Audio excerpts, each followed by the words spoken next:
Remember the fade in your eyes. I'm lost in space, floating away.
Reaching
attention, girl, I know you. But you're everything I want in life. We're fighting danger like kung fu. The love I feel is deep inside. The others don't matter. It's honestly us against the world. We're the perfect team. You're my dream, and I just want it. Can't get to myself. Can't get to myself. Can't get to myself. To myself. Can't get to myself. Can't get to myself. Can't get to myself. To myself. Can't get to myself. Can't get to myself. To myself. Can't get to myself. Can't get to myself. Can't get to myself. Oh baby, if you ever need a helper, you should know that I'll be there day and night. Nobody else can love you better. I'm here just to treat you right. You're the reason I'm alive. You're the only pain I can endure. But when you're not here, you're my dream, but I just want it. Yeah, I just wanna. You're my dream, but I just want it. Can't get to myself. Can't get to myself. Can't get to myself. To myself. Can't get to myself. Can't get to myself. Can't get to myself. To myself. Can't get to myself. Can't get to myself. To myself. Can't get to myself. Can't get to myself. Can't get to myself. But I just want it. Deep inside, I knew from the start, you my bunny, I'm your Clark. From now to eternity, I give you all my heart. We are meant to be, it's clear to see. My love is bigger than I thought. I got everything I want when I hold you with my arms. Now this don't matter, my love and my pleasure, the key to my treasure. Whatever's the weather, day up and night with you till I die. How many times for you I'ma try? Want you to notice the one and I know this perfect soulmate. I wanna show it my best friend. She saved my life, my happy end in hard times.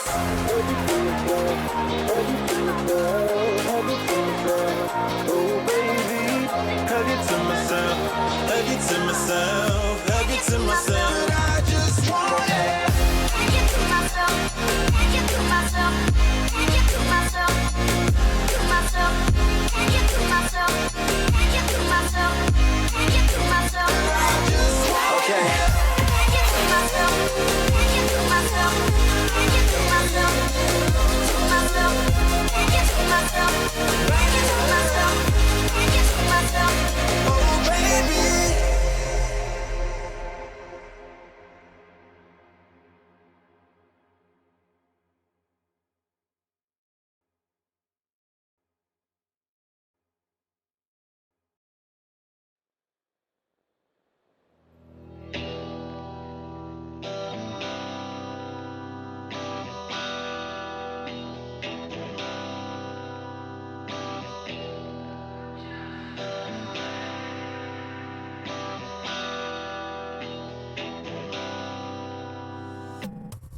If I'm just a mistake, what do you come back to me? Every step that you take, echoes through.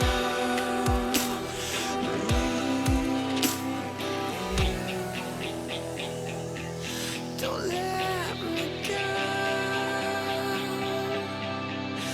Oh, don't let me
seat you by the fire. Listen, listen. There's something I must confide. I know I said that it'd be fine. I know I made it look like it'd be alright. But I think I learned my lesson, and I'm not gonna let you out of my sight. You can call me killer, 'cause I'll bring you to the light. And it might taste bitter when you're answering to God. You can call me killer as you look into my eyes. Nothing but a sinner. You won't get away this time. You won't get away this time. You won't get away this time. You won't get away this time.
blind. I was blinded, and I don't see once again.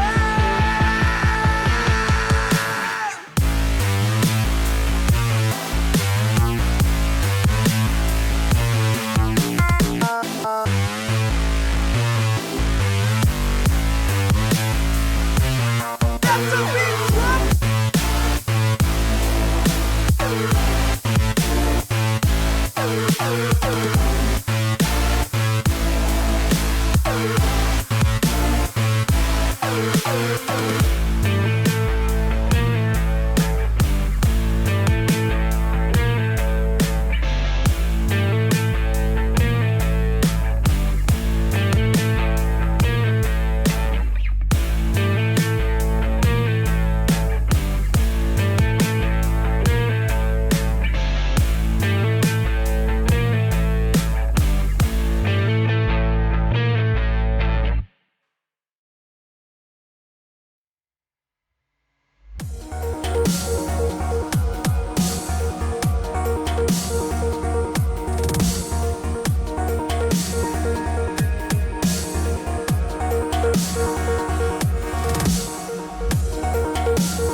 I can't believe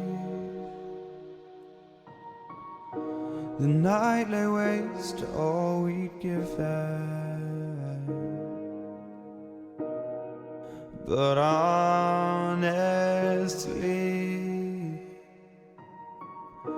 you've gotta know that this ain't living. But we could run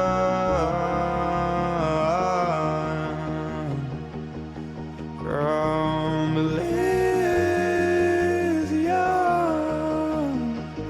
and let it burn, let it burn. You've gotta know that nothing lasts forever.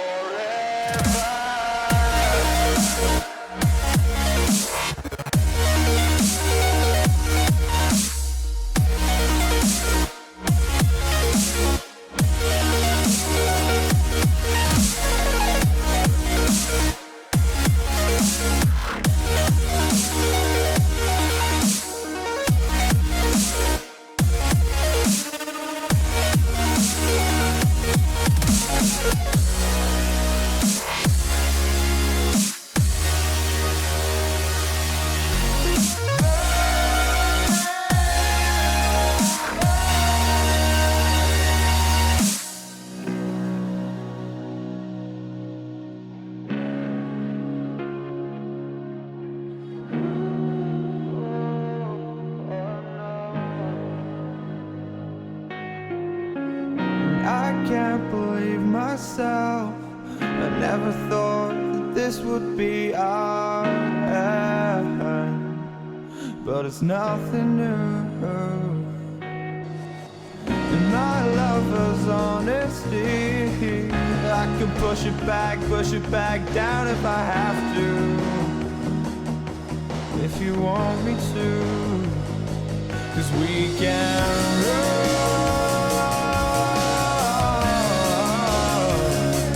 And we can run, 'cause stars they fall all for you. So tell me now, what's left to lose if we run?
confession that you're my obsession. You're pulsing through me. The blood is rushing and I am trusting you'll come save me. My knees are feeling weak. Your body's close to me. I want you to come rescue me.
Won't you come and rescue me?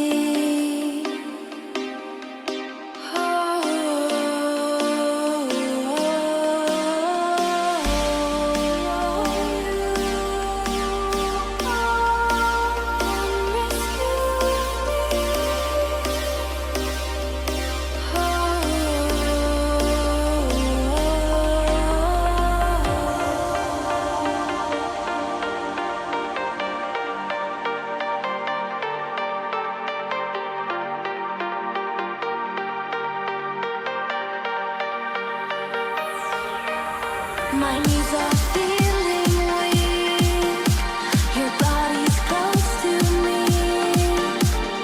I want you to come rescue me.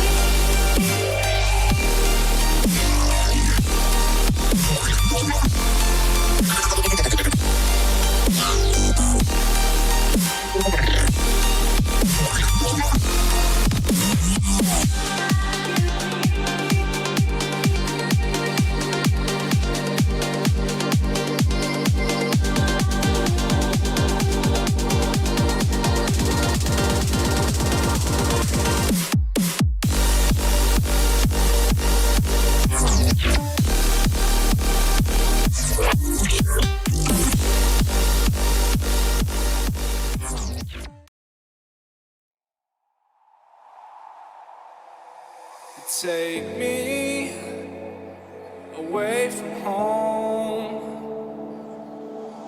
Show me all the places I've never known. And we'll chase the night, race all of these broken dreams in flight. And we'll fly.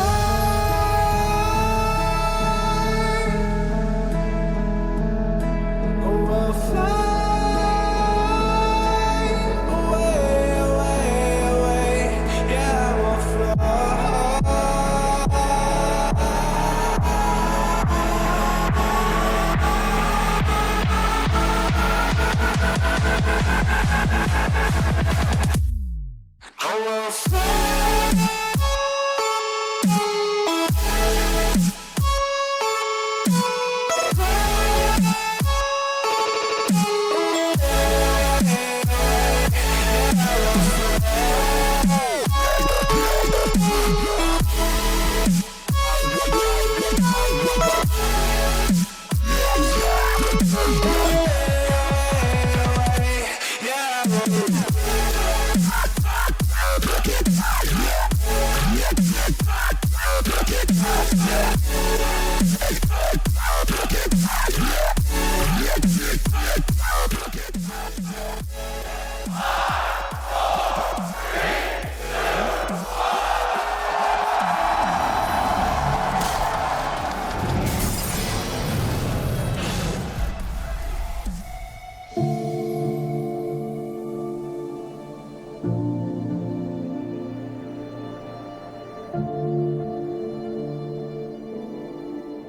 사실 좀 더 좋은 대진을 바랬지만 좀 저희 팀한테는 가장 안 좋은 대진문인 것 같아요.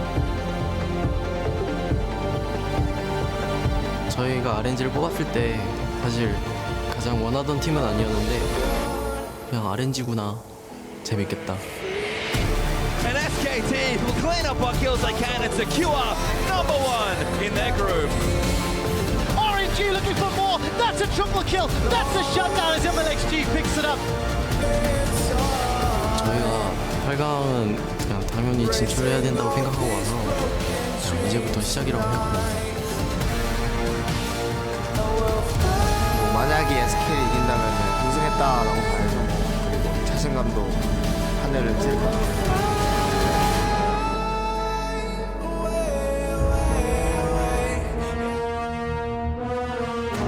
That's a double kill for Uzi. Double lift in trouble. Triple kill for Uzi. Baker looking to go in. Huge three-man stun at SKT. A beautifully orchestrated play. Royal never give up. Look to set their sights on the Nexus. Royal advance to Chicago. And SKT clean up what kills they can and secure number one in their group.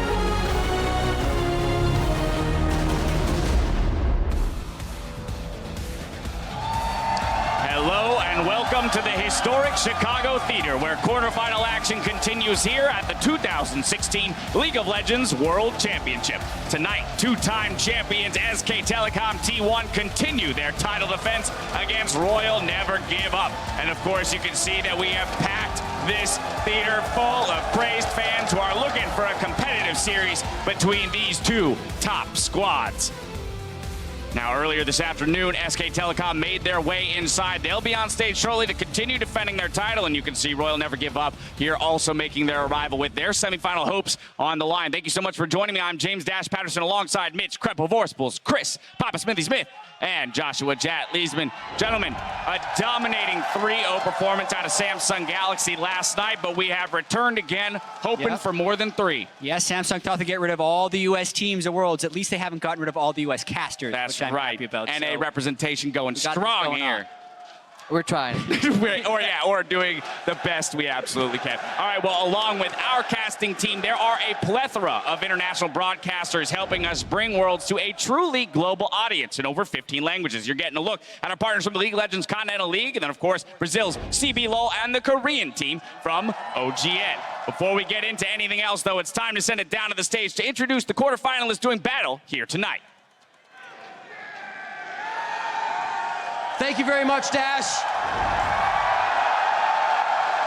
Tonight, one of our quarterfinalists will claim their spot in New York City. Please join me in welcoming from China's LPL, Royal Never Give Up.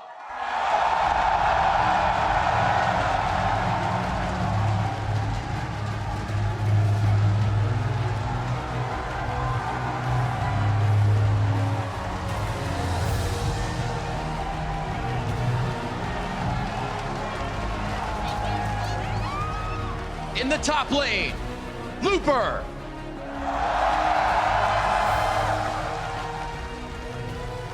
Jungling, MLXG.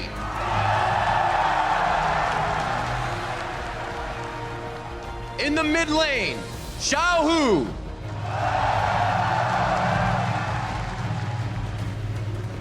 At 80 carry, Uzi.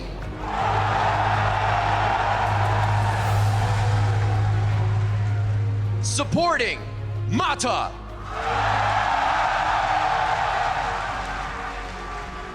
Their sub at 80 carry, Whoosh. And the LPL's Royal Never Give Up, Coach Fly.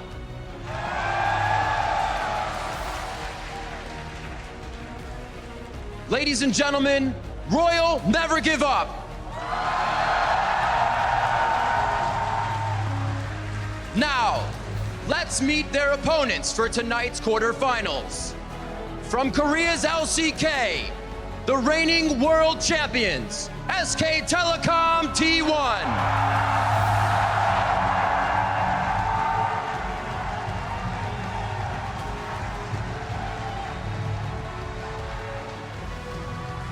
In the top lane, Duke.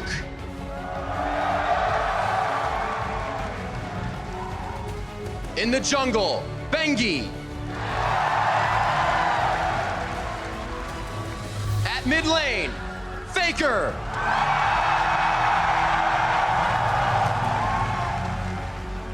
At AD carry, Bang. At support, Wolf. Their sub at the jungle position, Blank. And the coach for SK Telecom T1, Coma. Ladies and gentlemen, SK Telecom T1.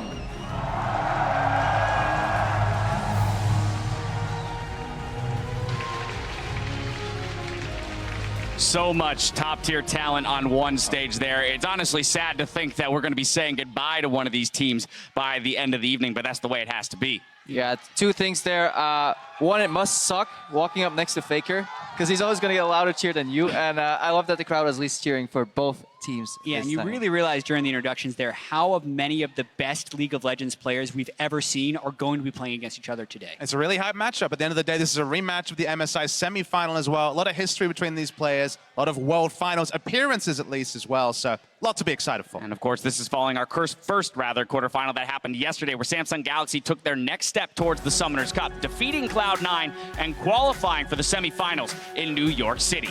Yeah, and we had questions about Samsung all year really, whether they're going to make it to Worlds, whether they could perform in their group, whether or not they could deal with being favorites instead of underdogs. Resoundingly, they've answered every single one of those questions because yesterday was dominant. Yes. I mean, you looked at the research, right? You looked at, okay, this is the reason why Samsung should be in control of this match, but you never knew. There's such a small sample size, especially with Core JJ, that things can always go different under the lights in the quarterfinals here in Chicago, but it was Samsung very much getting over whatever kind of mental games there were and putting Cloud9 away. Yeah, and just superb consistency from Samsung yesterday. The way they could close out games, it felt like they were never under pressure when they were playing. No erratic decisions, taking calm and collected. They didn't fall far behind in the early game, especially game 2, that one team fight that won it all with the cannon flank. It just showed that they were just a single level above Cloud9. And in specific, we've got to talk about Cuvée in that top lane, because we had some question marks around him, and looking at Impact as one of the top performers for C9, and Cuvée dealt with it phenomenally. That guy just was so fun to watch. The way he stopped teleports, he already showed that he could perform on mages, you know, on the Cannon Rumble, the Echo, but then he whipped out the Poppy and he was stopping teleports left and right, flash-eing people into walls. Super satisfying to watch. Exactly, one of the best performances we've seen from him, but also we talked so much about Crown on the Samsung team. Yesterday we saw so many other individuals shine. Core JJ's support was incredibly clutch in so many situations. Even their AD carry was so successful. Why am I blanking on the name all of a second? Ruler was so dominant in that Caitlyn game where he was able to flash into the end of some of those team fights. Everyone on Samsung stepped up. Even in lane, like Ruler was consistently walking up. Once he saw the skill shot kind of go left or behind him, he was like, I'm just going to walk in your face and trade. And these guys were known as playing a sustained bot lane, not the best players, but they really outperformed. All right, well, that's all behind us, though. Now it's time to turn to tonight's series. Royals support Mata claimed that his club could take down the defending champs if they had Uzi. Well, gentlemen, now they do.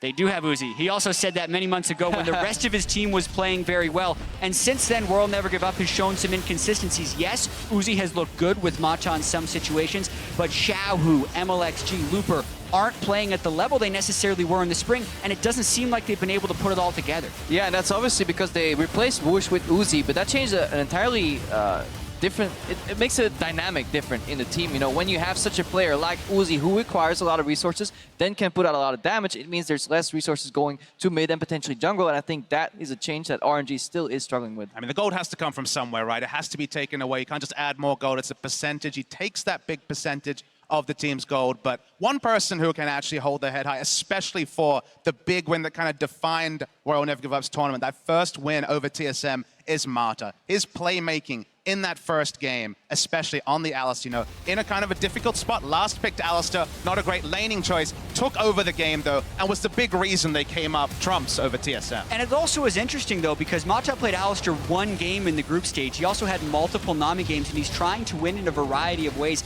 And I think RNG as a whole, even though they have played around Uzi, need to kind of find their game if they want to do well against SKT here, and figure out how they can more play around Xiaohu and MLXG, like they did in these TSM games when they were able to kind of keep Bjergsen's laning phase from roaming to the rest of the map. That's actually what made me a little bit of an RNG fanboy back in early spring, middle of spring, because they had this jungle mid laner synergy that was so satisfying to watch. They made kills where I couldn't even see the possibility of it being there with MLXG and Xiaohu, and right now they have tournament-defining players in a Mata and in an Uzi, but I feel they kind of put the crux of what RNG was in the shadows with that jungle support synergy. I mean, ironically, it was the jungle support synergy that got them over the line over TSM in that second match that basically qualified them for this stage. Specifically, it was the Aurelion Soul roaming around with MLXG's support, making plays, getting that triple kill for Uzi, and they looked in control from there. Yeah, and we always talk about RNG's ceiling and how good they could be, but it doesn't really matter how high your ceiling is if you can never reach it. If you don't have a ladder to actually get up there and paint, it's just going to be this ugly, decaying ceiling all the time. And they haven't been able to reach that ceiling because ever since Uzi came to that team, it's been few and far between the games where they can actually have their lanes win and have the strong AD carry in team fights. And while we talk about the inconsistency and some of the struggles of RNG, let's go ahead and contrast that with SK Telecom, because here they have walked into this tournament, maybe not the favorites to begin with, but are much more looking like that as the tournament's gone on. I mean, the 3-0 lets you know, especially in week 2, SKT hit high gear. They're also playing styles that aren't necessarily Sin around the tournament. They're going for these Jace top. They're very happy to blind pick Jace on blue, go with no tank, avoid any of those big engages like we saw Cloud9 fall to yesterday with the Kennen flank, for example. They're taking a risk. It's a comp that no one else is pulling out, and it's a comp that SKT is playing uniquely well. And that's SKT for you. They have the best season spacing out of all these teams, ramping it up straight at Worlds, dropping a few games, intentionally not winning the finals. It's all a ruse to just perform at Worlds. Now, I think they're great. I think they definitely stepped up week 2. I was impressed by Wolf.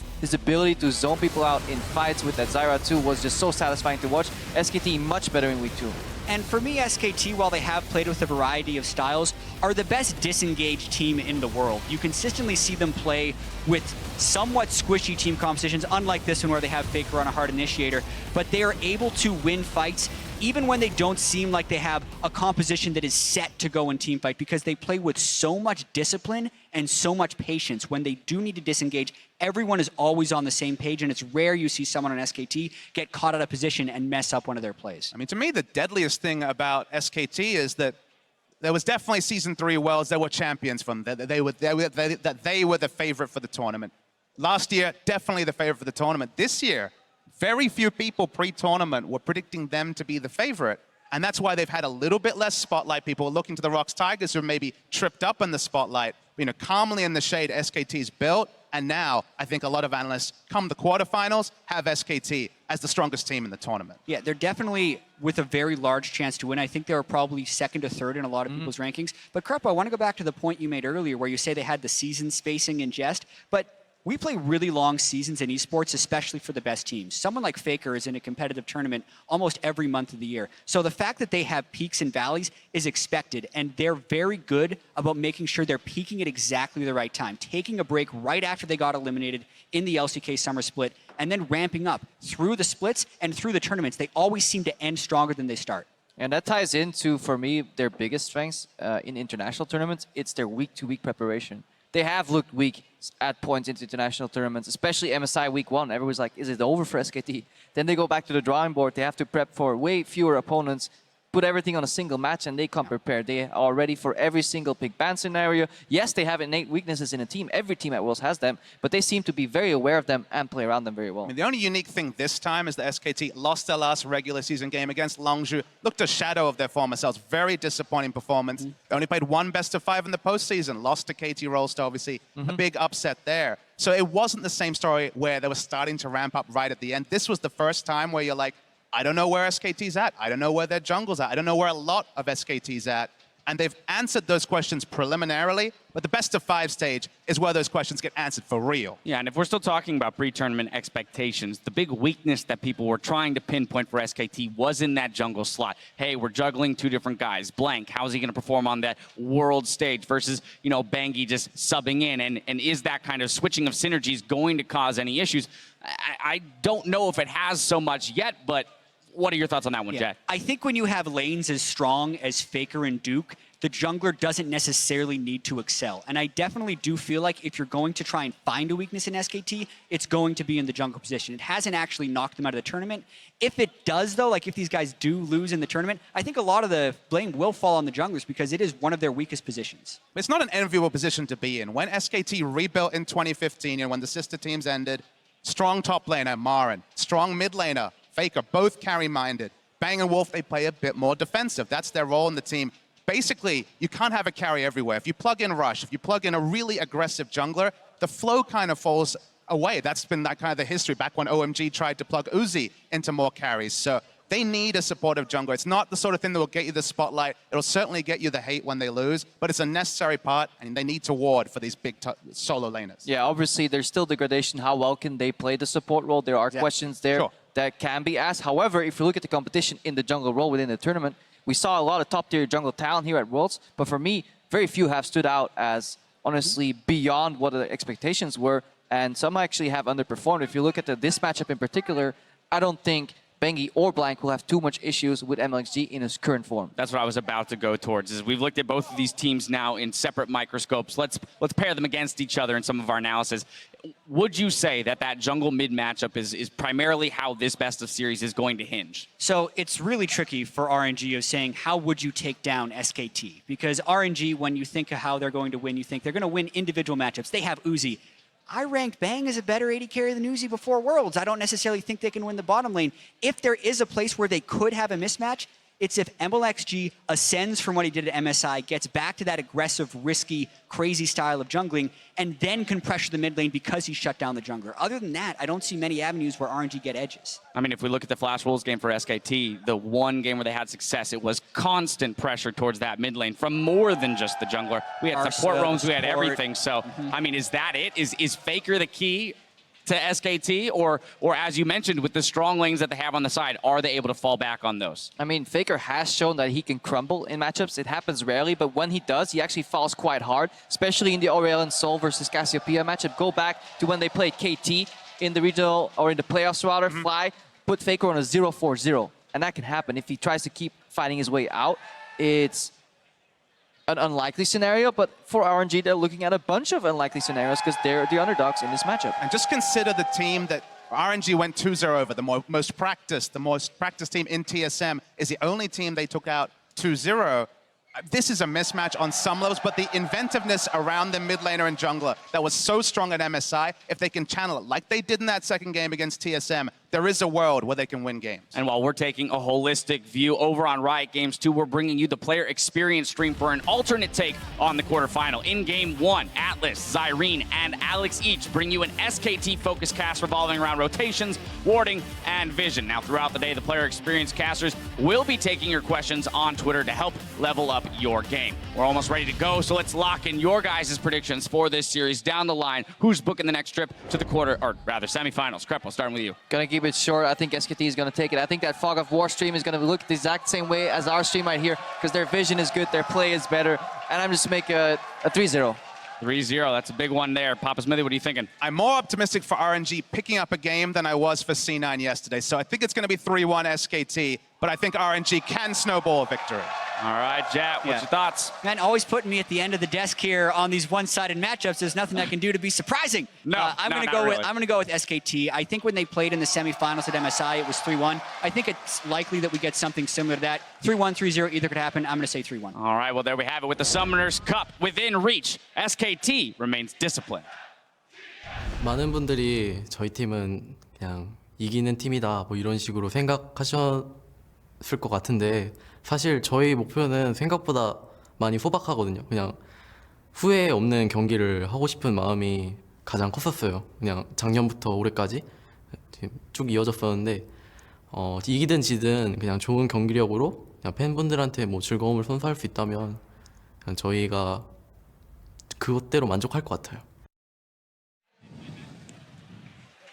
Satisfied with that, but also satisfied with the Summoners Cup. Hello, Chicago Theatre! My name's Quick Shot, and I'm joined by Spawn and Officio, and we're going to bring you this best-of-5 quarterfinal between LCK's SK Telecom and LPL's Royal Never Give Up, and it's going to be an uphill struggle for RNG. Yeah, it certainly is. I mean, RNG coming into this matchup must be so nervous because this is what they got at MSI, and it went so poorly for them. They made the roster adjustment they wanted, but we'll see whether that is enough to get you over this powerhouse. Yeah, we have to see if they actually got much better by getting Uzi, because so far they haven't shown it. It is going to be tough. Let's jump straight into the starting lineups. Starting on the blue side is the higher seed, picking blue inside number 1. Two-time world champion SK Telecom T1. Duke in the top lane, Bengi, jungle, Faker, mid, Bang AD carry, Wolf support, and their coach, Koma. And against them today, we have Royal Never Give Up from China's LPL with Looper up in the top lane, MLXG in the jungle, Xiaohu in the mid lane, Uzi as the AD carry, Mata on support, and of course the coach behind them is still Fly. Gentlemen, we're going to jump into picks and bans very, very shortly. What do we anticipate, maybe expect to see as far as options for both of these teams? Well, when you have a look at how the LPL teams have approached this world, there's been a lot of jungle pinches, and they play a wide array of champions. MLXG is yet to double up yet. He has a bigger champion pool than both the two SKT junglers. So if I was going to predict anything, which is so hard in a best of 5 because they've had a very long time to prepare, I would say a jungle pinch is possible in this game. Yeah, basically we were talking so much before the game about how can RNG win. That's the big story coming into this game. And we looked kind of 2 different strategies. There was the one where you try and camp the mid lane, get Faker behind, and Xiaohu can now roam towards the bottom side or the top side. Or there's a strategy of just picking a super strong 2v2 bot lane, get that Nami for Mata again, try and beat Bang and Wolf. So really this pick and ban phase, we're going to see very quickly which of the 2 strategies they're aiming for. Yeah, and either way, I think that RNG want to play a quicker game than SKT because SKT, in controlled, long, drawn-out laning phases, are just so good at punishing those mistakes that you see out of teams that play the same style as RNG. All right, we'll find out what decisions they go into. We did catch a quick glimpse of SKT. Bengi is resolving a keyboard-related issue right now. Our tech guys are on stage. The moment that is resolved, we will jump into picks and bans. And the crowd, they lost it when Uzi was on stage. I want to jump into one of the stories that the analyst desk was talking about. The amount of talent in every single one of these lanes. They are some of the world's best in terms of per role players. And there's a lot of pressure on them to show up. I mean, if you have a look at the access you have to players in the LPL, you couldn't piecemeal together a better team than what RNG currently have. So many skilled, young, Chinese, native, talented players. And then you add Mata and Looper, both world champions in their own right. And you somehow steal Uzi mid-season. This team is legitimately, on paper, so damn good. But that's it on paper, right? Yeah. Exactly. That's the fantastic thing about LPL is like how good the players can be on paper, but then in-game, when we have communication issues, you can maybe talk about some attitude differences from the teams as well, or on these teams. And that's where you suddenly don't see the players shine as much as you want to. We also have to look at someone like MLXG, a guy we hyped up so much coming into MSI, who showed up at MSI as well. Haven't really done too much in this summer split, has struggled, especially in playoffs. Struggled in the group stage as well, so maybe he's one of the guys that we overhyped a little bit beforehand. Or he can actually show up big time here because he should be a better jungler than Bengi and Blank. If he's not a better jungler today, RNG don't win. Talking about Bengi and Blank really quick, what do you think of Bengi starting as opposed to Blank? I like the experience. I think going into these big games where you think it is going to get a little bit scrappy and dirty early, you have to go with experience. And that's exactly what they've done. Chicago, we are into picks and bans for our second quarterfinal. Nidalee and Olaf already off the table. Yeah, I really like both bans here. In a way, I hate the Nidalee ban, but I like it because Bengi is your jungler and he can't play Nidalee, so you have to ban it. Olaf is because when you have a jungler who's maybe not the strongest early game, Olaf is such a safe pick. He just gets you into that late game very quickly because he's such a good skirmish jungler. So they remove it. And Spawn, you talked about pinching the junglers. RNG is doing it. Yeah, and this is because they're getting rid of all semblance of early game threat that can come out of Bengi. They want to take him late. MLXG thinks he's a better team fighter than him. See whether it works out. Yeah, and also, Bengi's only played a few games here at Worlds. He played Olaf, he played Elise. Those were the picks for him. Now he has to find something different. We looked at his solo queue account. There was some Zac, some Nunu in there, so maybe he surprised us. Some Nunu? Yeah. Some Nunu as well. Maybe we'll get Willump and the Yeti out there, but I don't think so. Rek'Sai still up in the pool. Syndra and Ryze, the last two bans.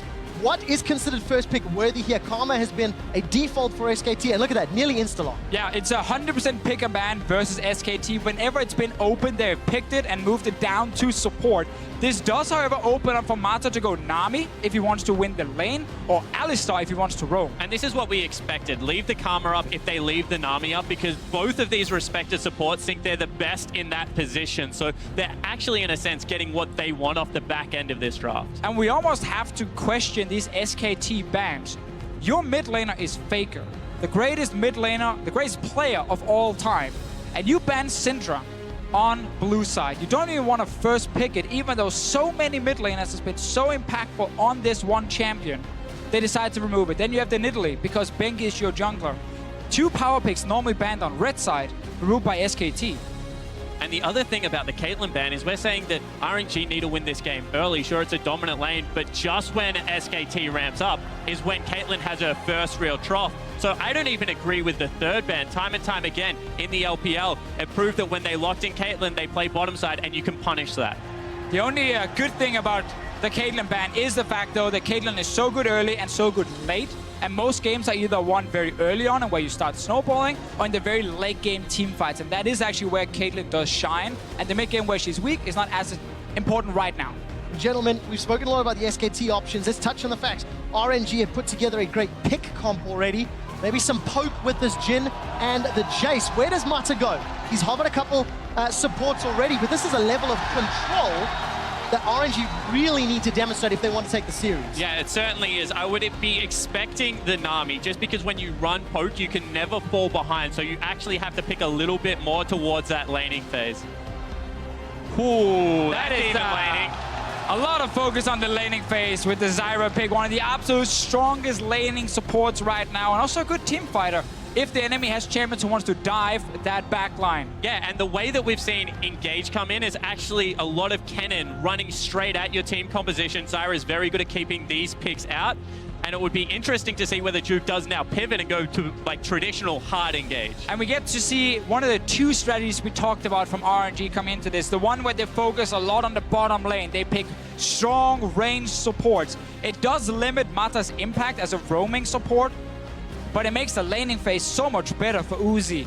Jhin and Zyra is a fantastic combination with enough damage and CC to 2v2 almost everything in the game. And on the back end of that, you've got a Rek'Sai for the turret dives. If Aurelion Sol gets locked in here, can get the early shove on Victor, who does struggle until he gets that first Hex Core upgrade. All of a sudden, RNG have a way to be able to shove in an early Ezreal and maybe be able to pick on that bottom lane. Yeah, we're also looking at Bengi on this Lee Sin, the champion pool he loved got banned away. The picks he would wanted to play got removed.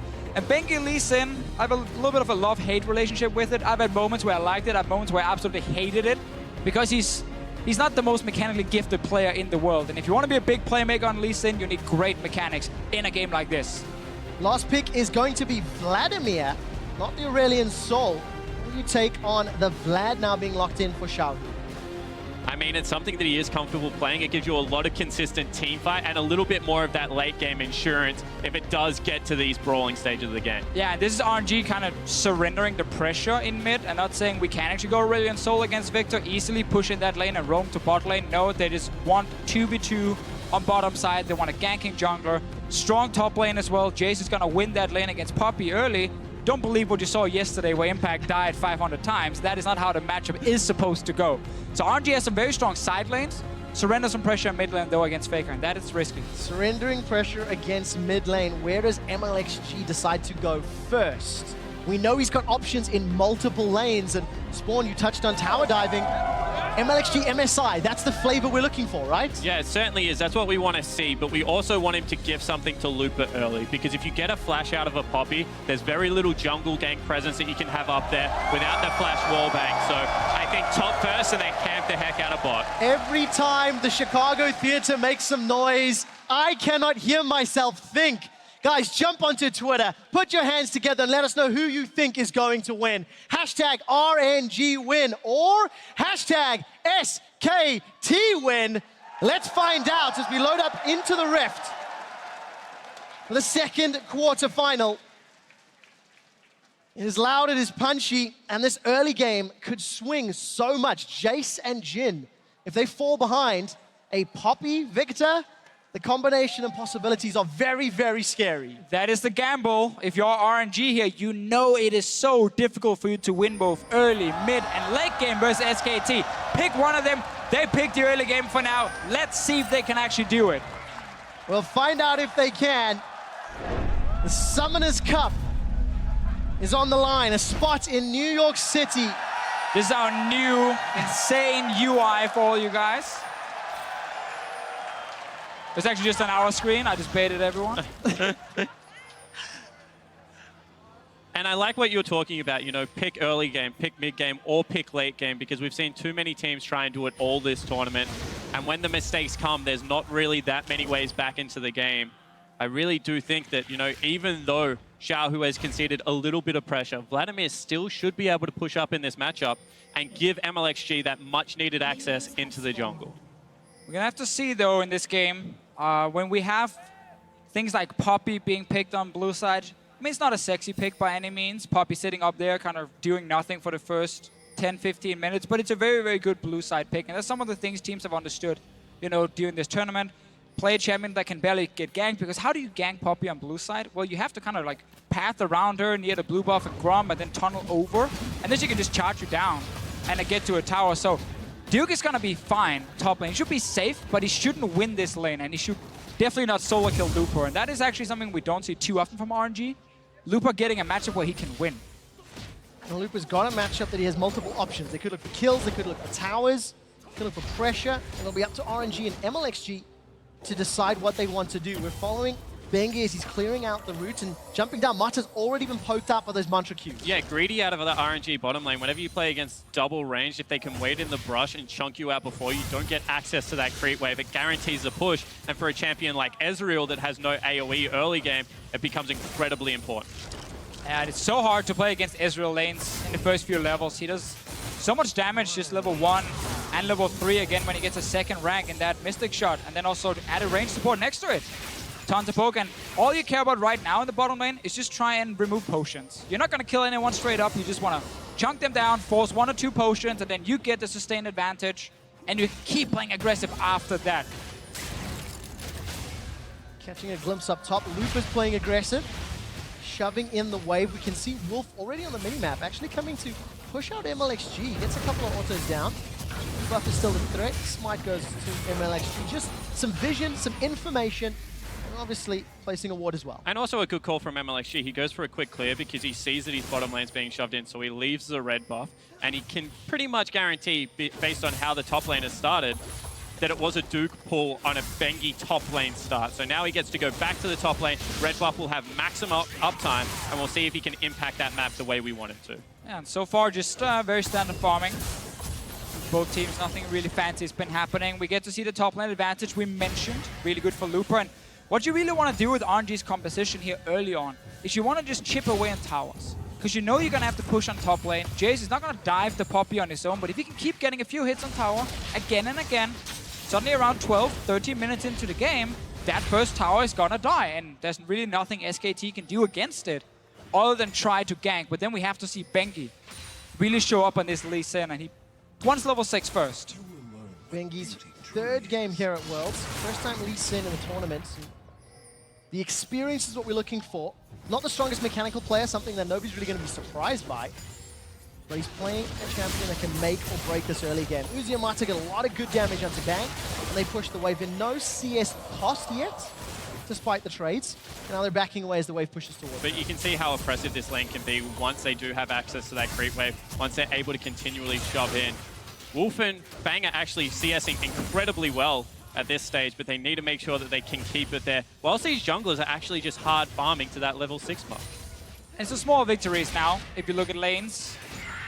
Gone are the days of just solo killing people left and right and like 10 kills the first 10 minutes. Yeah, because that was 2 weeks ago when RNG Exactly. Splice, right? Gone are those days. Okay. MLXG, he's just saying hello in mid lane to make sure Xiaohu can actually push it out and go back to base. But you win lane now by just pushing over and over. Enable your support to roam first. Enable your top laner to get some damage on tower, or maybe move down to a mid lane and set a deep board. Hold that Looper. thought. Duke's in trouble. 100 HP. Looper solo kills. Gone are the days, my ass. It just happened. It shouldn't happen, but it just did.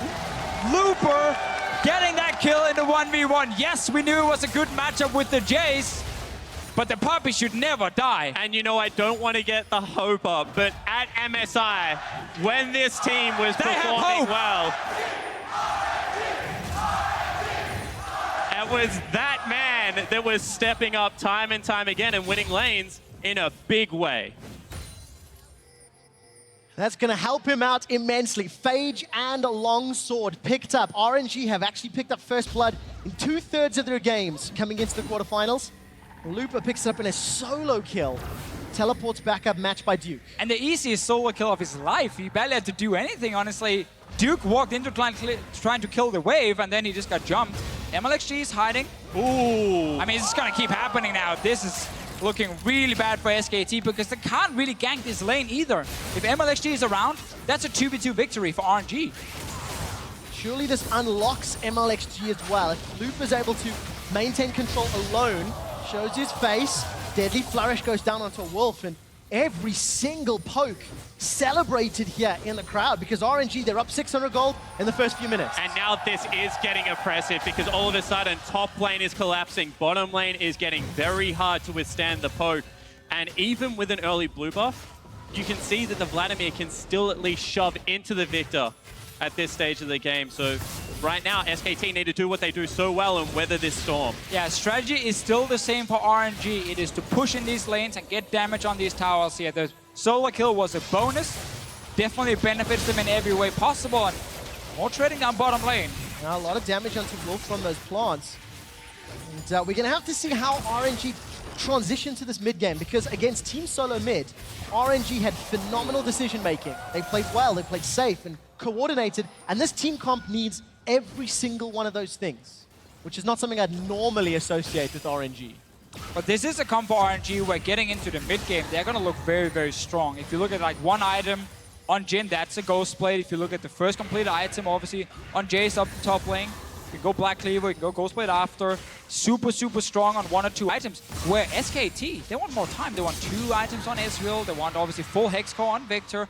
SKT's mid game is not the strongest, so falling behind already is going to make it very hard for him to actually get some gold back. And you can see that right now, RNG kind of know that they need their spikes to come in at the right time because Uzi's going Ghostblade build. He isn't going for the Essence Reaver that we saw out of so many AD carries falling back onto Jhin for that late game damage. You can argue that that's going to get through Juke better, but if Juke gets to super tanky late game, this game may as well already be done for the RNG lineup. So I like the commitment to stick to the game plan. That's something that RNG will have to pull ahead of. Plus 23 CS for Looper in the top lane. Xiaohu pushed a wave into Faker. He was down around 10. And then even everywhere else. Bengi's got level 6. Dragon's Rage available. The early game prowess of Lee Sin now fully unlocked. But Bengi's not really shown his face. He's just been power farming his way through the jungle. Yeah, both junglers, honestly, have just been doing the same. Very even in CS. Not really been anything to gank, especially for MLXG.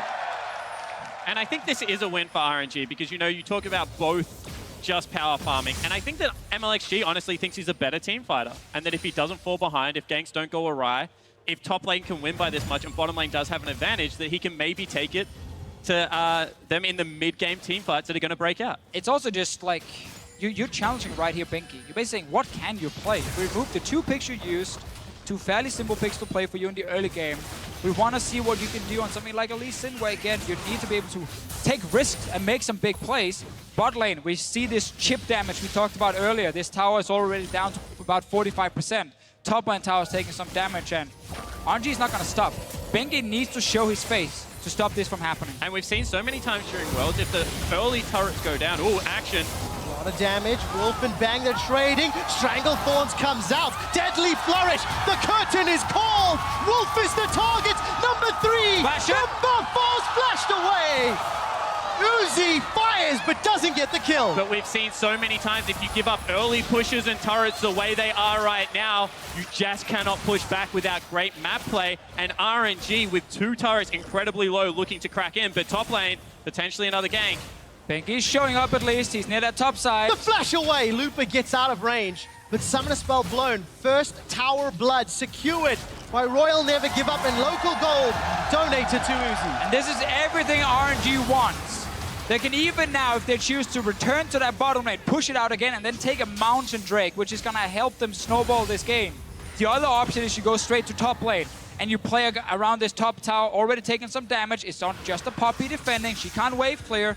And then you have multiple options on the map now as RNG. But one more time, I love the discipline out of Looper. You know the bottom lane is pushing hard. They're going to get the turret. What do? You burn the Summoner Spell early. You back away. You do not let them back into the game. This is an RNG team that has learned over their bootcamp how they need to play disciplined League of Legends against the world's best. They need to keep it up because their team composition gets outscaled. Faker's the target, flash for flash. Sonic Wave onto Marta. Goes into a Sanguine Pool, and Xiaohu's trying to get away from the Chaos Storm. Summoner Spell blown across the team. But Faker now available for targets. This is where we see RNG's bot lane. They went towards the mid lane, looking at that Mountain Drake. Faker is sitting without any summoners at the moment, but Xiaohu is very low and has to go back to base, kind of slowing down everything for RNG. But if they can return gank the mid lane and get that kill, then it will be 100% worth it. Feels like they're battling over vision. RNG have got very good deep wards in the bottom quadrant of the jungle. See 3 of them, a couple in the river as well. So Mountain Drake is possible. Thank you, observers. A lot of information to work with here for the LPL squad. Now I love this play because they've burned double Summoner Spells. They're going to go into a 1-3-1. They're going to force the Poppy to stay topside because of the threat of the Drake. And Faker now with no Summoner Spells either has to sit and wave clear mid or try and also match that pressure in one of the side lanes. Yeah, as long as RNG's dual lane leaves the mid lane once they push it out, they can actually put pressure on top side if they want the tower or go towards the dragon. If they just stick mid lane, then Faker will be able to wave clear. He already has to upgrade a Hex Core. They're looking for a potential gank. If you do manage to get a snare down on Faker, he will die if jungler is there. Seems like Uzi and the rest of RNG not taking any chances. Gentlemen, very early on in the broadcast, we talked about how RNG could win the game. We talked about some options. Just straight up winning lane. Picking an early game comp was one of those ideas. How much of a lead do they need to continue snowballing because, you know, the scaling is somewhat in favor of SKT? I think that all comes down to what they're able to pick up actually physically on the map. If they're able to break a couple more turrets and set up this poke composition, they should be in a good stead. And I mean, getting early dragons will be a part of that. Well, Bengi actually hopped over the wall. He tagged Dragon with that Sonic Wave and manages to ward hop away. I don't know if he was trying to sneak that or just use it to taxi. Either way, thwarted by Looper. I actually like what RNG is doing now, moving Vladimir back to mid lane, but just sitting and pushing a wave into a Victor is not going to do anything. He's just going to wave clear it instantly. You want to keep that strong lane, which is the Jhin and Zyra lane right now, in a side where you're playing for an objective, because 2v2, RNG is still going to win that top side. They can just keep pushing down, and all SKT can do is try and defend and buy time. They're still going to see these towers take a lot of damage and potentially die. And the reason they do it is because they expected the Poppy to stay top. I mean, at the end of the day, Bengi gets out. I think that they expected Poppy to stay top and threaten the Drake with a teleport. So as soon as that transition came in, back to 2v2, they were like, we will match this, we'll continue to win that winning lane. Winning lane in favor of RNG, still Looper, plus 30 CS over Duke. And in the mid lane, Faker's plus 20 over Xiaohu. Looper with that Black Cleaver, accelerated Shock Blast, just pushing Duke away. I mean, he's got a Balmy Cinder and a couple of pieces of cloth. That's all he's got to work with right now. I do understand why RNG really wants to get this top tower, but that dragon is standing right there looking at you. The enemy mid laner had no summoners, and we've seen teams at Worlds put a lot of focus on dragons. Like, very often the winning team gets 2 or 3, maybe even 4 dragons in a game they're snowballing, because it helps you close out these games, especially things like Mountain and Infernal Drake. RNG is one of the teams getting the least dragons, though. Absolutely. 9 dragons secured, 9 conceded. throughout the group stage. In contrast, SK Telecom secured 9. They want the top lane play. Teleport coming in. It is coming indeed. Curtain Call is going to be flashed away from on the first shot. Wolf gets tagged at the second, the third, the fourth, and the shot blast. He flashes away. Stranglethorns and the Ignite, I think, takes him down. Duke teleports to his death. Special delivery, RNG 3-0. Why do you complete that teleport? That is suicide out of Duke, and he gets destroyed for it. SKT just misplayed everything up in that top lane from Duke completing the TP.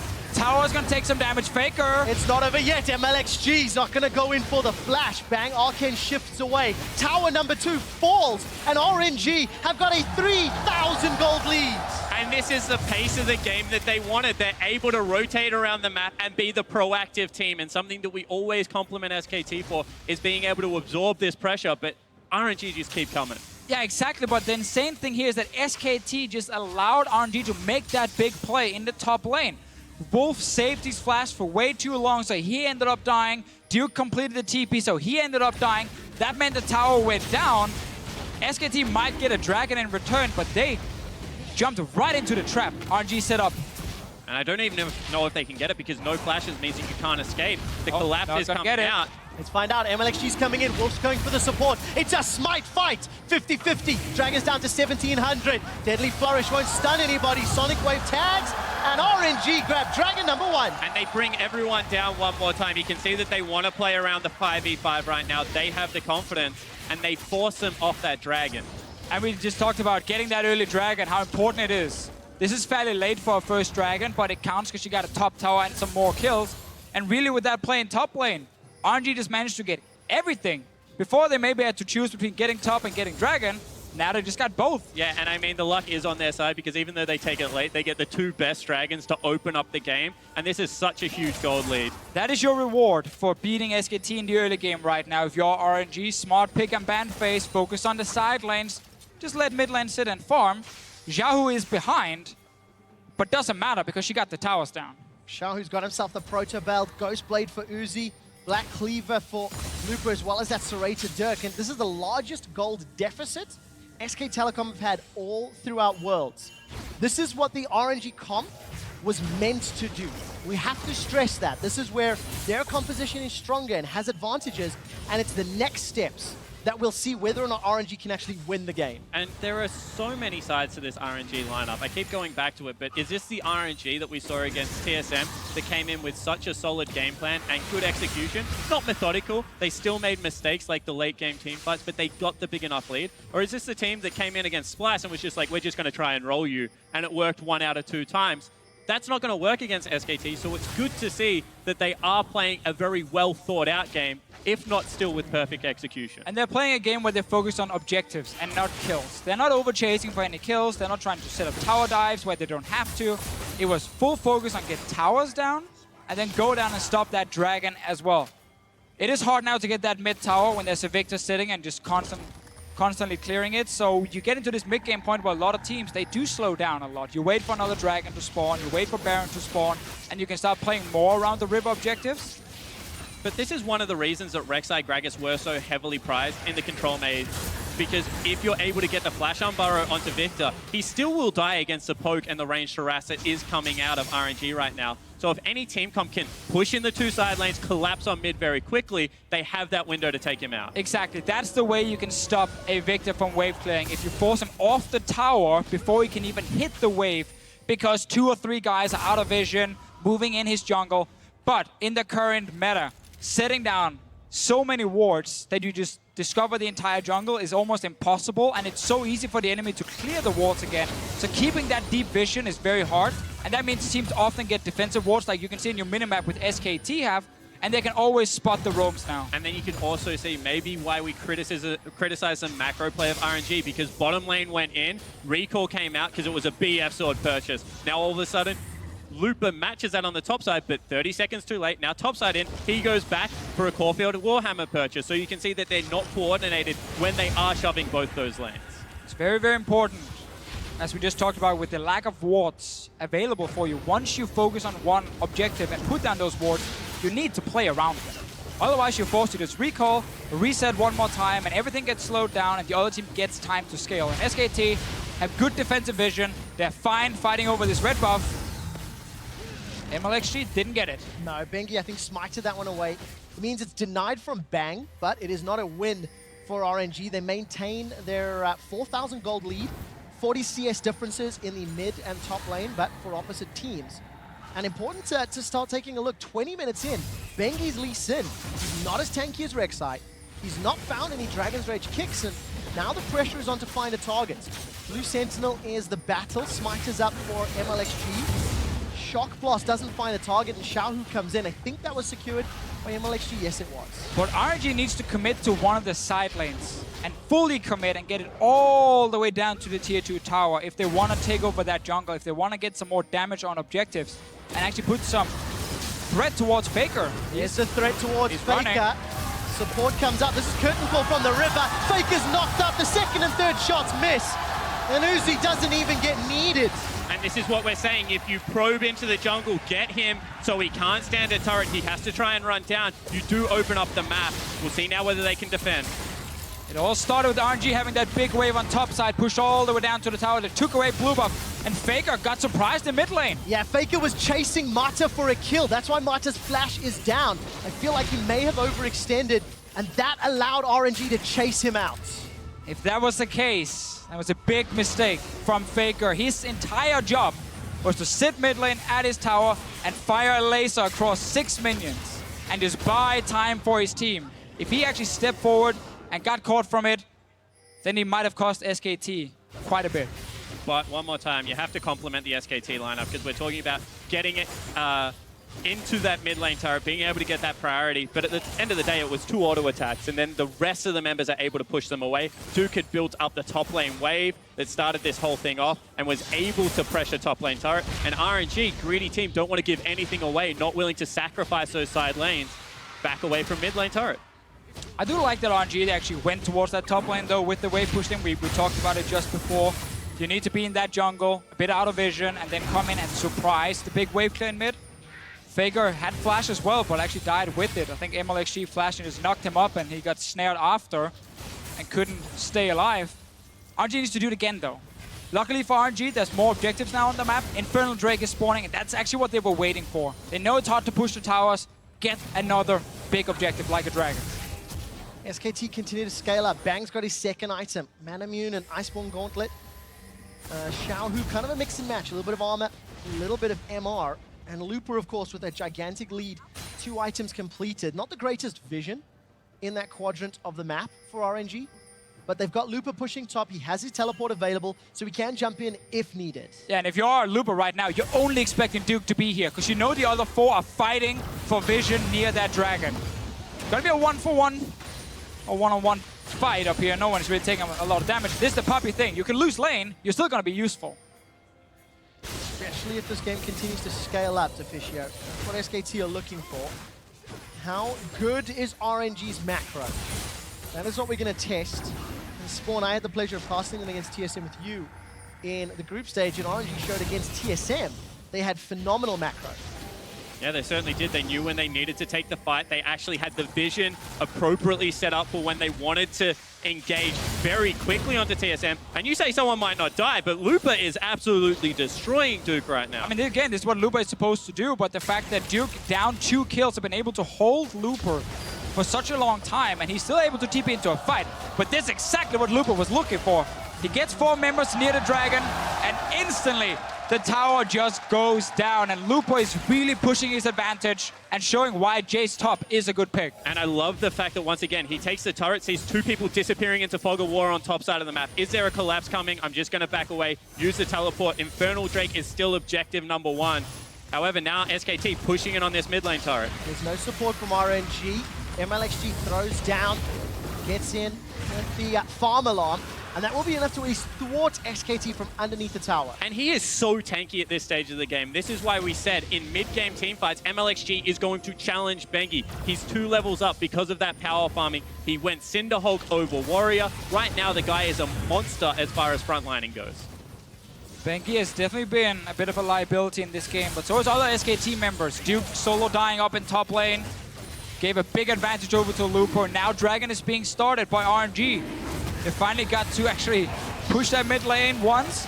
They got Faker back in base, and then they can go in for Dragon. Also look at the bot lane wave. It's just very smart play from RNG. They're actually playing 3 lanes at the same time, and they're not using champions in every lane. They're using minions as well. Very well played. Dragon was safely secured. True Shot Barrage. We followed it, but it was very far away from being a steal. 25 minutes into the game, no kills for SKT, no towers for SKT, no dragons for SKT. And it has all been about the LPL's RNG. And this is what happens when Mata is on a team. I mean, you can say he's been slumping. That in the LPL, this team did not look coordinated. They were the second best team the whole way through.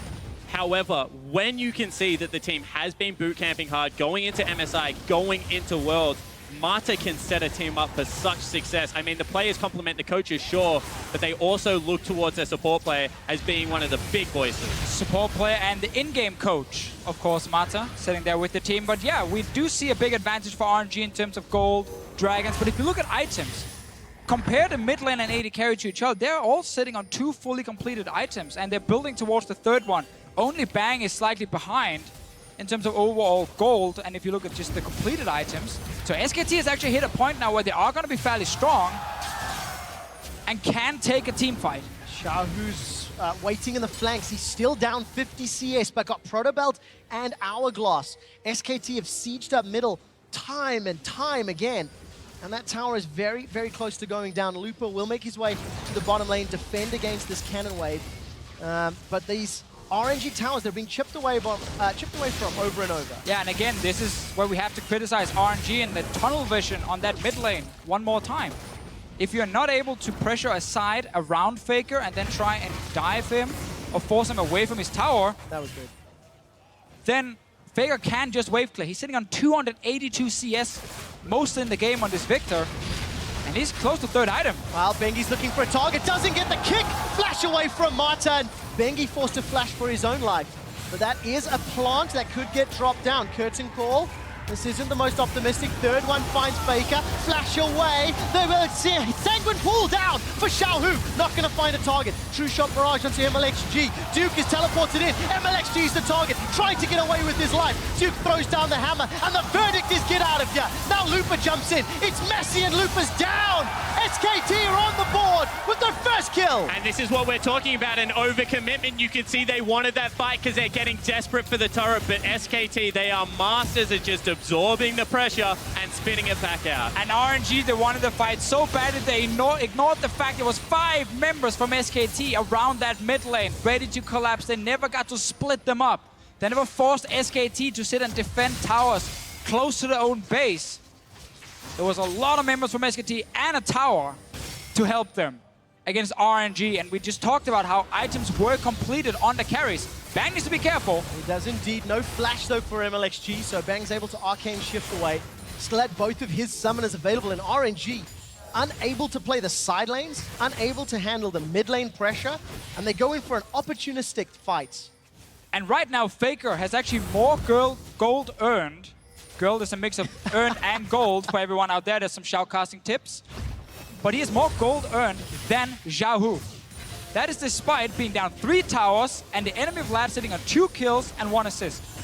The power of farming has put Faker ahead of the enemy mid laner. And that's the damage. Xiaohu's got a flash available, forced to get over the wall, pushed away because of the power of this Victor in his farm. And I mean the repetitive skill shots that are just coming out and nailing him now. He can't trade back, hasn't got the MR yet required to be able to do so, and Faker's still just ramping up. I mean, the thing that we love about Victor is not only does he bring control, but all of a sudden if you're a Jhin and you don't have your flash available, there is legitimate one-shot potential in every single team fight. The main praise other pro players always give Faker is he plays like he's scripting. Because he's so good, the way he's moving around, the way he's landing these skill shots. He made 1 mistake in this game. It cost him, you know, 1 death, and that's it. And now MLXG. It's going to be more. MLXG's at least going to be able to tunnel under. No flash, remember. Barons gets tagged, but he's cut off. This will be a kill. Mata looks to root Bang, but there's no support. The shield comes out. MLXG gets taken down by the True Shot Barrage. Curtain Call finds 3. The final target connects on Bengi. Lupa's coming in for the fight. He puts the hammer down to the skies. Bengi's the target. He dashes away. They're not going to get rooted out by Jhin, and the fight's it's not over. Looper's looking for more. Accelerated shock blast hits Bang, but won't be able to get a reply kill. Up in the top lane, Xiaohu's looking for more. Looking to run down Faker. Doesn't get the kill. Sidestep, dodge, shield. Finally, Faker goes down. It's Mata that takes him out. But meanwhile, elsewhere on the map, they're still pushing bottom lane. They're able to get an objective for themselves, and they're still only trading right now. RNG are getting desperate, and it's losing them their gold lead. Sadly for RNG, yeah, but this was close. So many members from SKT, very, very low. MLSG died first, way earlier in this fight, before we had the big chase. And we get a few kills, but no objectives for RNG. That means the entire map resets again. And this is where we get worried. 30 minutes in, and we've been worried for 10 minutes. Lead, that giant lead that RNG had built up is now less and less significant. When RNG stopped playing around the side lanes and just kept walking into Faker, who just wave clear over and over, it looked pretty bad already there. 4K gold up at that time. We mentioned the carries getting fully completed items, actually being even with the carries on RNG. Really, it's only Looper with the big advantage at this point. And that means we're gonna go full late game now with barely any gold difference. And we need to see if RNG can actually out-teamfight SKT. The composition is not in their favor. Yeah, it certainly isn't. I mean, when you look at the raw output of damage, great Ezreal players can manage to put out. I mean, we're seeing it right now. Bang is an absolute god on this champion. That's why we actually rated him higher than Uzi, because in late game team fights... Talk about our list. Talk more about it, Spawn. Deft and Bang, they're the two guys that you want to have in the AD carry position. Uzi is a great laning AD carry. However, right now, Bang is putting on a clinic of Ezreal play. 3-item Ezreal landing Mystic Shot after Mystic Shot. While we were looking at Bang poking down RNG, Looper secured Dragon number 3, so that's double mountains for RNG. They can rush towers, they can rush Baron. And they might actually do it. They might do it right now. SKT have a lot of members on the bottom side. Duke does have teleport. Sadly for RNG, SKT does move back to mid lane to clear another wave. But double mountain gives RNG a great way to take down one of the big late game objectives and use that to potentially win the game. Especially with Zyra. I mean, we talk about it a lot. If you have ads, if you're able to tank for free for a lot of the time, as well as have that catch going into these Baron Pit objectives, it's very, very good to just start it up, tank it, take no damage, then turn on a dime. Sadly for RNG, a big weakness if we look at the play in group stage, in Summer Split, has actually been setting up for Baron properly. Talk about it after, because Wolf is trying to catch Xiaohu. Xiaohu's in trouble, gets rooted down, has the support of MLXG. Bengi looks to ward hop, and that gets the Ghost and Flash out of Xiaohu. Definitely good for SKT getting 2 summoners, but yeah, RNG has struggled when it came to actually setting up that Baron properly. Past few games we watched, LPL playoffs as well, it becomes a game of, oh, let's look for a pick and a team fight, and then we rush Baron. It's not, oh, let's try and sneak it, or let's set up pink walls around it, and then we bait the enemy into an area where they have no vision. It's very often we need a pick first, and then Baron. And, you know, we talk about it all the time. If they don't get the pick, they don't view Baron as a meaningful objective to take. They view it as a way to start a team fight. Too often, LPL teams, if they do have vision, just run in head first, you turn around, you have a big 5v5. Whoever wins the team fight gets to claim the Baron and therefore the game. But SKT just never going to buy into that. I mean, it's just not going to happen. MLXG was zoned away, curtain call onto Bengi. Xiaohu, remember, no summoners. I don't know if that True Shot Barrage caught Uzi, it didn't, his HP didn't go down. I love that little aggressive turn from MLXG once he got close to his tower. Feigning as though he had support. It didn't stop Faker from putting pressure on the tower though. Now all of a sudden MLXG has the legitimate support, but Faker's still on that turret up top, and he takes it down. That's the third of the game. We keep seeing some plays from RNG that is very low chance of actually working. It's a bit of a random ulti from Uzi to see, oh, maybe I can catch someone, a force of flash, and then we can go do something, take mid tower, take Baron. Such a low chance of it actually working, and especially against a late game monster like SKT, where players rarely get caught out this late in the game, and they often just look for those big team fights. They've been playing the map extremely well ever since they got the advantage. And this gold lead, it means nothing at the moment. Yeah, completely nothing. In fact, composition in SKT favor. But cast your mind back to MSI. I mean, this RNG team is a lineup that can team fight well. I mean, they're from the LPL. I don't want to go back to the meme territory, but as far as team fighting teams in the LPL go, EDG was always that early game, went through the laning phase, and then transitioned it to Baron straight away. If the game went later, RNG did have very good chances of being able to win it. They're not quite IMA-esque, where they need the game to go 6 items, but they are a very good late-game team-fighting team. Yeah, sadly, much better than Snake. Team we followed. We can't play late-game team fight. We followed? We did, Spawn, you and me together. We're big fans of Snake, of course. Now we're following RNG today, gentlemen. And okay. Today, RNG have to win a late game against SKT. 35 minutes on the clock. This is already longer than SKT's average game time. Duke is going to teleport in onto MLXG. Support here for Uzi. Duke holds onto the Verdict. He's got the GA as well. That actually sucked for Duke because he was aiming for Uzi, who was sitting in the mid lane. He wanted to TP in, just charge down behind him and try and kill him, but then suddenly MLXG is using that same path to escape and finds Duke and nothing happens. So that's a TP down. This can be huge for RNG. If they can keep playing like they're doing now with mid lane push and then with Looper in the bottom lane, they can force Duke down to defend. And then guys, remember, 2 Mountain Drakes. No TP on the enemy top laner, so RNG can actually rush to Baron if Duke is sitting bot lane and just start it and try and force SKT to a 4v5 team fight or force SKT to give up the Baron. There's so much damage to play with. Marta's actually got a Leandrix Torment on this support. Zyra, he's become another DPS for RNG. Bengi and MLXG, they just love tapping one another in the river. Yeah, this is where you want to commit if you're RNG to at least push SKT out of the river. Duke is still sitting bot lane. Now he's leaving, so now it's actually slightly too late for RNG. Then SKT, they managed to just defend. MLXG under pressure. There's so much threat everywhere. Bengi and Wolf, that's a root. Bengi's in trouble. Stranglethorn finds nobody. Wolf and Bang, they backed away. MLXG now under fire. Death Ray comes out. That's a kill. Bang on the killing spree. Xiaohu's running for his life. Tagged up by the True Shot Barrage. Uzi's already used the curtain call and they're trying to back away. Looper gets a good shock blast, but it's simply not enough. If SKT start Baron, they need to peel and fight.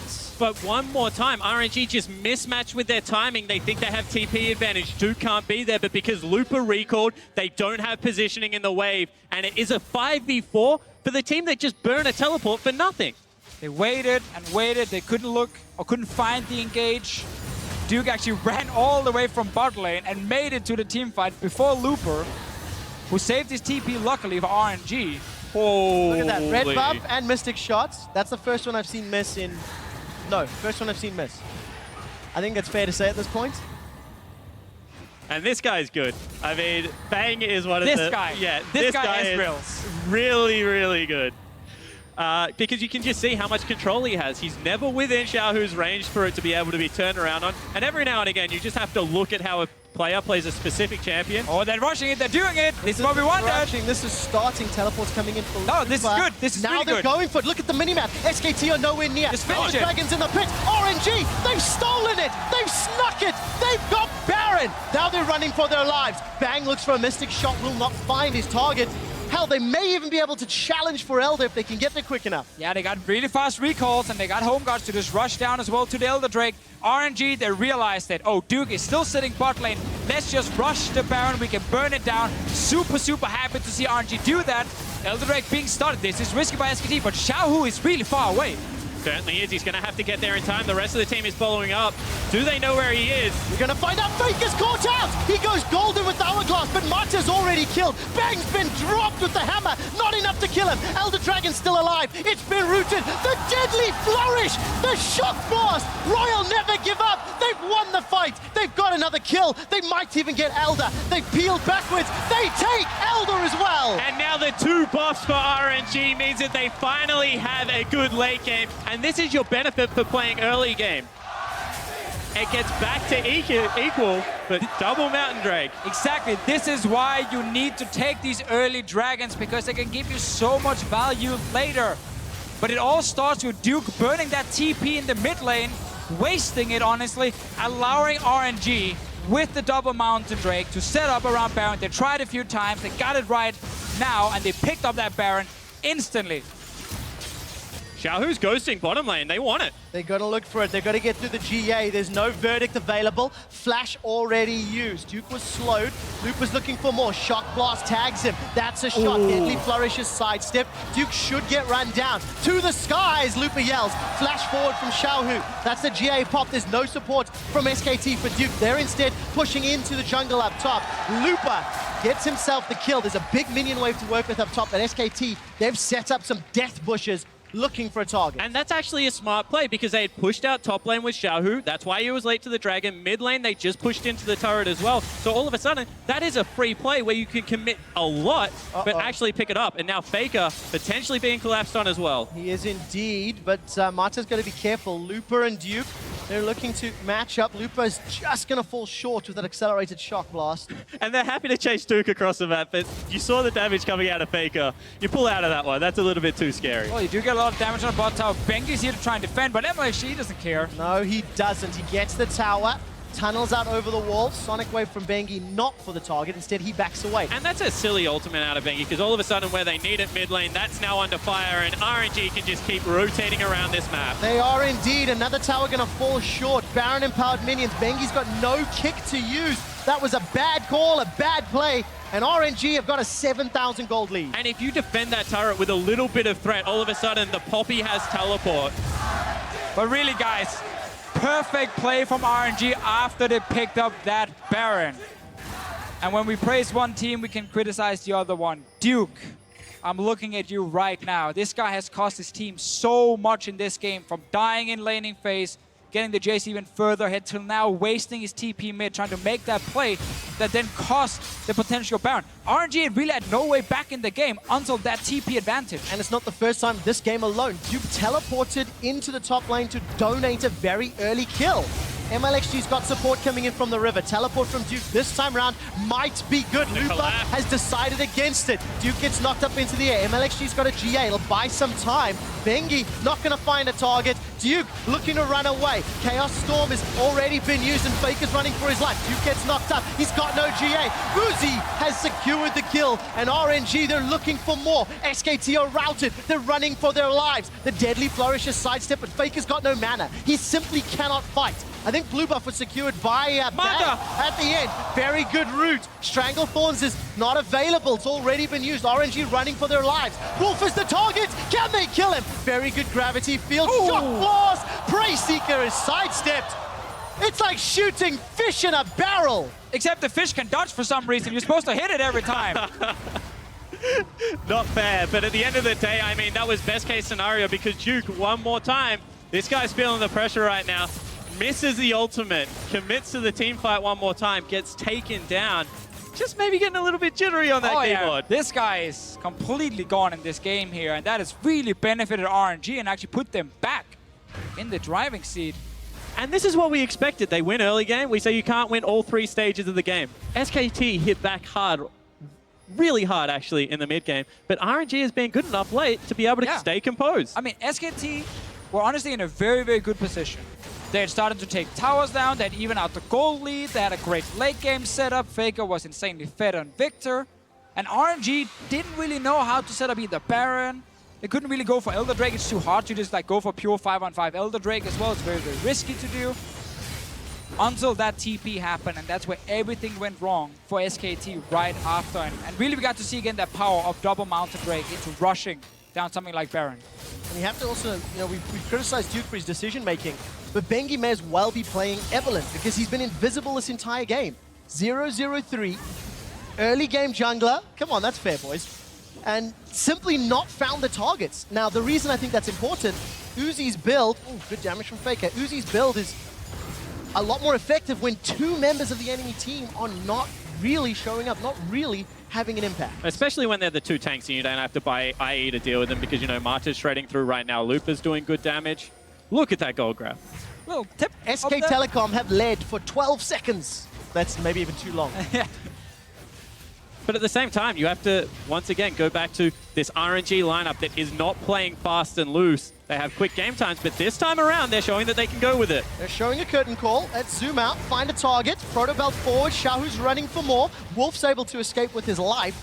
Used a ghost and a curtain call for not really a whole lot. Lupa looking at the minimap, he's picked a fight. These are max level tank versus DPS. And This is great. Bloodthirster means that one of them doesn't die. Full tank on the other side means that he doesn't die. They just hit each other forever. Duke really wants to get into a team fight where the team is around him, you know, where he can dive into that back line. He knows Faker can follow up. He knows Bang is going to sit in the back line. He doesn't have TP just yet, needs to back up. Lupa does have his, and Baron, ladies and gentlemen, is spawning again. But this Duke is why needs to leave this bot lane and rush to this top side, otherwise Baron is going to die in 2 seconds. But this is why the Zyra pick is actually really, really cool. I mean, saw it first time out of Kiwi Kid. I'll keep going back to it. This full AP Zyra deals with tanks so incredibly well late game. Have you know, I As a played it in knockup. Season 3, I'm just saying. he was pretty legit. Actually tried to, irrelevant. For now, SK Telecom, they're looking for a target. Mata will go down. Kick back onto the triangle. Mata?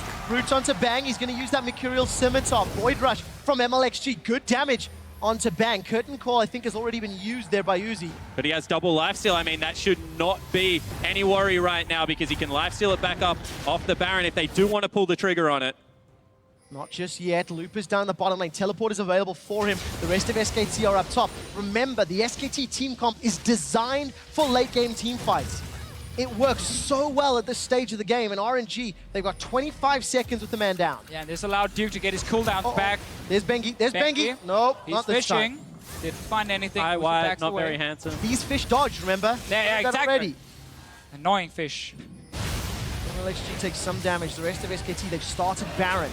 RNG, they should be aware. They've got no vision just yet. Lupa's continuing to push out. MLXG's going to tag Baron with the Prey Seeker. Peel away from SKT. MLXG gets slowed. Shahu's in a little bit of trouble. Still got Hourglass. Still got Proto Belt. He's already used Pool. Flash is available if he needs to. Bengi actually stayed near the Baron. He kept it in combat, but then he tried to jump out and actually join the fight. Oh, Bang Stopped got caught everything. out. Not in trouble yet. Hemoplague comes Bang's down. gonna die. 4 shots onto Bengi. Bang's gonna get caught by the Hemoplague, but Faker is killed. He just explodes in the river. Duke fires down the verdict in between Matra and Uzi. He hits nobody but Lupa and Uzi. They dunk SK Telecom. They're going to get their 3rd kill. Royal never give up. They're going to take down SKT, and they've set their sights on the base. And one more time, this team gets a miracle team fight, and that just might be enough. Exactly, they managed to catch out Faker and the rest of SKT. Kill all of them except for the bottom lane. Wolf and Bang trying to defend, but they're against 5. There's 3v5. RNG have got 30 seconds to go. Stranglethorns is down. Bang's looking to sidestep. They've already killed Wolf. Royal never give up. They've turned their sights onto the Nexus. It's not done yet. They're looking to kill Bang. They're going greedy. The Nexus is the target, and Royal never give up. Strike down the defending world champions.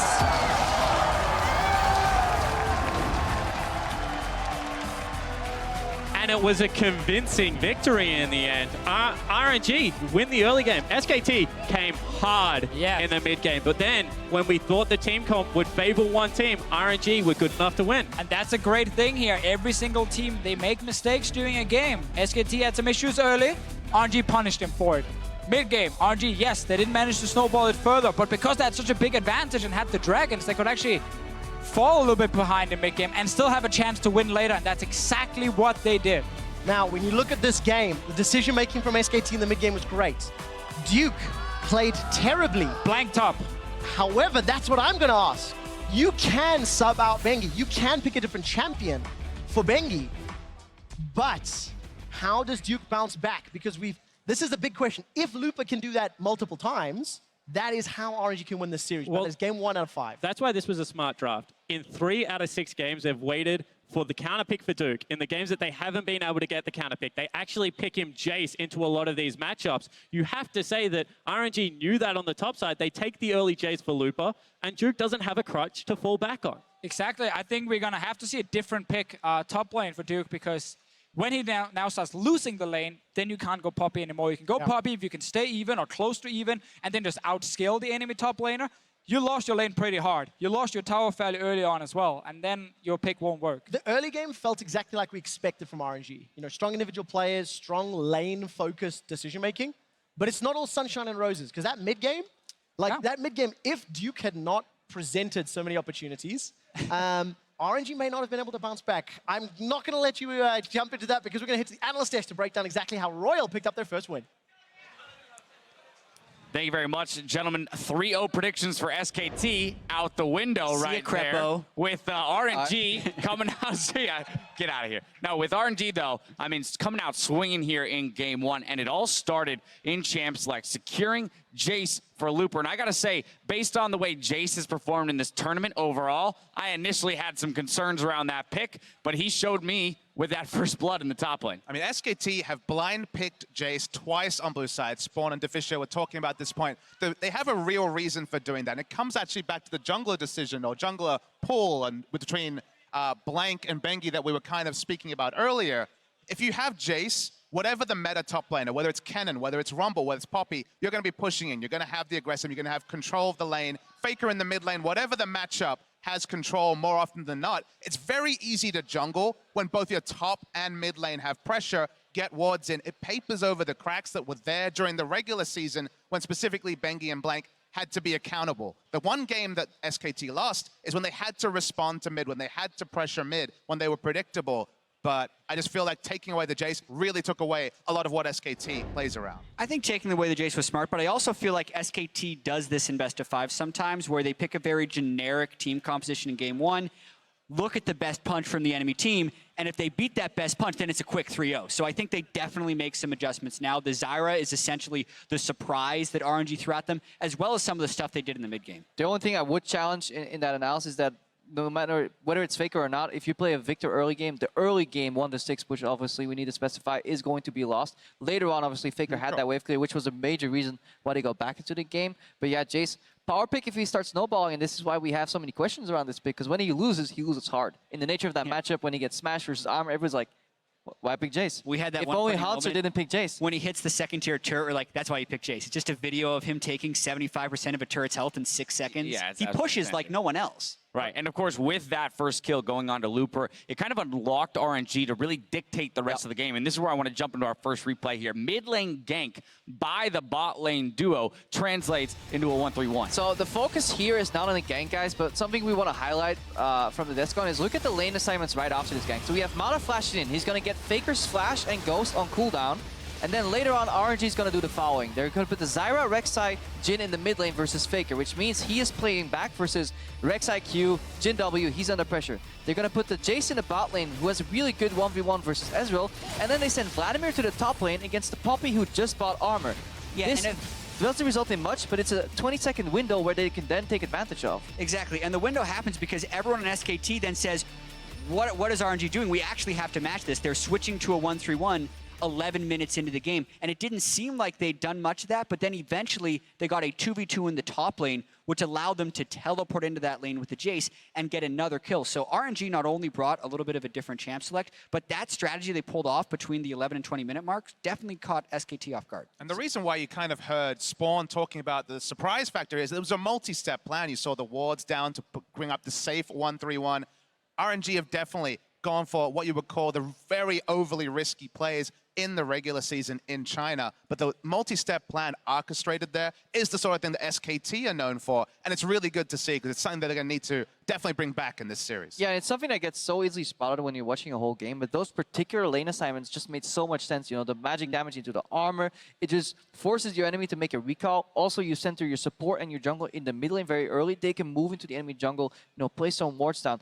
They did eventually switch back, Jet, from the 1-3-1 because they went for that play in the top lane. I believe we have the second replay right there. It's actually super smart setup because we were wondering why are they not sticking to the 1-3-1 because RNG was, again, one step ahead of us. Right, let's take a look at this adaptation made by RNG, brought to you by Acer from that 1-3-1, setting up a sweet TP gank here in the top lane. Yeah, I jumped the gun and talked about this earlier, but when they matched up with the 2v2 in the top lane, it's an easy recall for Looper. He can buy items, and they have the ward there as they're getting pushed in the top lane. So it's actually a pretty easy conversion. A nice start there by Uzi to get the root onto Bang early, and there's not too much they can do to escape here. They throw in the ultimate from the Jhin, land a few shots onto Wolf, get that kill, and this then transitions to the turret. Also, what is Duke doing completing that TP? And, you know, talking about Duke, you know, he was playing the Jace, and his KDA on those Jace games, it wasn't wonderful. There was a 0-4-5 game there where he was kind of just being ganked by 4 members while the rest of his team were winning. The thing about Duke that's always been true of him, whether he was on Najin, when he was on SKT, he's not Marin. He's not a fantastic teleport user. And when you pick Poppy, especially into Jace, you're sacking lane. You're not expecting to win or get kills. We saw some of those from Cuvée yesterday. That was certainly not the norm. You need to make the teleports work. And that was one example of a teleport that didn't work. We saw another one where he tried to catch off MLXG on Rek'Sai. That was just never going to work. The spotlight was on Duke and his teleport play, and he let his team down. And I'm so pleasantly surprised by RNG because one of the critics we have very often of them is that they don't have macro. And they showed in the 10 to 20 minute mark 2 plays that were obviously set up very well. Like it all tied together when they did the lane assignments. This gank was pre-planned. That ward was there. And then even going back to the early phase of the game, they had the Zyra push very early on. They had their jungler group. They took that first tier 1 tower, and then they kept changing up the map, isolating outer turrets over and over, allowing this Jace to start snowballing. So this was such a smart play by RNG, and we're not used to seeing that. And this makes the series much more interesting. It makes it much more interesting, but while they made some good moves in the early game, that did not mean that this game came easy for them. The ultimate victory took a while to get to, culminating in our game-winning team fight, but this was not before SKT made a couple very good moves themselves to even up the gold. Because coming into this replay, SKT had really stalled out the game. We're like, okay, another late game, Bang's gonna take it over. But then we see this big fight that really changed the course of things. Xiaohu had just completed Death Cap before this fight as well, so him being able to get the angle while SKT was trapped in River is a big miss. And yes, Duke could have knocked back Uzi, but that wasn't gonna stop Lupa from coming in the backside of this fight. This was a well-orchestrated fight by RNG to close out the game. Again, they push out, they leave some D-Vision, and they always find good TP wards for Looper, and Looper is actually a top laner that is really good at those teleports, in my opinion. I have more of a utility vibe with him, so it was really nice to see that he could carry.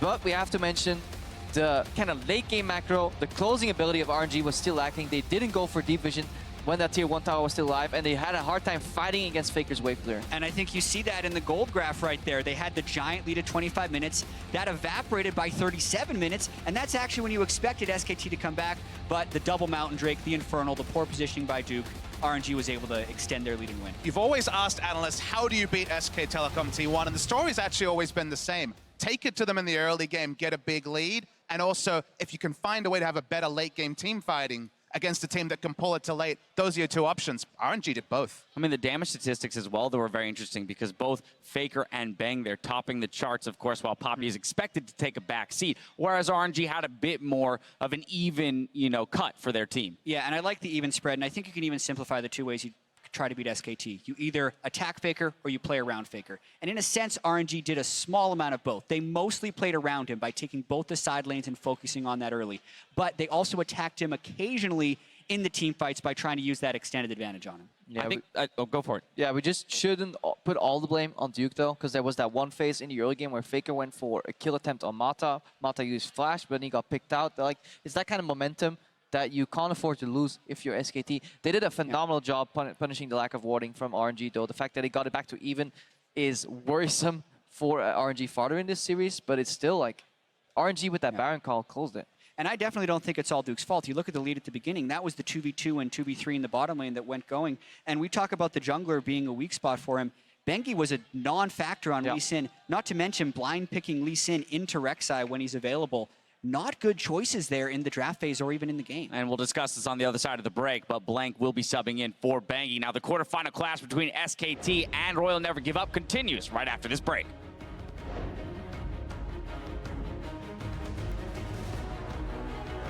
We're going to bring you this best-of-5 quarterfinal between LCK's SK Telecom and LPL's Royal Never Give Up. Hold that door. Duke's in trouble. 100 HP. Lupa solo kills. Gone are the days by arse. Oh, this is good. This is now they're going for it. Look at the minimap. SKT are nowhere near. Lost Dragons in the pit. RNG, they've stolen it. They've snuck it. They've got Baron. And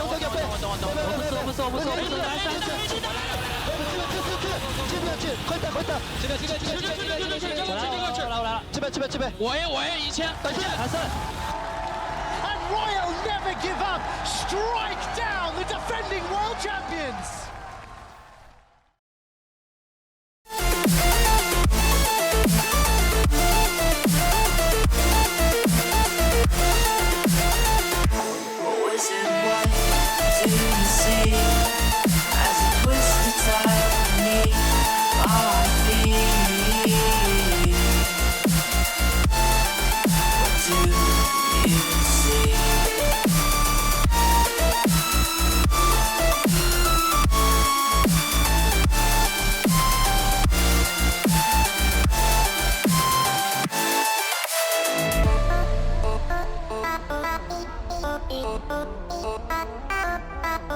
Was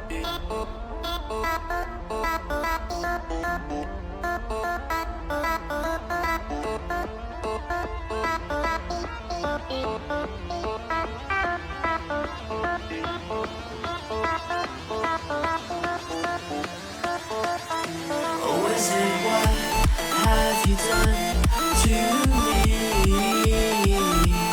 As the dark energy flows from inside of me, inside of me.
I remember the fade in your eyes. I'm lost in space, floating away.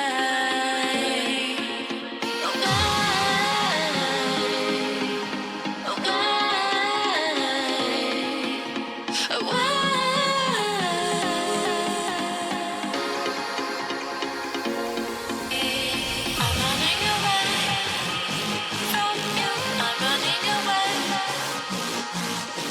I'm running away with you. I'm running away. I'm running away from you. I'm running away. I'm running away with you. I'm running away.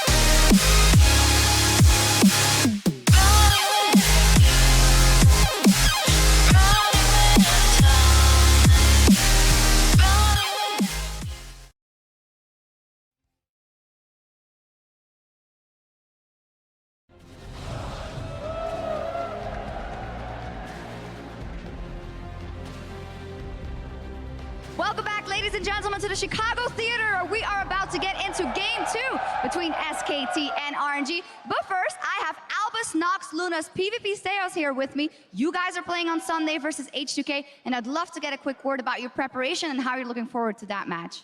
Well, we are training a lot and looking forward into this match. I think that will be a battle, a real one fight between me and Jankos for the title of the First Blood King, because H2K won every game they got the First Blood, and I grabbed like 6 First Blood out of 7. Okay, well, I'm looking forward to that and see who it goes to. Now, though, SKT is battling RNG and they are down. RNG took the first game. We were watching it together. Tell me what you thought and what are your predictions for the rest of the match? Okay, well, this year I feel like SKT is a team that is like playing like Faker and Bank, getting to the short-minute mark, and the 3 people around them helping them.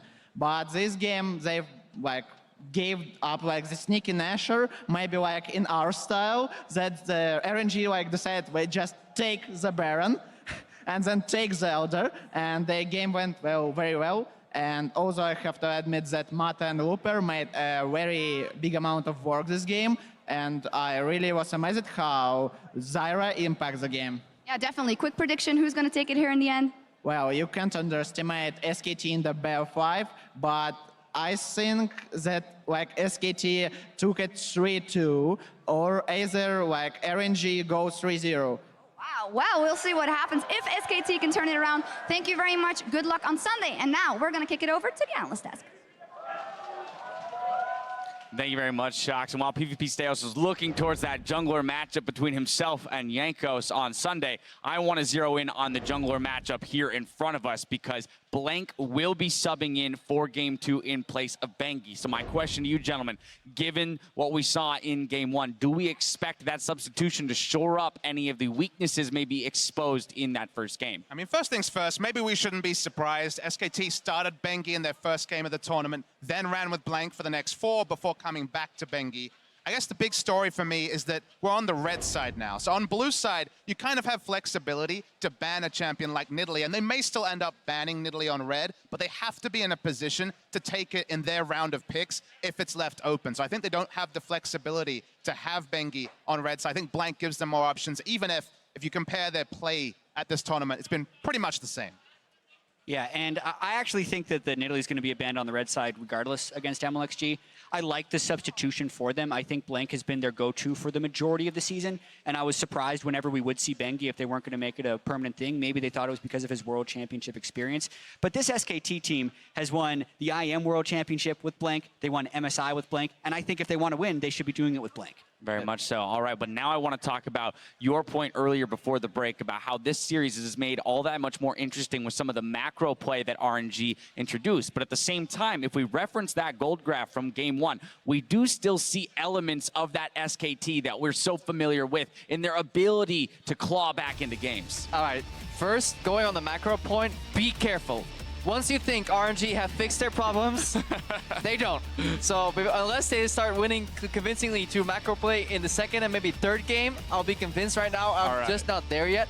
But yeah, as you see the big dip there towards the end of the gold graph where everything went even, that was SKT playing with the wave killer in the mid lane. And honestly, a lot of people sidestepping Deadly Flourish constantly. A lot of base seekers got sidestepped. A lot of Deadly Flourishes got sidestepped. The ultimates just didn't connect. And SKT was so good at buying time. Yeah, SKT has some of the best players in the world, as does RNG. We mentioned that when they entered the players, how many world best players we have, or people that have won world championships that were on that stage. And you're seeing it in the level of skills, in the intricacies of the team fights. So a lot of it does come down to whether or not you have the right TP, whether your jungle path is in the right place, and whether you're picking advantageous matchups in 2 out of 3 lanes, which so often has led to victory in this world. But I think we should, just as a point, I think we should talk about the fact that it feels like RNG at this tournament have kind of played to the level of their opposition. 2 games against TSM, 2 victories. Game against SKT, another of the tournament favorites, a victory. And the reason why I bring it up is that, I mean, Spawn kind of alluded to the fact that they have players here who, you know, their motivation in and out of every game in a big league has been called into question. Very easy to rally the troops in a best-of-5 for your world's life. And it feels like the level they're playing on against these teams that they respect, against these teams that can go far, has been a step higher. All right, well, they came out and definitely put up a showing here in Game 1. We'll see if they can take another win off of SKT as we throw it over to Quickshot and the guys for Game 2. Thank you very much. Royal Never Give Up are going to need 2 more wins to take the series. And if I recall correctly, Royal Never Give Up won the first game against TSM, lost the second. They won the first game against SKT and MSI and then lost the next 3.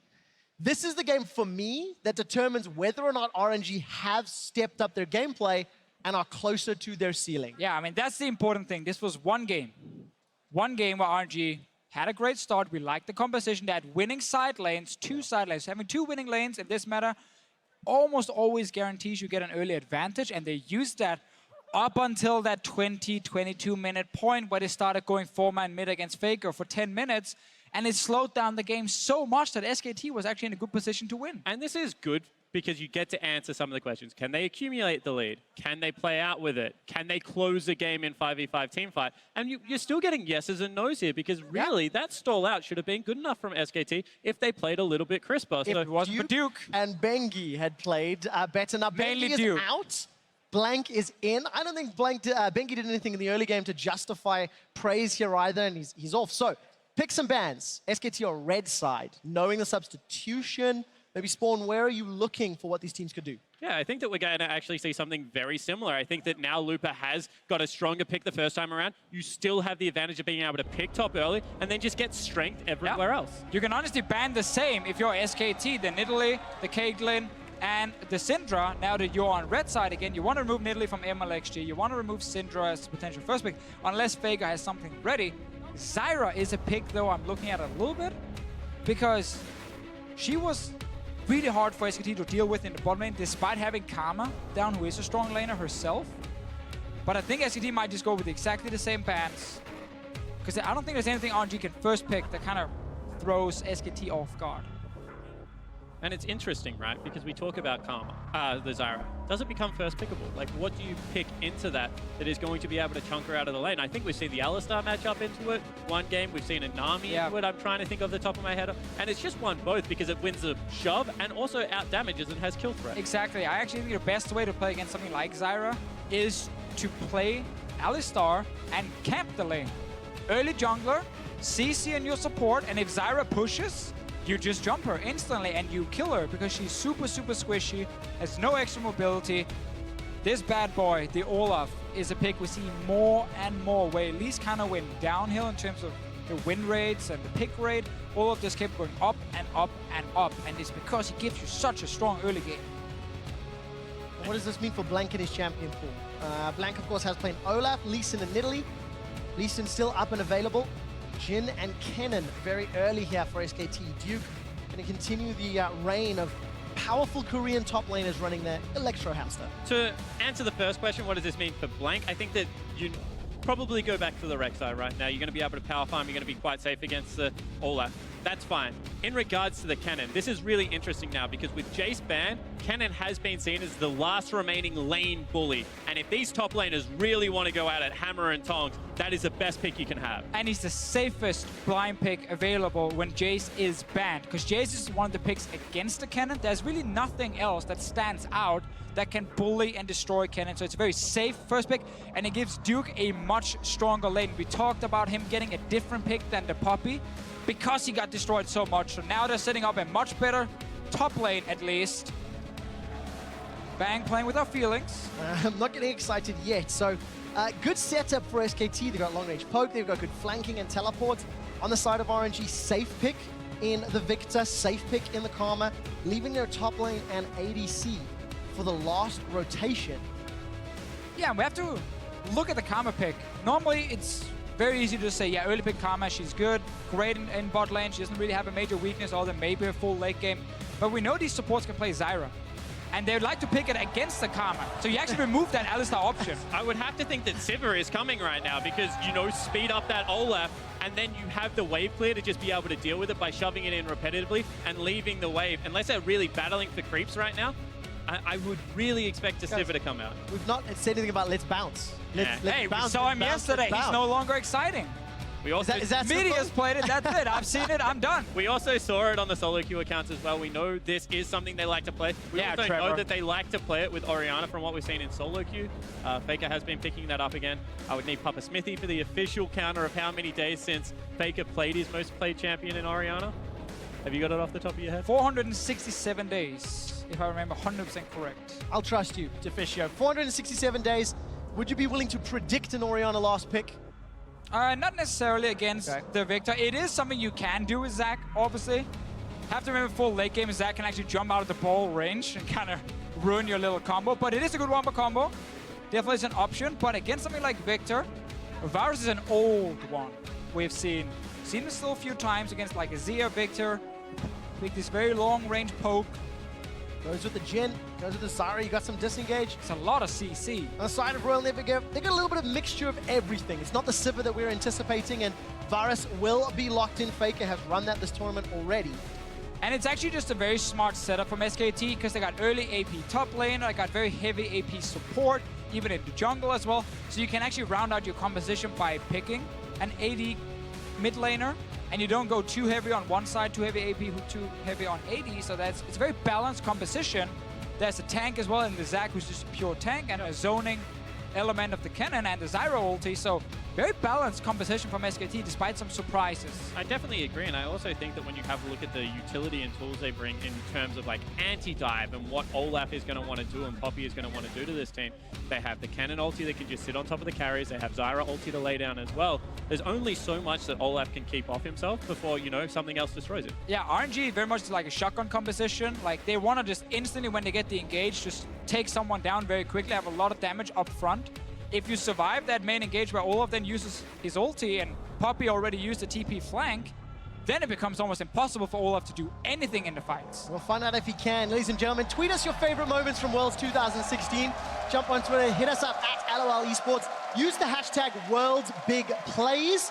The race for the Summoners Cup, it does continue, and one of mine is solo kills don't happen anymore. Hashtag as often, I Things said. Deficio says. RNG surprised? Actually, no, that's not fair. RNG picked up the win that people were expecting or anticipating. If they get a second win, that's when it becomes a surprise. Can Spawn contain himself? If it happens, we will find out. I will be well and truly contained. This is a team that has burnt me so many times. Let's find out if they're going to do it again. Chicago, put your hands together for game 2 of Royal Never Give Up, taking on SK Telecom T1. A lot of cheers in the crowd for RNG. Everybody wants to see the favorites, the dynasty of SKT go down. At least a lot of people do. Not everybody. And as it stands, RNG, they've grouped up, spotted out Bang. Ooh, getting that gold advantage. Push him out of the jungle ever so slightly. And guys, quick update, Bang versus Uzi over on Riot Games 2. Go check that out with Sifa, Marks, and Gate. Yeah, and this is something that we expect out of these two teams. Actually, a very standard fan out, although Faker had to burn a summoner spell here, versus early game shenanigans coming out of the RNG lineup. Right, yeah, SKT likes to just kind of fan 5 and see, okay, is there anything happening, someone invading? So there's a bit of early vision just to spot the Grump, get to see if SKT is doing a camp and you can go in and interrupt it. Or if, for some reason, Blank was starting down on the bottom side, but that is definitely not something we expect. I still like the fact that we have on one side RNG, that composition that when they dive in the first time, can deal a lot of damage to you. Your CC does nothing against Olaf. So if he's actually strong and he can get to you in these mid-game fights, he can take down one of the carries.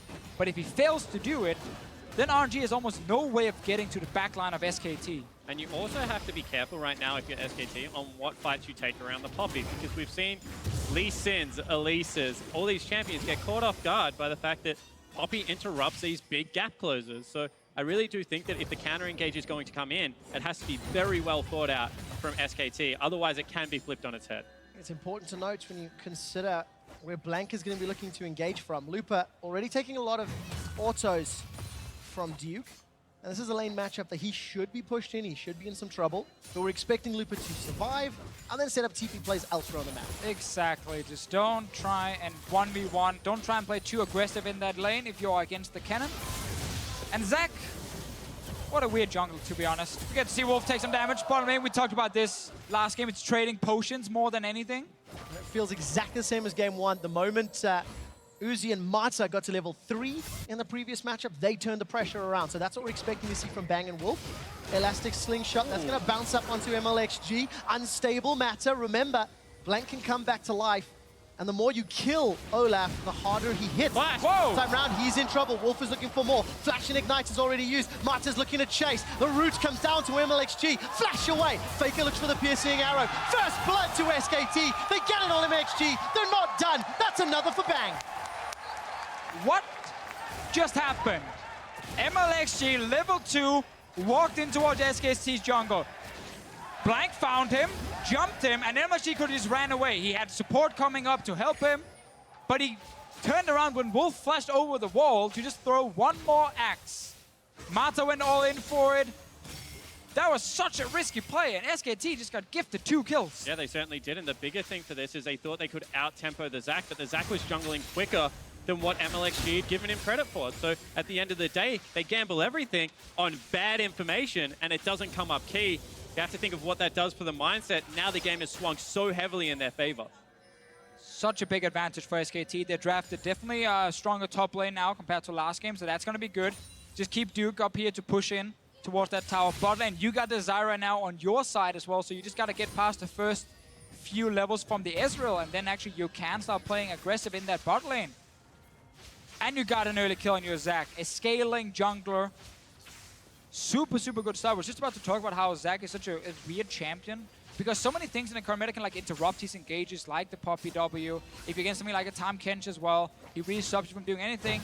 A lot of champs can zone the Zac, but he has very, very good engage tools, and he can be super, super annoying if he's getting ahead in a game, because he just becomes unkillable in the mid game. And if there's one thing that SKT have been very good at throughout basically everything, is vision as well. Zac, you need to have good vision, need to be fully aware of what you're elastic slingshotting into. Mata dropped to below 200 hit points, losing the fight ever so slightly with that little plant. And Wolf is now going to back away. So even CS, but kill for Bang, kill for Blank. A couple of Lucy boots already picked up for Blank, so speed up the rotations, get more of those W's, that unstable matter, faster clear, etc. And I think that this is really key now to see the mindset of RNG, because they're going to lose the lanes. I mean, bottom lane already being picked up a serrated Dirk. That's against just a tier. So you have to be ready to scale. You have to be willing to take this one late game. Just in the same vein as we were talking about SKT last game, they have good straight line wave clear in the fact that they have the Victor. They have good disengage tools, but are they patient enough to play around it? Yeah, we definitely know SKT, if they get an early advantage, they know how to close out games. Unrelenting. It is so rare you see SKT throw away a big lead. Blank is trying to go mid lane, gets a flash. From Xiaohu. There's no flash from Blank, so he couldn't deliver that one over, and Xiaohu gets away. Now that timing is so, so important, because Faker's gonna hit level 6 very soon. Yes, Xiaohu does have his cleanse, which can help him against the engage from Faker. Problem is, Slow will most likely follow from the Varus with his E, and then also Zac jumping in, and when you don't have a flash, you're just gonna get slowed down right after the snare, and then you're still going to die. So now SKT can return gank mid, and it's so hard to ward against Zac once he gets a few levels in his slingshot, because suddenly you gotta ward behind these different walls, further in towards the enemy jungle to actually see him sit around corners, otherwise he's still gonna get you. That's what Blank's going to be looking to do. Plants pushing forward, Bang and Wolf shoving in this wave over and over. They're still down 10 CS. But obviously, Uzi's going to extend that ever so slightly with this wave. Taking a quick look at MLXG, getting close to Ragnarok power. And he's going to potentially come up top. Duke, ultimate and flashes up. It's just a ward that's being put down. Yeah, and that's a really dangerous gank, because you're 2 melees into a cannon that has double summoner spells, so they're going for it. They are indeed. Keeper's Verdict goes down. Duke, Slicing Maelstrom comes up. MLXG, no ultimate, remember, so he just gets stunned up, and not done yet. Undertow picks up. Brolaf once more. Thundering Strike comes down. Duke is looking for more. Elastic Slingshot interrupted! Cannot chase further. Blank, no bounce available. Undertow goes out, and SKT, they walk away. That could be important if Lupa can find the W's. Hold that thought, guys. Uzi's in a little bit of trouble. Arcane shifts forward, gets the exhaust, but no follow-up damage just yet. Yeah, that was a little bit trigger happy out of Wolf there. I don't think there was really a kill available. However, want to go back to the top. That was really patient out of Lupa. Hold up. Mata's in trouble. Down to, I think, double-digit HP, 30. But he gets away with his life. Flash and exhaust used. That's... Whoa. Go ahead, Spawn. They're done playing now on the bottom lane. You may talk. Are you sure? So, able to hold that W, not to chase, but because he knows that the potential counter gank. What the? Arcane shift. Flash is still up for Uzi. He flashes the second. Get me out of there. Not done What's yet. happening Now bottom Uzi, lane? he's running low on mana, going toe-to-toe. Uzi's going to go down! No! Uzi's killed by Wolf! In the end, we get a kill. They were fighting for such a long time. Would you call that 1v1? I mean, as a support, yes, you know, just to give him some praise there. The power of Thunderlords. Blank is going to be able to steal a jungle camp and back away, and it's falling apart at the seams here. 2,000 gold before 10 minutes in favor of SKT. And you really have to credit how they're playing this early game, because they're playing it on the knife edge, they're taking the risky trade, but because of the early kills, they are coming out ahead still. Yes, and they're fighting with information, because they knew MLXG had spent so much time top lane. They could keep trading bottom lane knowing no jungler would be there. Wolf could actually go aggressive and chase the kill as well. Hadn't Olaf been there, he would obviously have died for it as well and have still used his flash. But that top lane gank we tried to talk about before, MLXG did use Ghost. The reason they didn't just full commit Obviously not level 6. Never mind, bot lane trading again. It is trading, but nobody gets rooted until Mata does. This should be a kill for Bang. So easily secured. The plant lands the last auto. Wolf is looking for more. MLXG gets caught up, throws down the Ragnarok, and Undertow slows down. Uzi gets good damage onto Blank. Blank still should have his Cell Division passive up. Fake is not done. Roaming in through the rest of the jungle. 5 kills to 0, 3,000 gold lead, and this might even be Tower First Blood. And this is why SKT for so long has been the best team in the world, because when they have an advantage, they know exactly how to play around it and repetitively punish you for being greedy. They step up into a gank, they use their gap closers forward, and they smash them. That's the thing right here. SKT just mechanically outplaying RNG in the bottom lane, winning these trades. Yeah, you get a bit of damage on mid tower, and that's about it. Duke even got to save his flash top lane. RNG didn't want to all fully commit because they didn't even know where Zac was. He could have jumped out from a bush somewhere. Blank has been having a good game so far. Got that early kill and assist. Perfect stuff for him. And when you have so many winning lanes as a jungler, it's just great to play League of Legends, because no matter where you go, you're going to find something you can kill. Helps when RNG are presenting pretty big targets as well. But you know that's what this team is going to do. They do not lose the game slowly. When they're behind, they look for kills to make up the gold. One of our biggest compliments last game was they're looking for structures to build that gold lead. This time around, you can see, back to old bad habits. They're just looking to fight over and over again, and they're getting punished. It starts in the bottom lane, honestly.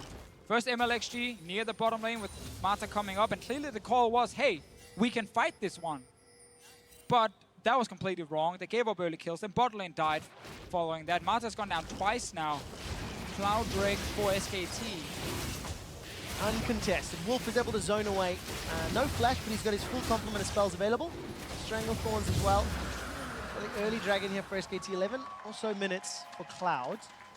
And that's going to just allow them to move between these lanes, push this gigantic lead even further. And somehow RNG have to now play disciplined and controlled from behind. We need to see out of them exactly what we saw out of SKT last game. The ability to... Ooh. A lot of damage onto Faker. Chaos Storm ticks away. Here comes MLXG. Doesn't throw down the Ragnarok though, and Blank, not enough damage to take him out. RNG not confident enough to go for the dive. Yeah, bottom lane's missing. I mean, you can't really go for this just yet, but that is a good chunk. Gives them a little bit of time, and that's all they're buying for right now. Time to get to that late game scaling of the Ezreal, of the Poppy. Wolf is looking for Grasping Roots, finds Xiaohu. Deadly Flourish, Cleanse comes up, flash away from the first shot. Second catches Mata, so does the third. And the fourth goes wide. That may have got a kill, but sidestep from Mata. And it's important now to think back to last game. You know, how did SKT get to that late game state? Because Faker was sitting mid on Victor, wave playing for 10-15 minutes, and RNG just kept trying to kill him in mid lane and kill his tower. That tower, this mid tower you see right here just below Xiaohu, actually didn't die until RNG got Baron and Elder Drake. This game, SKT have, again, a winning top lane that can play aggressive. They even have some fights in the bottom lane, it seems like. Teleport's coming in from Looper. Uzi's able to sidestep for now. Duke gets pinned against the wall. Uzi's not going to connect with that Mystic shot. Uzi's still running for life. Keeper's Verdict throws Duke up into the air. And here comes MLXG. A new challenger appears, and Duke is down. Another really sloppy play out of Duke, to be honest. We're talking about how they're doing this with full information. They have full vision. This time he thinks Blank's going to be able to help him, but MLXG gets there in time. Loop is able to also use the teleport. But this is only 2 members pushing this tower. Blank is here to try and defend. He is spotted on the ward. Problem is, it's kind of risky for him jumping in.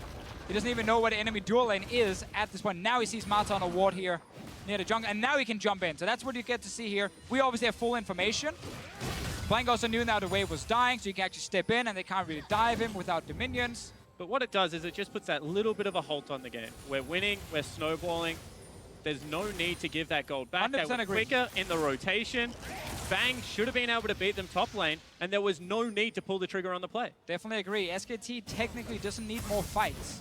They need to just push the 2 side lanes where they have the strong 2v2, the Jhin and Zyra with kills on them, Ghostblade completed against the Tia Israel, and then the Kennen beating the Poppy. And then you, as we talked about in the last game, you push these 2 side lanes, you play around side lanes all the way to tier 2 towers, and then you can start roaming towards mid lane and try and threaten that Victor under his tower. And if Kube taught us anything yesterday, it's that you don't want to accelerate the Poppy because she becomes obnoxious really early in the game to deal with. And all they've done is just giving this one pure tank, this one brick wall that's coming at your carries, more gold when it was in a punishing lane matchup. Yeah, and that's something that Duke's going to need to rectify. He's still got a small advantage over Looper and should be able to bully him around. Looper's got a little bit of MR, a little bit of armor. And we've now got these Australia lanes as both duos up top. Yeah, and I would like to see Blank on top side now. He needs to play around this super strong 2v2 lane where this tower as well is very, very low. If Blank is there and Faker can move from mid, plus you have a TP advantage, then you can play super, super aggressive on top side because you can always have 5 members showing up before the enemy team. And this will allow SKT to just get down this tower eventually or even dive against RNG if Mata and Uzi are sitting alone trying to defend. Luckily, Mata and Uzi have their flashes available. Look at the bottom lane. MLXG moving in to help out Looper, but Looper's taken so much damage. Ultimate is available for Duke, so if a fight breaks out, MLXG's looking to zone this one out. There we go. Chaos Storm is down. Duke is taking a lot of damage. Not going to get the reply. Looper with the passive survives. They trade a tower for a kill and a tower. And one more time, this is RNG. They made mistakes in the early game, but they're trying to trade efficiently. This is a big play, however, from SKT, sieging up mid. Xiaohu, I think, reads the situation, backed away very, very early. And right here on your screen, we see why you need to push that side lane, because it forced Xiaohu and Victor to step into his own jungle instead of clearing a wave. And that just allowed SKT to have a full wave coming in, put up a few plants, and take the tower. It's all about threaten from the side with the flank. You don't have to go for it, but just threaten it and force the guy to step away. And one more time, you know, Duke, he gets taken down, turret gets killed, but this time SKT hit back. It's a 2-for-1 trade. They're jockeying for position around the map, and they've left a trail of deep wards to be able to revisit this play time and time again if the RNG lineup overextends for farm. Yeah, those wards now for SKT, though, they don't mean a whole... Actually, they will, because they're going to TP on it. Instantly teleport. Martin's going to get jumped on here by Blank. Wolf and Duke coming up from the river. Uzi cancelled his recall. Flash is available. Let's see if we can get away. The answer does not seem to be so. Uzi goes first. Mata follows shortly. And that is where everything falls apart for RNG. They ignored the deep vision. They just pushed out the lane, say, we don't care what's behind us. SKT found an opening that wasn't even supposed to be there. Normally, you would just forget about those wards, recall, put the new wards in the bottom lane, and take another dragon. But because RNG just pushed out, ignored the vision, they actually got jumped and died again. And this is really key, because one more time, now if they can get the Rift Herald over onto Duke, someone that's being punished, gives him a little bit more one-on-one. Maybe he can actually stick with the Poppy. Doesn't look like they're giving it to him, however. That's interesting. You're dead to us, Duke. You've died too many times. SKT is now playing 4v5. But this is a play that, you know, you could see was telegraphed from SKT. They controlled the top side of the map so beautifully for so long. And then they weren't hesitant when they pulled the trigger. They knew that they had the information one more time. As soon as they saw RNG just completely ignore those wards, something we don't see back in the LCK ever, they're like, okay, let's pick up some more free kills. Got themselves 2, got themselves a Rift Herald. Looper's got a couple of minutes to play with the teleport advantage. But SKT have so much information to work with and such a gigantic lead. Their namesake is so funny, however, because 2 Cloud Drakes spawn for SKT. I mean, they play the early game just as punishing. Gonna get a third one. Actually, no, that is the second one. I thought they just took it. Yeah, so this is so, like, for a tiny thing, it is incredibly punishing because they don't have the same danger when they're around Baron. It's still quick, but it's not double Mountain Drake quick. And they don't have the scaling advantage of having that Infernal on their side versus what is still a potent late game comp. But they can move very fast. They can. Are you over on the Cloud Drake hype train now? We are in North America after all. It has also been buffed since it has actually a lot of the negative opinions, I should say. The point about Cloud Drake is just like, yes, it does help you, like rotate very, very quick between lanes and so on. But when it comes to finishing big objectives or big team fights, it doesn't really help you. Slightly before with the positioning, but people want Mountain and Infernal because Mountain gets you, you know, an easier Baron, and Infernal often gets you easier team fights later on.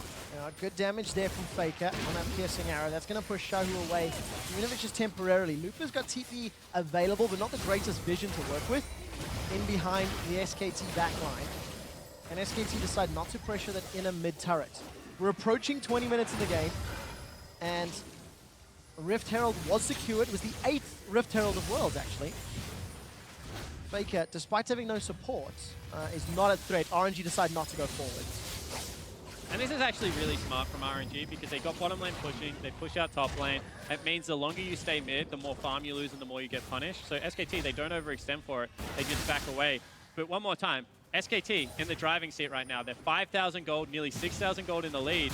But it's what they do at this stage of the game, how they control vision around Baron, how they start sieging up these next 2 turrets, because it's going to be hard. It will, but if you're SKT, you know, it's kind of a luxury problem for you. Like, oh, damn, we're so far ahead, we can't just, you know, take a Baron because it hasn't even spawned yet. Yeah. So it's okay for them right now to be like, all right, let's slow down for 5 minutes, just keep farming 3 lanes. And the most important thing to do now with this advantage is to take away jungle camps. It might look like a small difference at first, but when you keep doing it over and over, steal away every camp, the enemy team just falls further and further behind until you're strong enough to take Baron. Okay, gentlemen, I need to now get you to take note of what SKT do in the middle game with the same sort of lead that RNG had from game 1. Now, RNG floundered it because not only did they not make the best moves, SKT defended well. So that's what I want to compare, how these two teams play, because they're in opposite positions. The only mistake I saw from SKT in this game was Duke. Going bot lane, trying to get the kill, dying, and then after, when they wanted to make a play on top side for the tier 1 top tower, he stayed under his tower and got dove again and died. Outside of that, SKT has actually played this super, super well and much cleaner than RNG. SKT showed why you play side lanes, and now they find Looper. Looper's trying to get away. Stranglethorns has been used. Curtain Call comes down as well.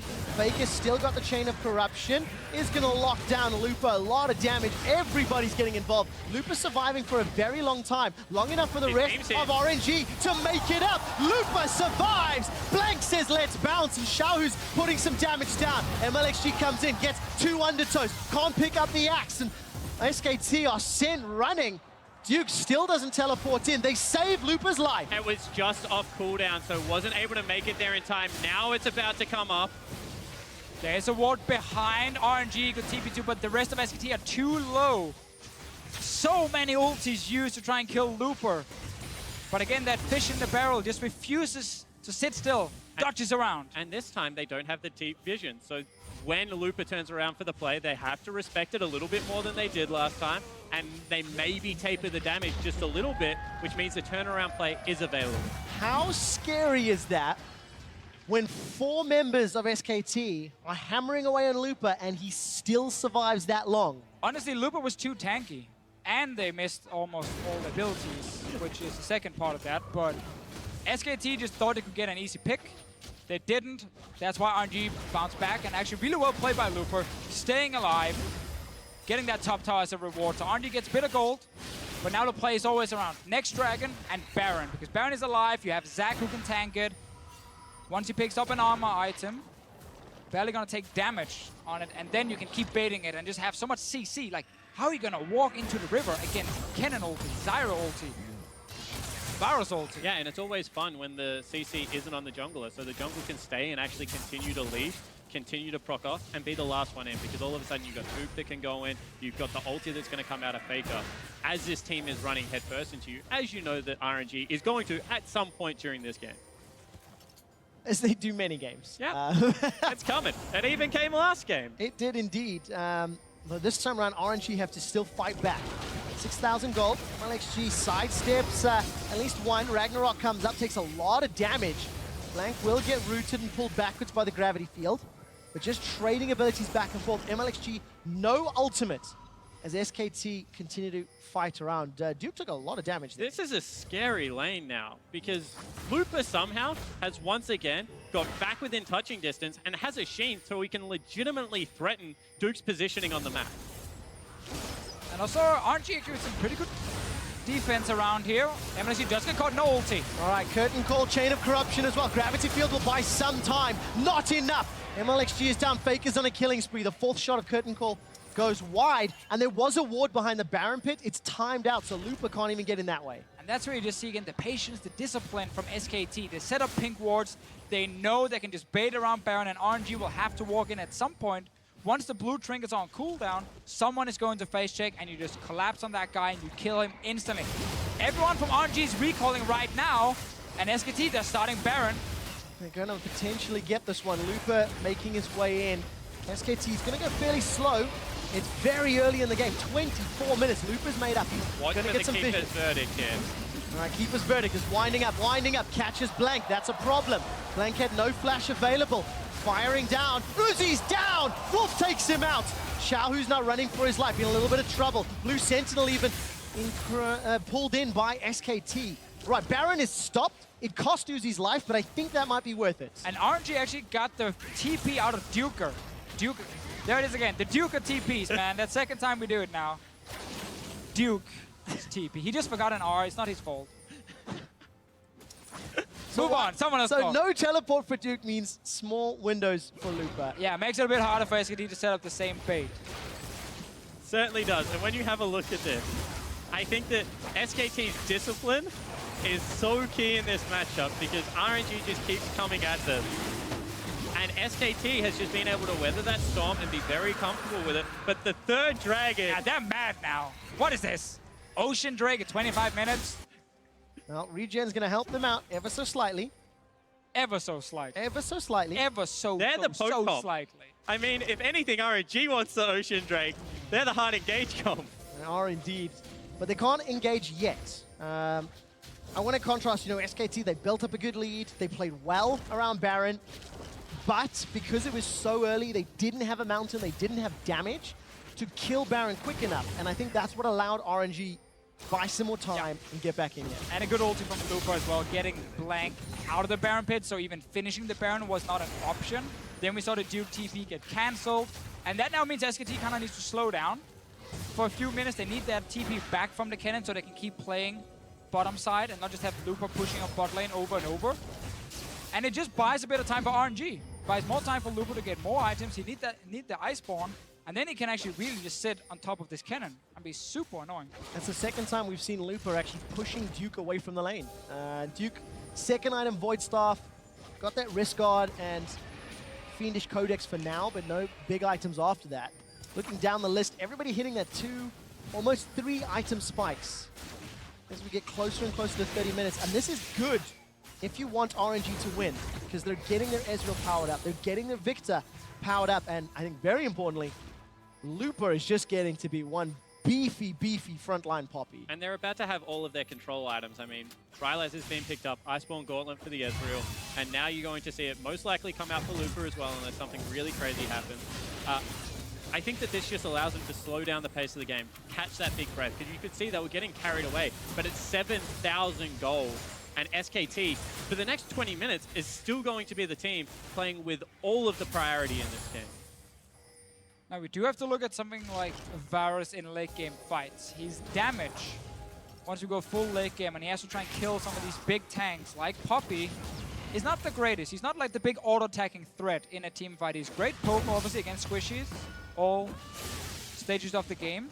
But it can be really hard for Faker late game to actually take down a big front line. Olaf, Poppy, Karma Shields coming in. Minimal, obviously, as a support late game. But it all matters.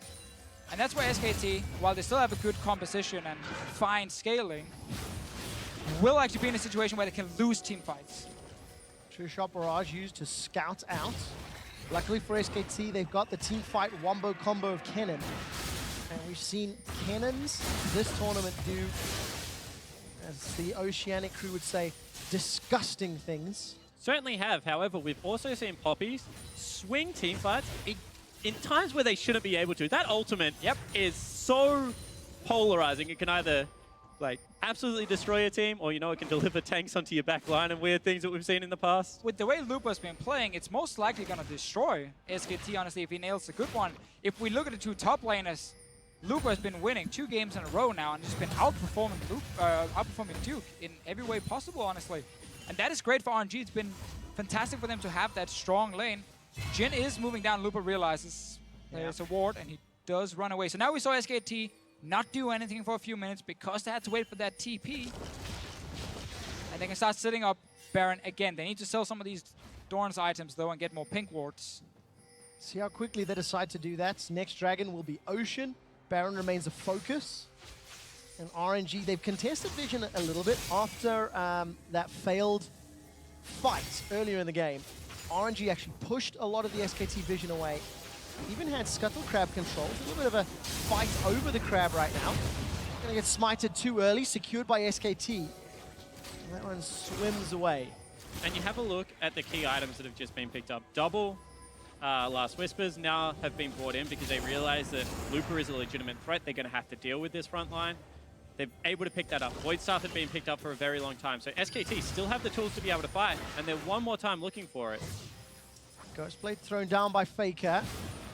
In the background, there is a potential TP ward. Pink in the jungle. SKT, they're grouped up. Duke continues to meet Looper. He's making his way down to that bottom lane. Top laners gonna go battle toe-to-toe. Xiaohu caught up by the curtain call. 2 shots. Chain of Corruption flashed away from Mata. Body blocks the 4th, but SKT get the tower. A really good move from SKT, and a big thing here to highlight is the fact that Looper had no place to really TP.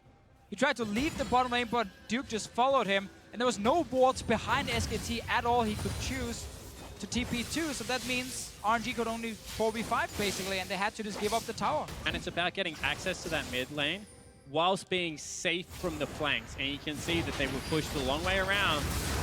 MLXG, for what feels like the 15th time this game, is gonna face check. Uzi now making his way forward. Baron under some siege. Piercing arrow let loose, but Faker doesn't find a target. And now SKT can do this Baron a lot safer than before. They have some armor on Blank, they have more DPS on their carries. Both top laners still with teleport, but again, Looper has no good location. There's minutes on top side, and that's about it for him. Chain of Corruption's not available for Faker. The rest of SKT, they peel off Baron. Looper had left the bottom lane, but I think he was standing on top of a ward. That's why Duke went to challenge him. And now there's a second game of cat and mouse, because who is more valuable in the team fight? Looper, who's going to dive the back line, or this Poppy that should be able to blow up all the squishy members on RNG? Now I'm going to answer the question with player name, not champion name. Looper, because he seems to have Duke's number. Second game in a row that he's outclassing his opponents. But you have to remember, if Blank stays on the Baron, then they don't really have that good of a counter initiation without the cannon available. So you can see that they're hesitant to 100% commit to the objective if either of these top laners can really make it to that fight. And what happens right now is one of the problems in this meta. It is so hard for teams to kind of push through the mid game and get that Baron and then use it to close the game, because again, whenever you see 2 or 3 wards getting cleared by RNG, SKT has to go back and get new wards. Then they need to get new pink wards, place them one more time. And it's this constant struggle, because one sweeping lens can like clear almost the entire river. So once you leave the Baron for just a few seconds, a few wards will die, you go back to base, you come back out, game is super slowed down, and you're kind of looking for picks. Looking for picks when the enemy is trying to clear your wards. Then you hard engage with Zac, you hard engage with Varus. But SKT have not done that. They've started the Baron twice now, gotten low at the Baron, and then disengaged. When RNG is looking to clear these wards, engage on them, like you did on the Olaf, and then do it a second time without starting the Baron. Kill the blue wards, watch RNG walk up to this river again, and then hard engage a second time. Look for picks over Baron, because it's so hard for you to finish that Baron at the moment. However, RNG has flirted with danger. They've made them commit to the objective before they've been willing to face check, and have been able to, I guess, ride that dangerous balance between giving up an objective for free and face checking to the death and ultimately costing you the game. And another Ocean Drake. Another Ocean Drake. So double Cloud, double Ocean. Uzi tried to snipe the red buff. It was smited by Blank. 12 minutes ago, I said, let's compare mid games. SKT made it very, very, very clear. They're trying to play the Baron game, but it has not actually netted them an advantage. They've got a little bit of control in RNG. Yes, they're still down a gigantic amount of gold, but obviously, as we always say and love to say, the later this game goes, the less relevant that becomes. Of course, and same thing for some of these Ocean Drakes SKT have been getting. That's one thing we just have to highlight. Like, everything went in favor of RNG last game. Won the early game into Mountain, Infernal, Mountain, which they then used to rush a Baron later on. SKT doesn't have the same situation here. They don't have the same damage against some of these big objectives. And again, that's why starting the Baron is the risk instead of just looking for the fight around the Baron pit. It's only 2 blue trinkets. Once they're used, enemy team has to walk in and face check. So what does RNG have to do? Looper is obviously going to be one of the keys to this, because we know how SKT want to advance their lead to win. How does Royal never give up bounce back? They're just looking for mid lane control, wave clear, and being able to force them off the Baron time and time again. because if they get Victor and Ezreal to late game, they're going to be confident. Chain of Corruption's been used. MLXG's rolling around at the Ragnarok. Mata takes a lot of damage, but is able to flash away. Follow-up flash by Blank. He's bouncing up in 3 RNG members' faces. MLXG did not use Ghost, and teleports from Looper and Duke still available. And here we did see SKT instantly looking for the fight. Started Baron to bait RNG in, instant disengage to look for that fight. But the problem for SKT is this bot lane is getting out of hand. Looper is going to get that tower down.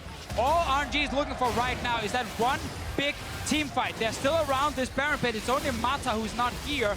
And there's actually a ward now in this red buff area and the river for Looper to TP on. There's a lot of ultimates not available on the side of SKT. Baron's down to roughly half hit points, down to 3,000. Teleports coming in for Looper. Duke is joining as well. The Baron will get secured by SKT, but Duke will lose his life for it. Gets nothing down. And this will at least slow down what SKT can do with that buff. And this game is on a knife's edge right now. SKT finally commit, but Duke a little bit too deep with that teleport, gets blown up. So there is a window now where they can push out the side lanes and make this Baron less effective. SKT really need to be able to pull the trigger when he's back available. And just when we praised RNG for defending well, SKT started the Baron for the 4th time, and this time RNG didn't actually walk in to try and check what was happening. Mata was obviously running from base, so maybe they didn't feel too confident walking into the Baron area, but that finally allowed SKT to take it down. It was close. RNG just spotted them when it was too late. And finally SKT gets the objective. Elder Drake is going to be next if we want to look at big options. Another one is actually start sieging. With your Varus, with your Jhin, you have 2 outer turrets in bot and top lane to go for. I don't think they're mutually exclusive. I mean, right now, you try and get the Baron buff into a couple of lanes, shove them off, go back to Elder Dragon, and with 4 Drakes, that burn damage is going to be so brutal, both out of the Jhin as well as the Varus. I mean, you have to start talking about Keystone Masteries at this stage. Ooh. Yeah, bangers. Ghost played it up. Doesn't find the root though. I mean, that would have taken a couple of reloads on Bang's side to get the kill. Yeah, it certainly would have. So, you know, Death by a Touch, when you get into this late game, when you're able to pick up that Elder Drake, that's going to start really hurting the members of RNG. However, you've just seen what happens when Bang shoots Looper. Pretty much nothing at this stage of the game as well. And you don't want to have to put any bullets into that Poppy. Yeah, and I can't imagine that Faker would have a vastly different amount of damage either with those piercing arrows. That front line for Looper, Randian's Omen, Thornmail, Frozen Fist. So much armor to work with. They're pinging out the fact that Zac is top right now. What sort of engage can RNG pull off? No teleport available. Wave clear from Faker, actually used inside the jungle rather to kill those probes. Yeah, very interesting play from Blank here. What he did top was he set up a slow push. He pushed it out, he knew now it's going to actually start pushing slowly for SKT towards that top lane tier 2 tower. So SKT is relying on killing his bot lane tower here and then rotate top with the big wave. Or have RNG send a member to defend top lane because no one has teleport on RNG right now. And that will then allow SKT to get a bot lane tower near the base instead. They got the first one for free. Next one requires a member from RNG to show top lane with this big wave. Look at your minimap, guys. It's building up bigger and bigger. That's why Blank was up there. And it basically means SKT can either stay bot and look for tower, or they can go towards that Elder Drake once it spawns. And all the while, as Poppy is the one responding to these pushes, Uzi and Xiaohu are just being rained upon by skill shot after skill shot, and that hurts them. It does indeed. Second shot connects, third does as well. Duke is getting a couple of autos onto that inhibitor turret. Mid lane and top lane pushing towards. Looper's come in from behind. Eats a lot of plant damage. Very good Stranglethorn slows down the RNG engage. Looper will go down.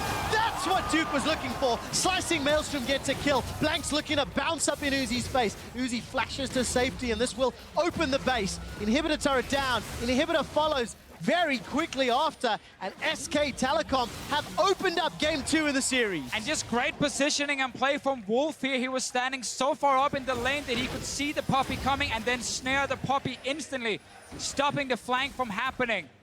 SKT gets exactly what they want. Never mind these big waves now because they already got what they needed in the bottom lane. Yeah, they break open the base and now they have even better access towards the Baron as it respawns. Someone's going to have to respond to the super creep, and with 20 seconds left, I don't even know whether they can defend the Elder Dragon. So this game, you know, They were defending well, RNG, but SKT, the later it got, the more confident they became in their movements. And that is why you can slow down the mid game if you have an advantage, because it only takes one mistake from the enemy team and you get that big objective, you get that inhib turret you need, and then you open up the game again and you can start playing more fast-paced. Look for bigger things and look for a big team fight as well. SK Telecom secure this Elder Dragon uncontested. RNG nowhere to be found, and that's a 40-minute Elder. Going to amplify the power of Cloud and of Ocean. These guys are going to go fast, and they're going to be full health wherever they're going when they arrive. And more importantly, when the skill shots hit, there is going to be so much true damage burn coming out of this Elder Drake that even Looper, who died pretty quickly in this fight actually, is going to have to take. So look at Wolf here staying so far up in the lane because he knows Looper can flank from that side. That's the only way Looper can flank in this fight, and that's why Wolf is up there. Instant snares him, slows him down, and that stops that potential flank because Blank had to walk from mid lane to join. So that's really smart positioning from a support, and it stops any sort of engage. Yeah, Blank keeps committing to the fight. Looper's in a bit of trouble. He is indeed, takes a lot of damage, flashes away, that's instantly down, uses the Merc Wolves to dash away, gets rooted up by the Flourish, but still has 600 hit points to burn through.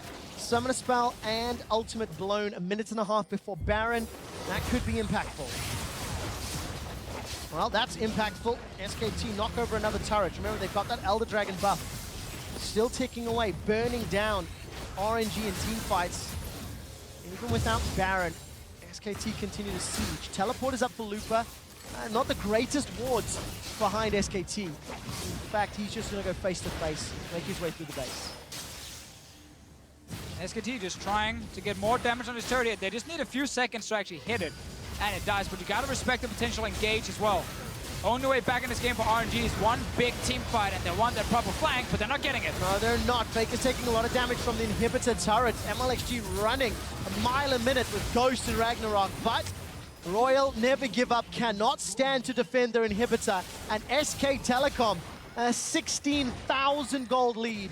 Super minions in 2 lanes. They back out of RNG's base. And they just look so controlled and clinical as they are doing it. RNG does not want anything to do with the Elder Dragon up lineup, so they just give it up. But SKT, they look aggressive. Can we find the kill? No, let's just take the objective and get out. Exactly. Like, yeah, they miss an ulti from Faker. Blank jumps in, but they're not trying to hit anyone. They just want to zone them off. If you see a Zac charging up with Elder Drake, you're backing away from that tower, and then tower goes down in just a few seconds. So just very smart play from SKT.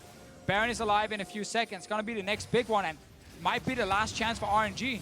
And they're gonna have to fight at 5 items to 6 because everyone is maxed out on the side of the SK Telecom lineup. And RNG, unfortunately, is only sitting on 5 major items, but they're gonna have to go eventually. And this is actually here where you can make a case for not even going Baron at all, just of the potential risk. But SKT can just wait for RNG to show in base, and then jump them. Now gonna look for Xiaohu. Xiaohu actually gets knocked away by less bounce. Blank is gonna jump onto MLXG. Blank's looking for more. Xiaohu is down. So annoying. Soloed with the range. No even assist damage from the rest of SK Telecom. Unstable matter that GA plus the Zac passive. Blank has 3 lives to play with. And that just might be it because right now, Xiaohu's on a 50-second death timer and SKT are going to break the last remaining turret. Yeah, they really are. Blank is going to charge up that elastic slingshot. The threat alone is enough to force RNG away. Looper comes in from behind. Last-ditch effort. 5 versus 4. Bang is running for his life. Doesn't get pinned against a wall. The rest of RNG are running. Flashes defensively. MLXG on the front line. Uzi's got no summoners, no ultimate. He's got no top laner. Looper's down. MLXG follows quickly after. Super minions are now hammering away on the Nexus turrets. Uzi and Mata doing what they can. They've got the GA from Blank, but Blank throws up the SKT logo. SK Telecom bounce back to even the series at 1-1. And SKT had a goal lead since minute 3 in this game, where MLXG and Mata ended up dying so early when they walked into that trade. Talking about supports though, I am looking at Wolf in this game. Like, what a monster performance. They were down in CS early in the bottom lane, then he has some great trades, picks up kills as well. Great play in team fights. Zyra has really shown to be such an impactful pick. Both supports showing it, and Wolf had a monster performance. And you have to just contrast the control that SKT showed in this game. RNG, they go back to even. They have to sneak a Baron. SKT get the lead in this game, and they just keep them at arm's length the whole time, play very, very confidently and composed, and close this one out the way a world-class team does. Now, I'm not going to excuse any of the early game mistakes from RNG, but there was also a measure of control in terms of the Baron bait, where it took, 13, 14, 15 minutes before they made a mistake. I thought it wouldn't have taken that long. I would have expected a more eager, a more aggressive RNG, but they let Lupa do his work in the top lane and try to play, defensively. And the smart thing here was that whenever SKT started Baron, that's when RNG moved in, because then SKT is taking damage from it. They play a poke comp who's literally opening himself up to flanks because you're standing in that Baron pit. So SKT had to just back away every time, and that's why, as we talked about, maybe SKT set up the pinks, deny the vision, look for one engage, look for a second and a third instead of starting Baron. I feel bad again because we do have to head to the analyst desk. Next time I'll get you to never chime get in. to talk. For now, let's see what the analyst desk has to say about how SKT even the series. Thank you very much. Quick shot. A very different story here in Game 2 of the series. SKT striking back, evening it up 1-1. Krepo, jump right in. Yeah, I just want to say I know what it feels like to be Spawn right there, so I sympathize with him. The Fisher never lets me talk. Don't worry, I will let you talk on this desk. And the first thing I want you to talk about is the draft phase here for RNG, opting into the same exact competition at SKT played in Game 1, barring the Olaf for Lee Sin here, and then SKT on the flip side, playing something entirely different. Yeah, I mean, team compositions that run Karma, Ezreal, Poppy, Victor are 0-2 so far in the quarterfinals in this series. But really, I think a lot of this was decided in the early game, and then SKT was able to close it out. The fact that it took 43 minutes does kind of speak to the fact that RNG did have some tools to keep the game going, but so much of it was just off of that 3-minute fight. And it was, again, bringing it right back to the comps that SKT were playing in week 2. These poke comps, they didn't have Jace this time, but it was all about setup. And even though they had a true tank, they had a Zac. Zac's much more effective, actually out of range, looking to jump in and engage, rather than standing in front of, say, the poke champions like the Jhin, for example. So it was still very much the same flavor of the comp that they played so dominantly and so uniquely well in week 2. And honestly, if you look at Duke, this game, that is the one saving grace maybe for RNG. If you look at the scope of the series, he had a mediocre Game 2. He had a really bad Game 1. He had the only person that had deaths on SKT this game. So maybe that's an area that RNG can hit next few games. Yes, they lost early on by having that real large deficit that kind of made the game over. But just stabbing away at a potential weakness could win you games in the long run. Well, and exactly. And I think if you talk about, RNG's saving grace, especially, what kept them in this game for so long was that side lane pressure created by a Poppy that had a Sheen. But I do want to talk about that bit of misplay that you mentioned, that deficit that was created for RNG. It almost, level 3 craziness here. Yeah, it almost looked like if you go into the river play, like, you suddenly see level 2 Olaf, and you're like, wait, hang on. That's How like did that get here? It's in a sitcom. It's like frame pauses, record scratches, like, hey, it's me. You're probably wondering how I ended up here, and that's exactly what we were wondering. As an Olaf, level 2 against a Zac who's done 3 camps, and you start thinking, how could an Olaf be level 2 in the river against a Zac? Oh, he only has 2 camps down. Maybe he skipped wolves and just decided to rush Scuttle Crab. No, that's not actually what happened. What else could have happened? Maybe Faker would be able to steal a Wraith. Is another thing you think. Oh, he's playing Varus. That's a pretty good idea. That didn't happen either. And I wish we had the replay of this because there was a small wolf that Olaf didn't clear at level 2, chased him all the way into lane. 1 hit, didn't get it. 10 health left. He kills that wolf. He's level 3. That entire exchange goes differently. I mean, that was definitely the analyst desk peanut guy. We're like, wait, Olaf's the fastest clear. He started blue. That's definitely the fastest route you can take. How could he possibly be level 2 to a level 3 Zac? And watching it back, we had the benefit of doing that ourselves. It was comical. Yeah, and that's the 2 kills for SKT. And we had already talked about after Game 1, SKT's ability to play from behind. Now you grant them 2 essentially free kills before 3 minutes, and we just witnessed what SKT can do from ahead. Yeah, it was a little comical, but it was also tragic because I think it starved us of what could have been a good game. Great game. Yeah, honestly. and I'm wondering how much of that is known to RNG right now, like whether or not in the back room MLXG is saying, guys, I really messed that up. I really think we should just try and restart that one. Or if he's just like, no, we made some bad rotations in that river there, and don't look at me, guys. Because I think the composition can work. You saw they had pick potential in the later fights. It's hard to push into a Victor, but we've now seen 2 lopsided games with very similar compositions from the losing sides. Yeah, especially if you play into Poke. If you give Poke a lead early, man, their gameplay is so easy. Just whack away at you, you get down, eventually they take objective control. Poke from even is bouncing on a knife's edge. It's also, if you look at the C9 game, it only takes 1 teleport plank to ruin the game. Poke from behind is impossible to play because you don't put them low enough. They're just going to walk in and kill you over time. So that's exactly why RNG shouldn't feel too bad. SKT can be happy. They played it right. They saw level 2 Olaf in River. They decided to kill him. Malta came up and gave another free kill. And that was the game.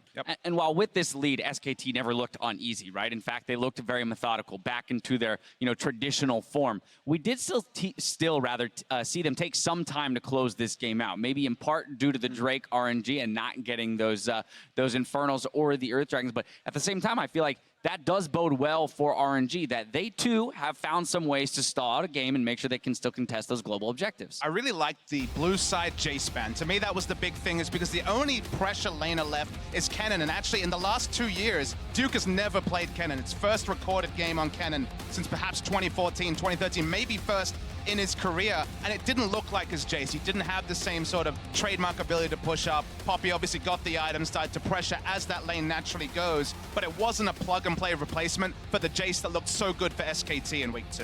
And I think it's scary when you're looking at, a player like Faker pulling Varus out here. Of course, we did see him play it once in the group stages, but overall has not played that champion very much in his career, and yet putting up performances like that, top damage on the team. And, that, again, when I'm looking at champion select, it seems like Duke might be the only person you can attack. Other than that, that Zyra Jhin lane did look pretty gross. Yeah, I think the Zyra Jhin lane looks gross. As far as attacking someone in Champ Select, I still think there's value in attacking the jungle pool. We've seen a poorly Sin game from Bengi, and a Zac game where, yes, he did solo kill the Victor at 50 minutes, but aside from that, he wasn't landing very many of his jumps. So I think if you're RNG, you continue to throw multiple jungle bans into these games, especially when they go back to the red side.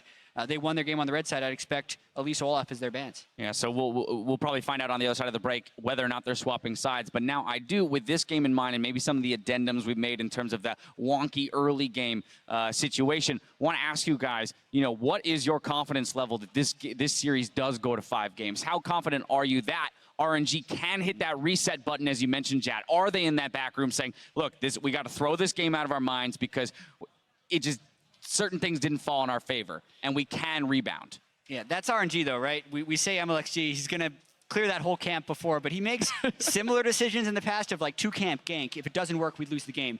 This wasn't a choice, it was just a flat-out mistake, but I actually don't trust RNG's ability to win another game against SKT, especially that SKT now has momentum and theoretically wouldn't be affected by any nerves. I still actually think it's SKT 3-1. I mean, RNG play on the razor's edge, right? When they look good, they look so good. Then you have games like this. And this was, again, a very small mistake that obviously was massive given how the game played out. I don't know if I have confidence in them picking up another win, but how much do you really learn from a game where such a small mistake snowballed so massively? All you learn is that if you give SKT an inch, they take that mile. They still gave away quite some pick and ban information here, just drafting champions that SKT played. In general, this wasn't a strange composition from RNG, but the more info you give to SKT, historically, a lot of their series at international tournaments, game 1 close, game 2 a little less close, game 3 it's over. And similarly right now, game 1 went to RNG. This one was granted due to the mistake, a lot less close, but I think that pattern will continue, and that's why I think SKT will take it 3-1. I was about to say, it's beginning to feel like the classic SKT best of 5 ramp up here, but stay tuned because game 3 is coming your way right after this.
Like the attention, girl, I know you.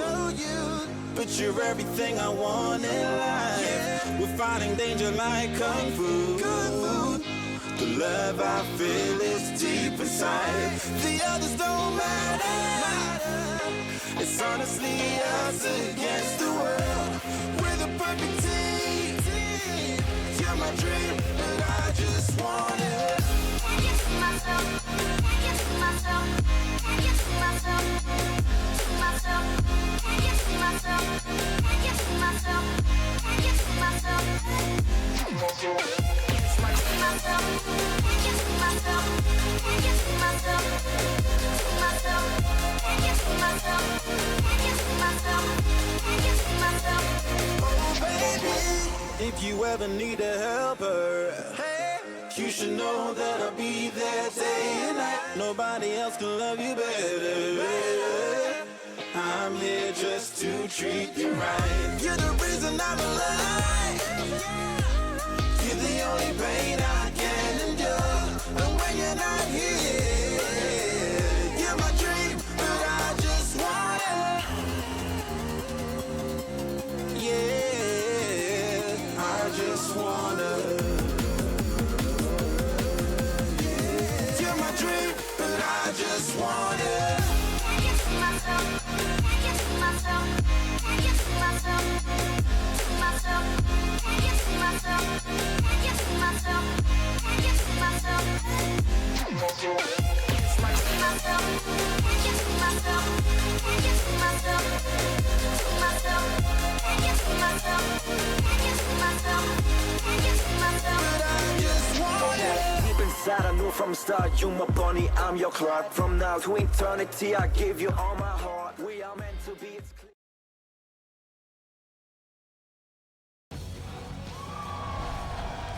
And welcome back to the historic Chicago Theater. SK Telecom and Royal Never Give Up are now tied at 1 win apiece. SK Telecom, as their higher seed in Game 3, elected blue side. They are starting blank in the jungle once more. Before we talk about the matchups and the picks and bans, let's talk about the one thing that is going very well for RNG. Lupa versus Duke. Lupa just seems to be better than Duke in the 2 games we've seen. Yeah, and on the main stage, this is something that we've seen time and time again out of Lupa, the ability to rise to the occasion and really step up to big opponents. Duke had some huge spotlights in a 1v1 meta coming into Worlds that unfortunately he hasn't lived up to. No, exactly. I mean, other top laners around him have just gotten better, and he's kind of stayed the same, or maybe even gotten slightly worse. We always knew he had somewhat weak teleports. He got better in the summer split, but wasn't perfect. We have seen it twice now, 2 games in a row, where he TPs in where he's not supposed to, he cancels, and then gives a massive advantage to the other team. So Duke definitely has to step it up. Rest of SKT played really well in the last game, though. And this hurts your drafting if you're SKT right now, because you've tried to allow a power pick to go through in the Jace and pick the Poppy. When the Jace is banned, you've tried to take a power pick in your own right in the cannon, and you've lost against the Poppy. So you've pretty much lost flip sides of that matchup. So now do you give more attention to the top lane, or do you say, this is fine, we're happy to play around it, Lupa's not going to get that far ahead in the current meta, let's try and play around the other 4 members? Yeah, I think actually you go for something like Kennen again, and you just accept that after like 25 minutes, he's going to start losing, but you just bought yourself 25 minutes where the rest of the team can get an advantage and win. All right, we'll find out what the teams decide to do. Quick update, as you can see on your screen, we are taking a look at a keyboard issue with Lupa, so we'll get to picks and bans shortly. We've touched a lot on the top half of the map, briefly mentioning, of course, in the jungle, Blank still starting. What about Zyra? Is Zyra going to jump up in priority? Because you've seen, you know, Wolf and Mata have very good games with that champion. It seems to be very disruptive. Yes, definitely. The reason we see her right now is because Karma gets blind picked and obviously put straight down to the support, and then people pick Zyra against the Karma, especially outside of laning phase. In terms of teamfight impact, Zyra is just way above Karma. You have much easier CC to land, much bigger zone control. Karma is just a little shield as a support late game and a movement speed buff, and that's about it. So it's a big difference in terms of scaling, and Zyra can match the early game power. So she's actually just in that way better than the Karma for what she brings. And they both get AD carries through laning phases relatively unscathed when they want to. They can both have the ability to push out the lane and be able to keep you nice and safe with all of that utility that they do bring. It's just that Zyra in the teamfight phase seems to be that much more successful. So I do agree with all your points, and I also think that Zyra right now is being shown to have legitimate kill threat where Karma does not, as well as being able to nurse that AD carry through the laning. Yeah, and we've actually seen SKT's bot lane 2 games in a row now pick up kills against Uzi and Mata. Uzi and Mata doing fine on the push in terms of CS, but they go down to 1 or 2 kills. They also got ganked in one of the games. So it's been a bit of a rough 2 games for the RNG bottom lane. It's actually been other members also stepping up and carrying for them, especially in game 1. And is that something that you can attribute to Picks and Bans, or is this something that we look at more of the player? You know, for example, the Duke versus Lupa, it's so clear that Duke is making some player decision errors. But when you look at Uzi and Mati in the lane, there seems to be so much pressure. I think that what's actually happening is Uzi and Mata are stepping up and they're expecting the SKT bottom lane to step back much further than what they are and cede a lot of lane control. That's been a criticism we've had in the past of SKT, is that they're willing to give away bottom lane for advantages elsewhere. Credit to Bang, credit to Wolf. They're actually doing a very good job of punishing that over-aggression. They are. I have to correct myself real quick, though, because game 1 was actually the one where Uzi and Mata had the Zyra Jhin and pushed in and got the tower. To the Israel Nami. Exactly. That was the one where they actually won the lane and played really well. So that was definitely me swapping the 2 lanes around. It wasn't 2 games of Jhin for Bang. It was actually Israel won. They alternated the lanes. They swapped them basically. And let's turn our attention now to the mid lane. Just so you guys know, a new keyboard has been provided to Lupa. He's just testing that out and getting comfy. Xiaohu playing maybe better than expected. You know, he had a kind of a shaky-ish group stage. What do you think of his performance against Faker? I think RNG is not putting him in a position where he has to carry, and that's smart. They're putting him in a position where he picks scaling mid laners, and they're like, go even in lane, and then we're going to play around the 2 side lanes. Because Lupa is winning, and because our bot lane, when they had the superior matchup, was winning. And that means Xiaohu doesn't have to beat Faker or anything. They're just not playing around him at all. And this is the juxtaposition, because when in the past they were successful, Xiaohu was one of the people that would go in first and actually try and outplay, burn key summoner spells. However, you can see this time around playing very reserved, very within himself, and following up on the engages out of other people when they are picked off. However, that means that you lose some of the X factor that he used to bring to this lineup throughout the summer split when this team was once again getting rolling after MSI. But if you trade that for Faker's pressure in the game, it's a good trade to make. If you can take out Xiaohu and Faker at the same time, it is definitely a win for RNG. Puts all the focus on the other lanes, and that is very good. Faker has not been playing 2 picks where he could dominate the laning phase and roam to the side lanes. They've actually been playing very stable picks in the mid lane. They just want to wave clear, and then fight later on in the game, which is interesting. So Faker's not had the same crazy roaming impact we've seen in the past. All right, not yet. There is the possibility of that changing as the series progresses. We're getting closer to Picks and Bans. So I want you guys to put your thinking hats on and give me some predictions in terms of champions. What are we going to see? What do you think these teams change? Reminder, SKT picked blue side for game 3 as far as dynamic side selection goes. This is where I actually want RNG to get really creative, let the Zyra through, and then try and smash at bottom lane. I'm looking for Alistar, I'm looking for roaming mid laner this time around, because I actually think that this could be one of those trap cards that you play the longer the series goes. Yeah, I wonder if Alistar is going to be one of those surprise picks if RNG goes down 2-1, and they're like, okay, we have to win the next game, we have to do something special. For now, it is standard enough. Jace was banned blue side by RNG in the last game, and then we had Kennen being picked early. It is still an option for SKT to actually first pick the Kennen. And I wonder if Syndra is going to be banned on blue side again by SKT, because I think Faker is one of the best Syndra players in the world. For sure, it's a fantastic pick. And you can actually force the other team to ban it. But you are going to have to be willing to first pick it. Yes, you have to. Xiaohu, when he was known as Angel Beats, I talk about it a lot. LeBlanc, Syndra, they were his 2 go-to champions. Syndra has risen in popularity since then. The triple sphere stun is huge. So Faker, if you're willing to throw this gauntlet, you have to be willing to pick. RNG also has Nidalee to look at. Blank does play Nidalee while Benki does not. So it is a bit of a trade-off. RNG can actually leave both open, ban something third, and then take the Nidalee as a trade for Syndra, or get the Syndra as a trade for Nidalee, which I think would be a smart choice by RNG now, unless they just want to ban Syndra and not deal with it. All right, question is answered. Is Nidalee taken away? Okay. Xiaohu's already played Vladimir once this series. I want to see Syndra here. Into Syndra is what we see all the time. 10 seconds gone, and already SKT have locked that in. So now RNG needs to have a plan. They need to draft a composition that can deal with Syndra. Some of the picks are like support-wise, Tahm Kench, Braum, some of them that can block some of the damage from Syndra works. Mid lane, Vladimir is being used a lot because you can't one-shot him in the late game and he kind of outscales Syndra in these big team fights. They have to draft some picks that can deal with Syndra. Otherwise, they're gonna get smacked. But they know this is coming. I mean, you do not leave exactly. the best mid laner for the best player in the world without a game plan. So what do we see now? Do we see something like an Alistar come out with CC built into that mid lane, or do we just see once again neutralizing factors? This is a very big gamble, but we expected them to take one. But was Elise really that scary that you had to ban Elise instead of Syndra?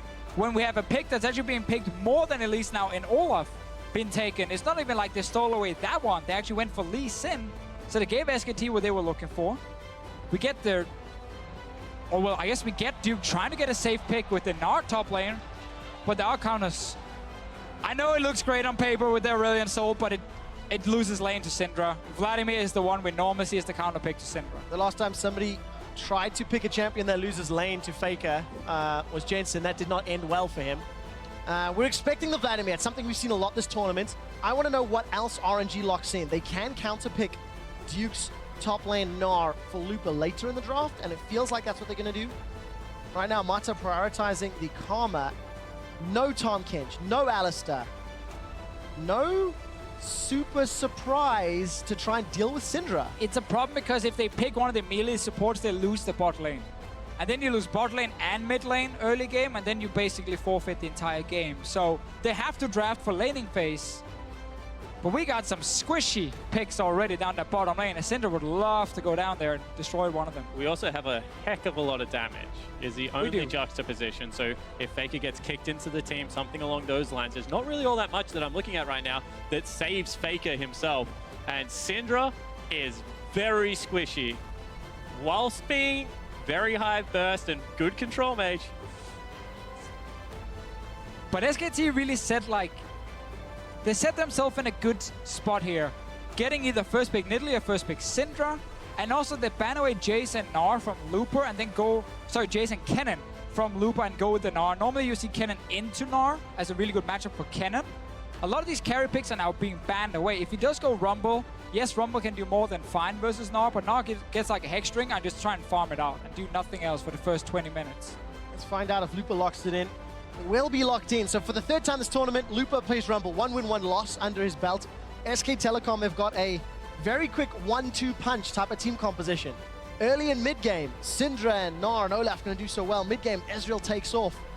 RNG, no room for error. I like nothing about RNG's comp. Heading into Worlds, SKT has probably got the best composition, bar Olaf, which has risen in popularity as World has continued. But every other position, that is A or S tier at the moment.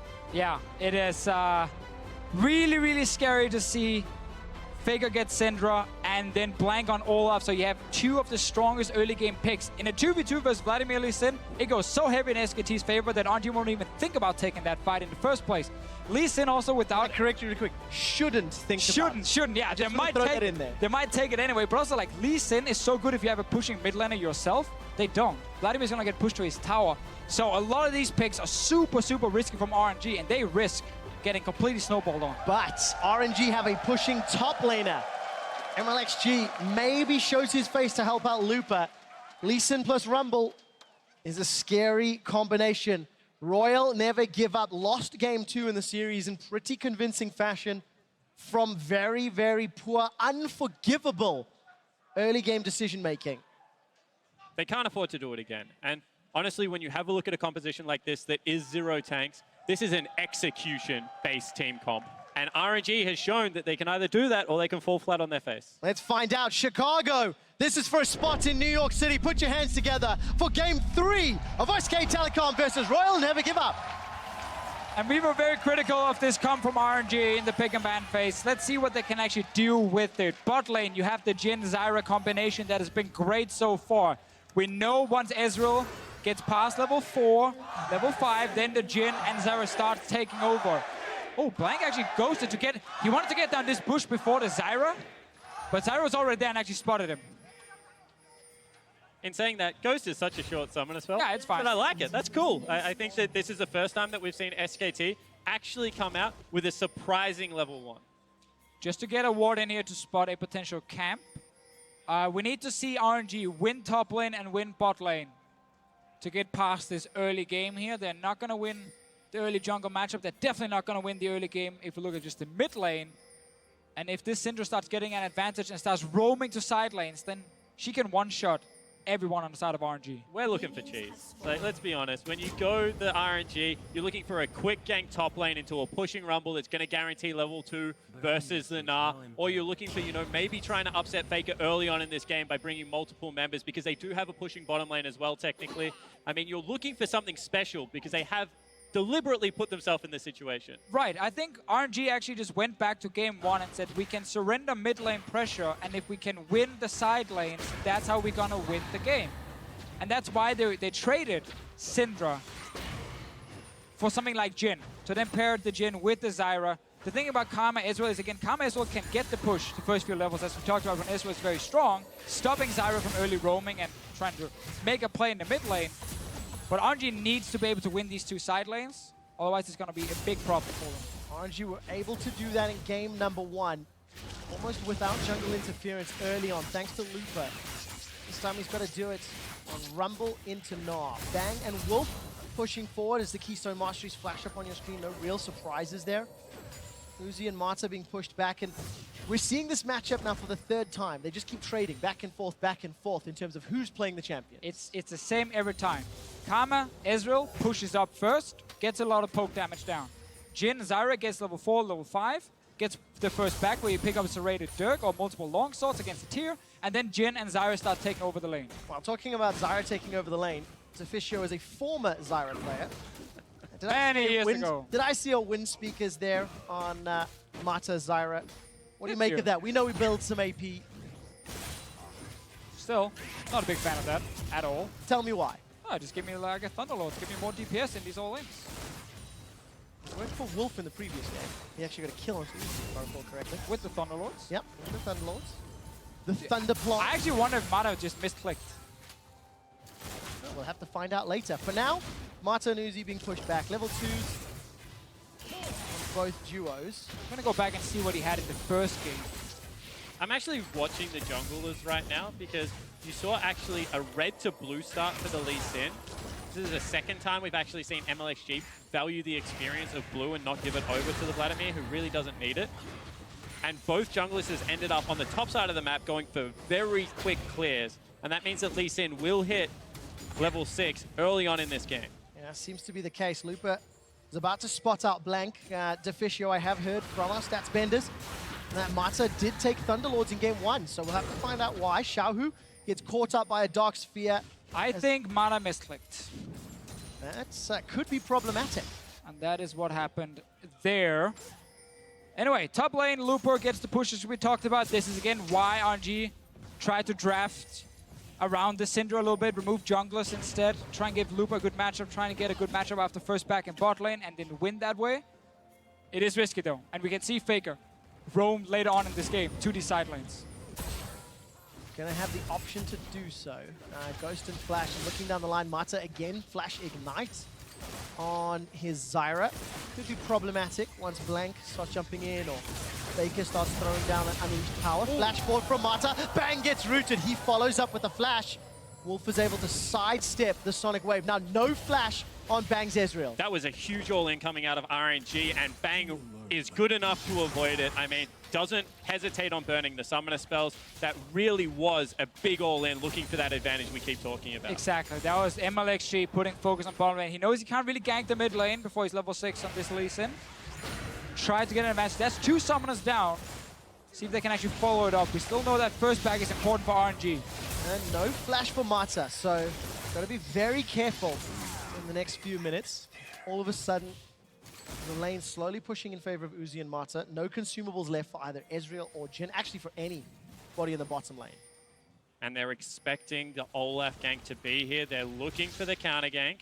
Oh, sucks for MLXG. He doesn't have that trinket ward available, so he can't jump over the Dragon Pit and move down behind SKT's dual lane. He could have then surprised Bang And now instead he's blank. No flash onto Mata. Root comes down. First blood picked up by Bang. Teleport coming down for Lupa. He's got a flash available. Not going to use it. Undertow comes out.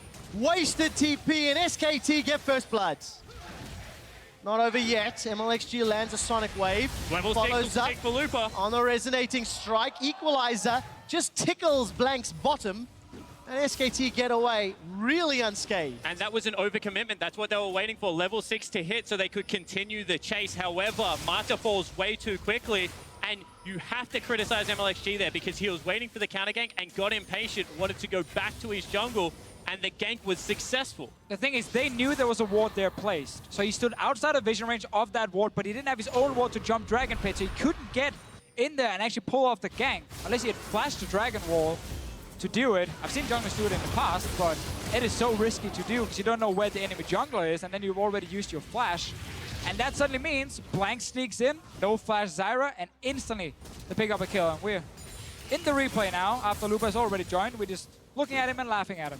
Yeah, and this is where MLXG gets the call. I can actually turn, I have Equalizer, but ultimately it's not enough. And the biggest thing about this is that Lupa was pushing in top lane, should have had a really nice first back and should have had pressure into Duke. Now he doesn't have that. And that's the important thing, because this hurts RNG in 2 lanes, not just 1 lane. It's not just the bottom lane getting slightly behind, it's also top lane now. And this comp had to win these side lanes to get past this early to mid game. RNG did not do that. Minus 800 gold. Xiaohu's been doing relatively well in this mid lane, even on CS. Got the Spectre's Cowl. Mata gets jumped on, still no flash available, gets a root onto Bang at least. Mata continues to run away. Gets locked down by Wolf, and luckily, Uzi was close enough. And RNG once again playing from behind.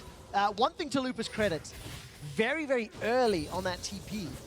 Unfortunately, the fight didn't last long enough for it to complete and for him to have an impact. And we'll see just how RNG plan to come back in. Faker gets a very good scatter of the week, stuns up Xiaohu. Gonna keep an eye onto Blank. Nah comes up by Duke. He throws Lupa backwards, very early flash. Undertow into Undertow. This should be a kill. Just gets run down. It's a matter of time.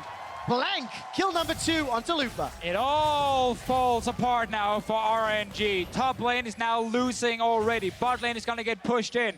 Mid lane is already pushing. This means SKT can start invading your jungle. They can fight your blue buff. They can fight your red buff. MLXG needs to pull up a good gank here. He is level 6. He's spotted by the pink ward and he's coming. No flash for Blank. MLXG. Flash, kick. Root doesn't find Bang. Mata's in trouble. Teleport's coming down from Duke. Mata's rooted. They trade 1 for 1. But they get a teleport for the deal. Yeah, really nice moves there out of MLXG. Goes for the person that doesn't have flash still in that lane. No exhaust really there to follow up. So he looks for the window. However, you have to say that Blank right now pretty much outperforming the jungler from RNG, and it's putting pressure on the Lee Sin to be able to make ganks happen. He's down bottom lane now as well, looking for more. Uzi does have flash, so does Mata. You might as well just burn that flash. MLXG's waiting around. As soon as he shows his face, Blank gets antsy and turns around. Unleashed power from Faker onto Xiaohu, chunks him down. He's going to be using those transfusions to heal right back up. But pressure, that's what Syndra does. All right, curtain call. First shot goes wide. Uzi fires the second, the third, the fourth, but it's MLXG that goes down. Now it's falling apart. RNG is just forcing time and time again where they do not have to. You can see that they're getting very antsy with the plays. And SKT, they are just so good at punishing these mistakes. You cannot afford to make them in the early game. Now you get the invade on blue buff easier than SKT expected because obviously MLXG is dead. Blank was just sitting near that pink wall down the tri-bush.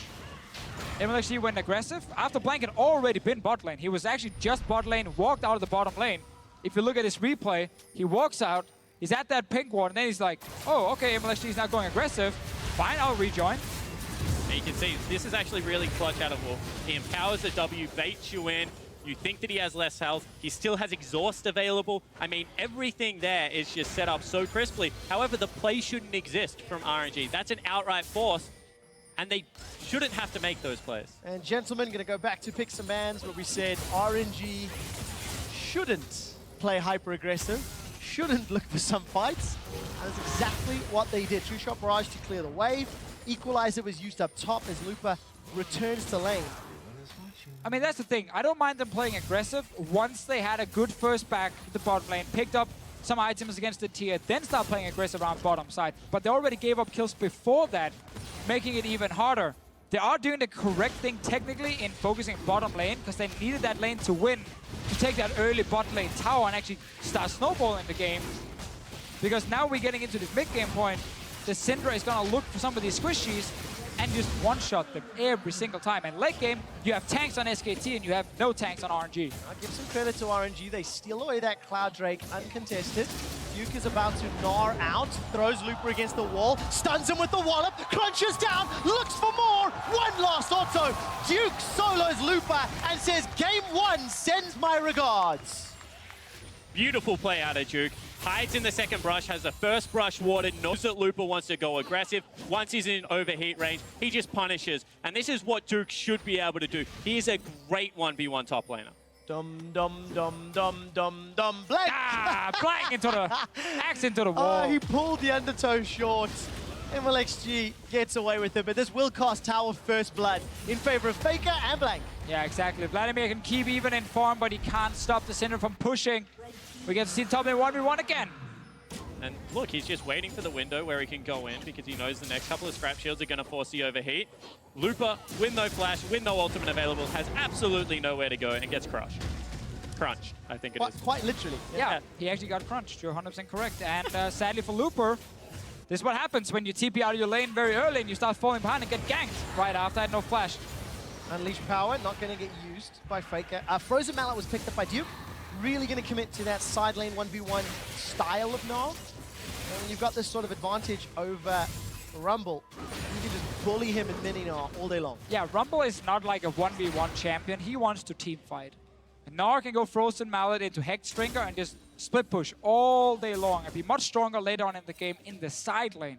Rumble really needs to get into these team fights. So does Vladimir, so does the Zyra for RNG to win. Setting up a small trap. Duke has no flash. MLXG does have flash. Xiaohu's even coming up for this one. Duke knows something's up. There's been a number of pings. Yeah, mid lane is missing. Top and middle. Wasted time. MLXG and Looper, they back away. Can't even find the opportunity. Duke does not overextend.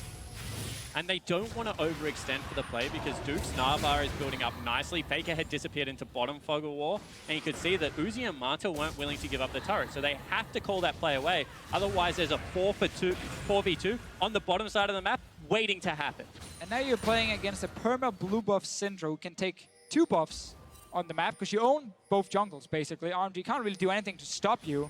And it's just a matter of time before this bot lane tower either dies or SKT just goes for the straight up dive with Faker coming down, with Blank coming down, and just 4v2 against RNG. You can also do it on top side. They can dive the Rumble as well if they want to and take that tower.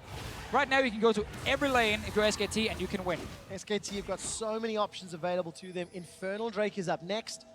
They've got a 4,000 gold lead before 15 minutes. And MLXG is just scrambling. He's down 12 CS, Blank 201, Duke 101, and now the bottom tower is being sieged. And that was a TP ward placed here by Blank. It got cleared out instantly by MLXG. He can just put down another one, or TP to this one and try bush. And that means RNG should leave the bottom lane now. Otherwise, Duke can TP down, and then you're gonna die. Oh, Matza was in the lane when you said that. Looper's got a teleport available as well. It looks like Mata and Uzi have made it out, but it will concede the tower. But the fact that they don't even have to burn anything for it, they can just posture for the play, use none of the spells that are required because they have priority in the top lane, priority in mid lane. Nothing is being pushed in RNG's favor right now. SKT pretty much bluffed them off the turret, don't have to burn anything, and still pick up the objective. It's the beautiful thing when a team just plays by the book. What's the optimal play right now? Set up a potential dive bot. Okay, let's do that. Enemy team has to now just walk away. Faker sadly is not in a position to fight for this blue buff, so he has to give it over. But who's gonna get it? Lee Sin or Vladimir? Meh, no one cares. Duke's looking to solo Looper into the tower, but his Mega Gnaw runs out. It's good damage onto Looper. And this is where now 15 minutes in, down 6,000 gold. Now you punish RNG. Now you talk about this picks and bans, this draft that they opted into. They didn't play it properly, and they've been punished severely. And this is what getting access to mid lane looks like in a very high-level game of League of Legends, because it means that Faker is always chipping out Xiaohu, and it gives you access to both of the jungles, so you can spot ganks when they're coming topside, and it also gives you more room to make your bottom side plays. You can always move first to them, and honestly, right now, RNG is just hemorrhaging. Yeah, I mean, RNG very clearly gambled in the Pig Man phase. That's why we said we also didn't like it, because it's so risky, but it was a full gamble on winning the 2 side lanes, letting Faker, yes, let him win mid, but just try and keep him there, and then see if we can snowball, especially the bottom lane, get that bot lane tower, and then move Uzi and Mata around the map and be this strong force we can play around. Problem is, you didn't get that kill on the first gank, and then you overcommitted after and gave up 2 or 3 kills in the bottom lane. So then your composition falls apart. And now you have to look at what they're willing to do to try and buy themselves back in. Just go straight Leandri's Torment, no boots upgrade as you would normally see out of Lupa. They have one mid-game team fight where their composition may just carry them through with the amount of damage, or everything just might be over here. Mata just gets taken down. Dark Sphere secures the kill. MLXG gets a Dragon's Rage kick back, but there's simply not enough damage. Blank is running amok. That's the second of the fight for SKT. Xiaohu's got one back onto Faker. That's the second of the game for RNG. Good flash away, saves Wolf's life. Blank is going to be the next target. Xiaohu's already burned through Ghost. He's going to find 2 players. Duke's Mega Gnar was used earlier. Lupa plus a tower, not going to be enough to kill Duke, and they lose him. We jump back to mid lane. Xiaohu's kill, not done yet. Bang's looking for Uzi. The tower, the laser. Bang gets the kill, and Bang gets out alive. And it's exactly what we're talking about. They had one little small opportunity in that forest, and SKT crush RNG. What a great team fight, though, from SKT. Each player is showing individual ability here. Bang in the end, diving on the tower for another kill. And once you have such a big goal lead, then you can start showing off a little bit. But that was the window. I mean, that was where they were like, we have the items, we have to go right now because we're getting outscaled. They're beating us at everything we do well. They pull the trigger, but they just don't commit as a unit. Oh, this is what we talked about in the Pig Man phase. When you pick these squishy supports, try and win lane, then Syndra is just gonna blow you up. Kick back on Wolf from MLSG. Definitely do not agree on that one. Needed to go for someone like Faker. Yes, he does die in the end to Xiaohu. And now the problem for RNG is they can't really get onto any other targets. But this should have been a winning team fight. Kick Faker in. Take the 1-for-1. If you want to keep chasing, get the Rumble down into the lane. Back him off turret. Don't stay up there. Look at Bang, though. Bang. Wow. Flashes. Yeah, he's really good. But this should have been so much better out of RNG, and SKT find them wanting right now. I want to see that spawn picture on Twitter now when you're like, oh, Bang's Israel. Very good. Thumbs up. Where was he on the top 20 list? I think he was number 5 or 6. Number 6. Number 6. I believe. Yeah, showing his worth. Wolf is going to get jumped on here. Kicked back by MLXG. There's going to be a lot of damage to follow up. We just need 13 more of those, the LPL region right now. One thing I've noticed today, let's see it after him. This is probably not gonna, oh, actually. Xiaohu's looking for more. Sanguine Pool under the tower. RNG are going very aggressive for this. Xiaohu's taking a lot of damage. Equalizer thrown down into the mid lane. Blank and Faker make it out alive. RNG got a minion wave to work with, but look top. Duke is sieging, pushing down the tower. Bang has now joined the rest of SKT in the mid lane. There's not enough damage. Uzi's looking to zone away Bang. A lot of damage. Faker kills MLXG. That's the early game damage of Syndra. Lupa's running for his life, overheating. Scrap Heap shield's gonna come back up, get a little bit of movement speed. Turn back around for a second or two. I'm not sure you want this fight, fam. Lupa's gonna be in trouble. Manages to escape. In comes Zyra. Root onto Blank. The fight's not over. Overheating for Lupa. That's the shutdown goal. Small advantage, but he gets dropped by the True Shot Barrage. Faker gets another. Secured with Scatter the Weak, and SKT get a tower.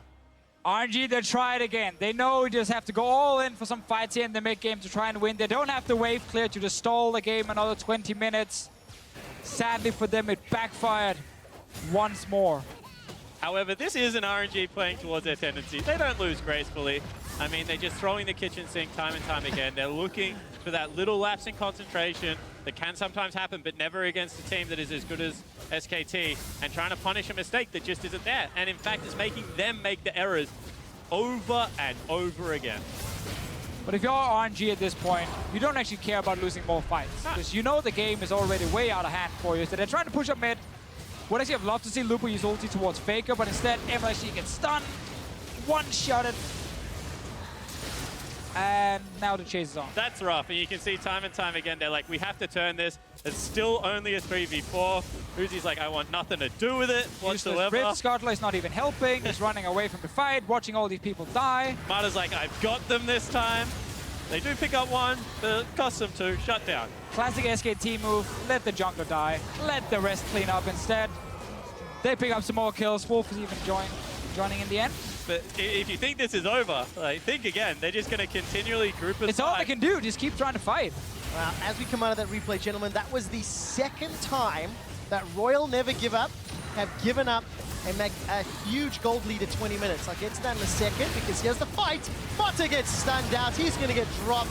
Unleash power from Faker. Equalizer on the mid lane. Gets dropped by Lupa. He's overheating. They get a kill into Faker but lose the entire team.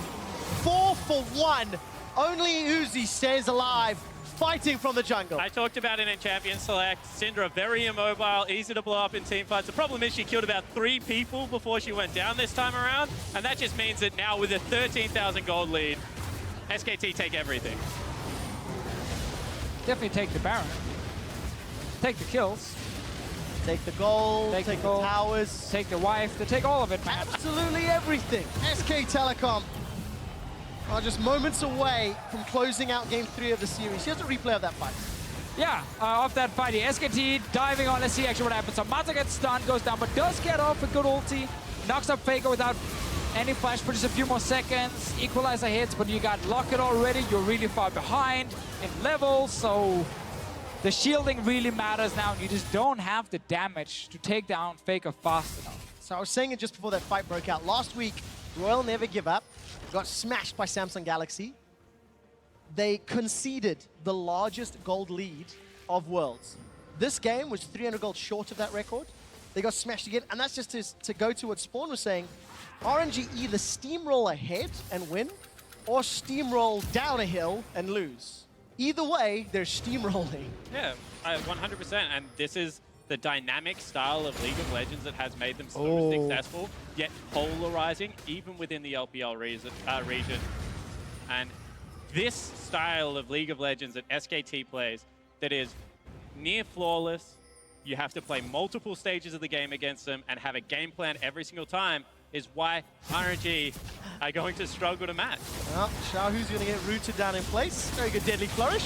Flame Spitter comes out, Electro Harpoons. 5-man stack, and it's Uzi that gets the kill credit. I've noticed in this series here, whenever we really praise one team, they make a mistake right after. Second time we praise SKT and Wolf dies instantly.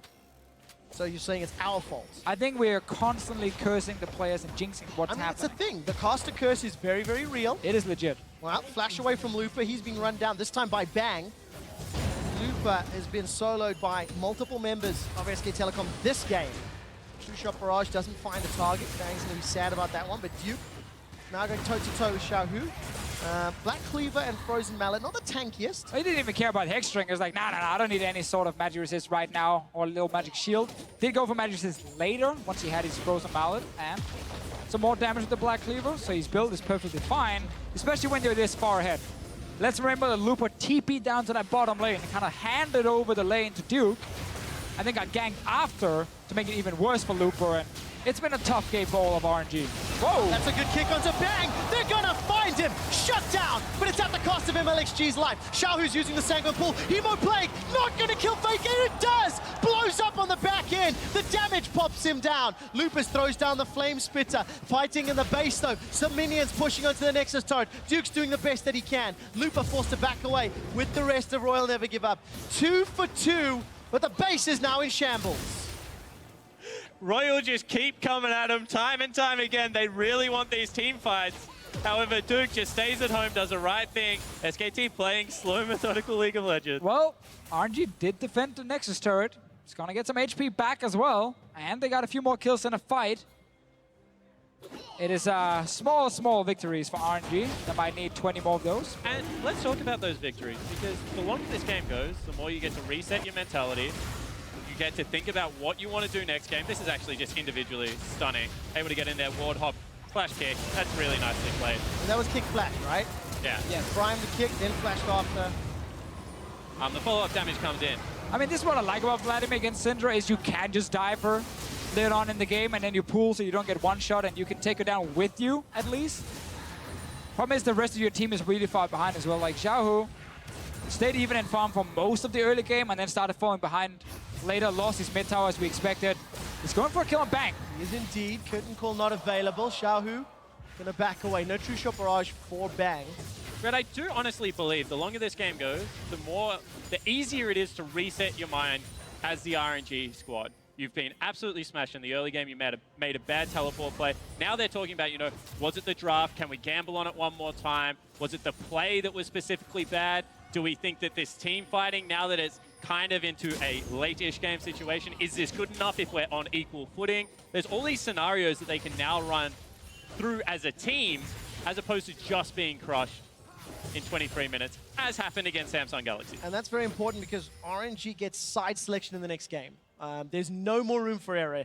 You anticipate SKT to close this game out, and then RNG cannot afford another early game mishap. That's 2 games in a row now, and they've given the advantage. MLXG looking for Wolf. Wolf, though, flashes away. Not going to fall prey to the same movement. Lupa's in trouble. Duke's got a GA, a Cleaver, a Mallet. He's looking for more, taking on 3. That GA will pop shortly. Flashes away. Ignites, burning him down. Guardian Angel pops. The rest of SK Telecom, they're down in the bottom lane. Xiaohu's left alone. He hops over the minions. Sidesteps a deadly flourish. MLXG's looking for the kill. Sonic Wave connects. Resonating strike. Duke might just survive. Mega Dart coming up. The boomerang. The excitement. Duke survives. Takes down MLXG. The rest of SKT, they break open the base. Inhibitor in the bottom lane is now down, and RNG are scrambling. I take it all back. That is a tilter right there, Deficio. Duke getting his revenge. MLXG didn't want to talk next game. He wanted to go for the kill. Sadly for him, he's now 0-6 on this Lee Sin. And the annoying Gnar refused to die in the top lane. He's coming back for more. He's teleporting in. Teleporting to the top lane, will go toe-to-toe with Uzi in a moment. Inhibitor in the middle lane is down. 18,000 gold difference. Undertow connects from Blank, and RNG, they can do nothing to defend. They have 2 Nexus turrets remaining, and Duke, he's gone full Goku. It took a couple episodes to charge up and find Super Saiyan, but now that he is destroying RNG. Definitely true in this game. He had to get quite a lot of punches in his face first. Dives in, takes the fight in the base, wants the entire team to chase him as well. But see, this is where people think RNG is losing. No. This is the strategy. You're now farming 3 lanes with super minions, and you have a Vladimir. As long as SKT doesn't do anything for about 15 minutes, Vladimir's gonna be on 6 items. I'm sensing a hint of sarcasm there. I mean, some teams have tried it before. Oh, we don't want to see the ending. Oh, we didn't get spoiler. Duke killed him. Somebody needs to put, is it Benny Hill, that music? Yeah. There to the background. Pretty funny. Duke's gonna find MLXG. Red buff, Hyper gets rooted up. Mata may have saved MLXG's life, but MLXG loses his flash. That is important, because that means Faker or Bang cannot be flash kicked backwards. But 2 games back-to-back now, we have seen the beautiful yet terrifying beast that is SKT when you feed them early advantages. They just keep coming. They are an absolute juggernaut. And RNG was a team who should be able to win early game and not make so many mistakes like they did in this game specifically. Because then the composition, we could see what they tried to do. They just misplayed everything. Run! Run! He's coming! But I think it is that pressure that you have to win early game to even have a chance that makes you take these risks when really, from an outsider looking in, you're like, you shouldn't have to play this way. SKT just makes every team they play against play this kind of League of Legends. That helps when you can punish mistakes as flawlessly as SKT do. Super Minions and Duke, they force the flash out of Xiaohu. Mata runs for his life. Nexus turret is dropping. Equalizer to buy some time. Strangle Thorns does nothing, nor does the curtain call. SK Telecom are 1 win away from Madison Square Garden. And what a way to win this game. Completely destroy RNG after a few early game mistakes. 0 chance to come back in this game. We talked about the compositions a lot. SKT just closed out this game near flawlessly. Like 1 or 2 guys got caught here and there, but they had a 10k goal lead when it happened. And you just have to look at how they are able to close out these games and the fact that they're doing it with multiple pick bans. This time around, they do throw a bone to the top lane. They get Duke rolling. He rewards them after a very sloppy play out of Looper. And honestly, RNG looked so good game number 1. So you just have to stand in awe of how good this SK Telecom lineup is to be able to hit back. Spawn, at the beginning of the game, we're saying how Looper was the savior. Looper was the way in. I'm no longer a believer after that game. How did Duke just destroy him so badly? I know it was the player. I blame Marta. That's what I'm doing. Marta called it? Marta Like called in the the old teleport. days? In the old days, he's back down in the bottom lane, and unfortunately didn't hit over onto that 6. Doesn't get the kill that he's looking for. I mean, unlucky. Yeah, definitely unlucky, because then he got ganked when he actually returned to the top lane, and he pushed it out, and then he died. MLXG went bot lane and died, I believe, at the same time. So it's like, well, now you're not even helping him. If there's one thing that you can say about RNG's mistakes is technically it's early game decision making that should be fixable in the time frame between game 3 and 4. We're going to head back over to the analyst desk to take a look at SKT's dominant victory. That is one way to put it, Quick Shot. Dominant victory. This is going to be a tough one to analyze beyond a certain point, only because, again, I do feel like there are certain allowances handed over to SKT from RNG in that early game that you have to avoid on the world stage. I completely agree that SKT, when they have a lead, are super, super good. But what is going on with RNG? In game 2, they didn't kill the Wolf Camp. Mata brought wind speakers on Zyra. Between games 2 and 3, Looper spilt water on his keyboard, and they had to switch that out as we were delayed. Like, what is happening with their mentality right now? I mean, it's a good question because it's clearly affecting their play. I told you after game 1, it's like, don't get your hopes up. This is like typical RNG. Oh, this is more of a severe degradation than what we're used to seeing, but that's the problem with this team, and that's why so many people have kind of jumped off the bandwagon, because every time they give you hope, it crushes you. They're like the CLG of China. So I like what SKT did. Ban Jace, ban Kennen. They had so many headaches around the top lane. They get the Nara matchup. It ends up being against the Rumble, which is fine for the Nara, obviously. And you kind of look at where RNG's at. So in the mid game, they don't have a winning lane. This time, Duke's the one who actually has control of his lane. So they can't play around a winning lane. There's no early snowball this game. They actually fall behind. They just brute force their way around bot lane. It's too obvious. They end up giving things. And after that, what does Royal have left? They go for gank brushes. They go for really low percentage plays. It seemed like they were kind of out of ideas at 20 minutes this game, and out of ideas 3 games into a best of 5. Yeah, I think it's interesting when you say they don't have winning lanes. Like, Rumble does shove in almost all matchups before, and the Zyra Jhin has proven to be a better lane than the other dual lanes. So technically, they had 2 losing lanes and an absorbing lane in the mid lane in Vladimir. So that part of the draft I was okay with. But when they teleport down bottom lane and get nothing after having their support die, that's when they lose both of those lanes, which should have been winning in a standard set. And that's what I'm kind of saying. The adaptation on the fly when these theoretical winning lanes aren't winning wasn't there. They were out of ideas. When those lanes aren't winning, they're getting solo kills up on the Wrath. They didn't have any extra playbook to come back in this game. Yeah, and I don't think any team really has a playbook in these scenarios. Like, League of Legends has evolved past the point where you can afford to send your top laner level 5 into a lane, not get a kill, walk back to lane, get killed, your jungler goes bot, gets killed again. At that point, it doesn't matter who's playing, who's left, who's right. The game's over. And of course, this is a two-way street here. So I want to go ahead and take a look at our Ace replay, which is just the early game dominance put together by SKT, of course, with some allowances handed over from RNG. Yeah, SKT is smart here because they know that Mata's flash is down. So if he ever even steps into that brush, they can straight up kill him. Yeah, he was playing at max range. They were playing as if he was at the other end of the brush. Mata too far up. Looper connects the teleport, doesn't get anything. Then he goes back to lane, exactly like what we were talking about. This happens. And Blank was in counter gank mode when he actually made the gank work on bot. This is a true gank from Blank that actually really opened up this lane as well.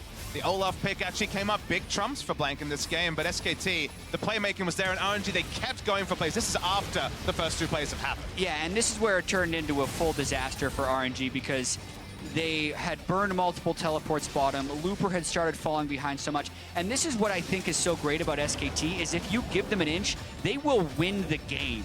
And this happens not even in this game, but in other times where they get 1 kill and turn it into a Baron. They're just so good at capitalizing on advantages. And stylistically, we see the difference. When SKT fall behind in the early game, they go slower.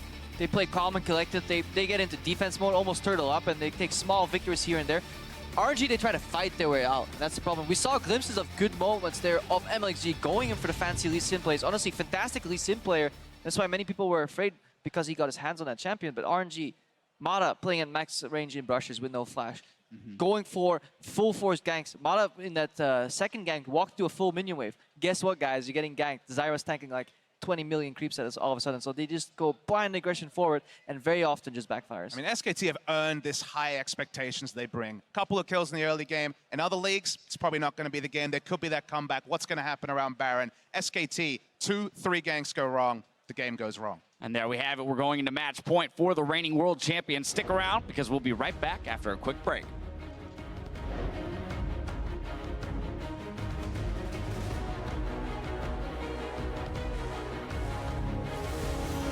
Now instead he's blanked. No flash onto Mata. Root comes down. First blood picked up by Bang. MLXG flash kick. Root doesn't find Bang. Mata's in trouble. Teleport's coming down from Duke. Mata's rooted. They trade 1-for-1. Oh, nice. Wow. Here comes Zyra. Root onto Blank. The fight's not over. Overheating for Looper. That's the shutdown goal. Small advantage, but he gets dropped by the True Shot Barrage. Faker gets another. Xiaohu's left alone. He hops over the minions. Sidesteps a deadly flourish. MLXG's looking for the kill. Sonic Wave connects. Resonating strike. Duke might just survive. Mega God coming up. The boomerang. The excitement. Duke survives.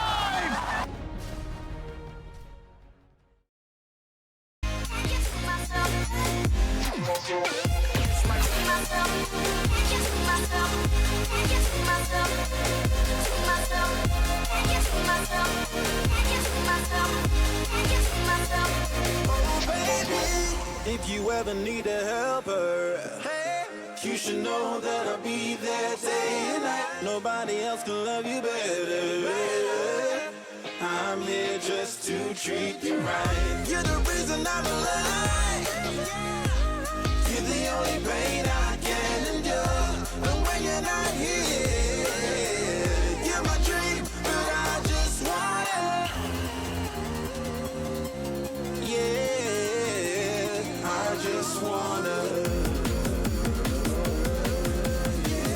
You're my dream, but I just wanna.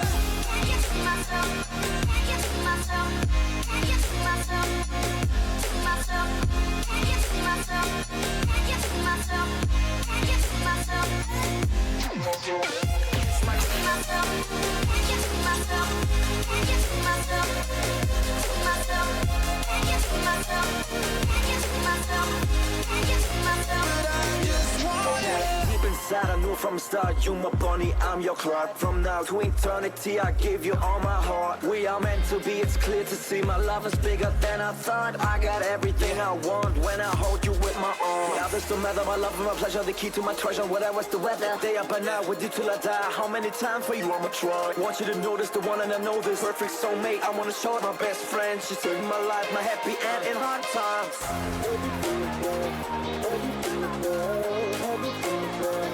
Oh baby, hug it to myself, hug it to myself, hug it to myself. I just want it. Hug it to myself, hug it to myself, hug it to myself, to myself, hug it to myself, hug it to myself, hug it to myself. I just want okay. Hug it to myself, hug it to myself, hug it to myself, to myself, hug it to myself.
Welcome back to our continuing coverage of Worlds 2016. Here we see some fans cheering for RNG from across the world.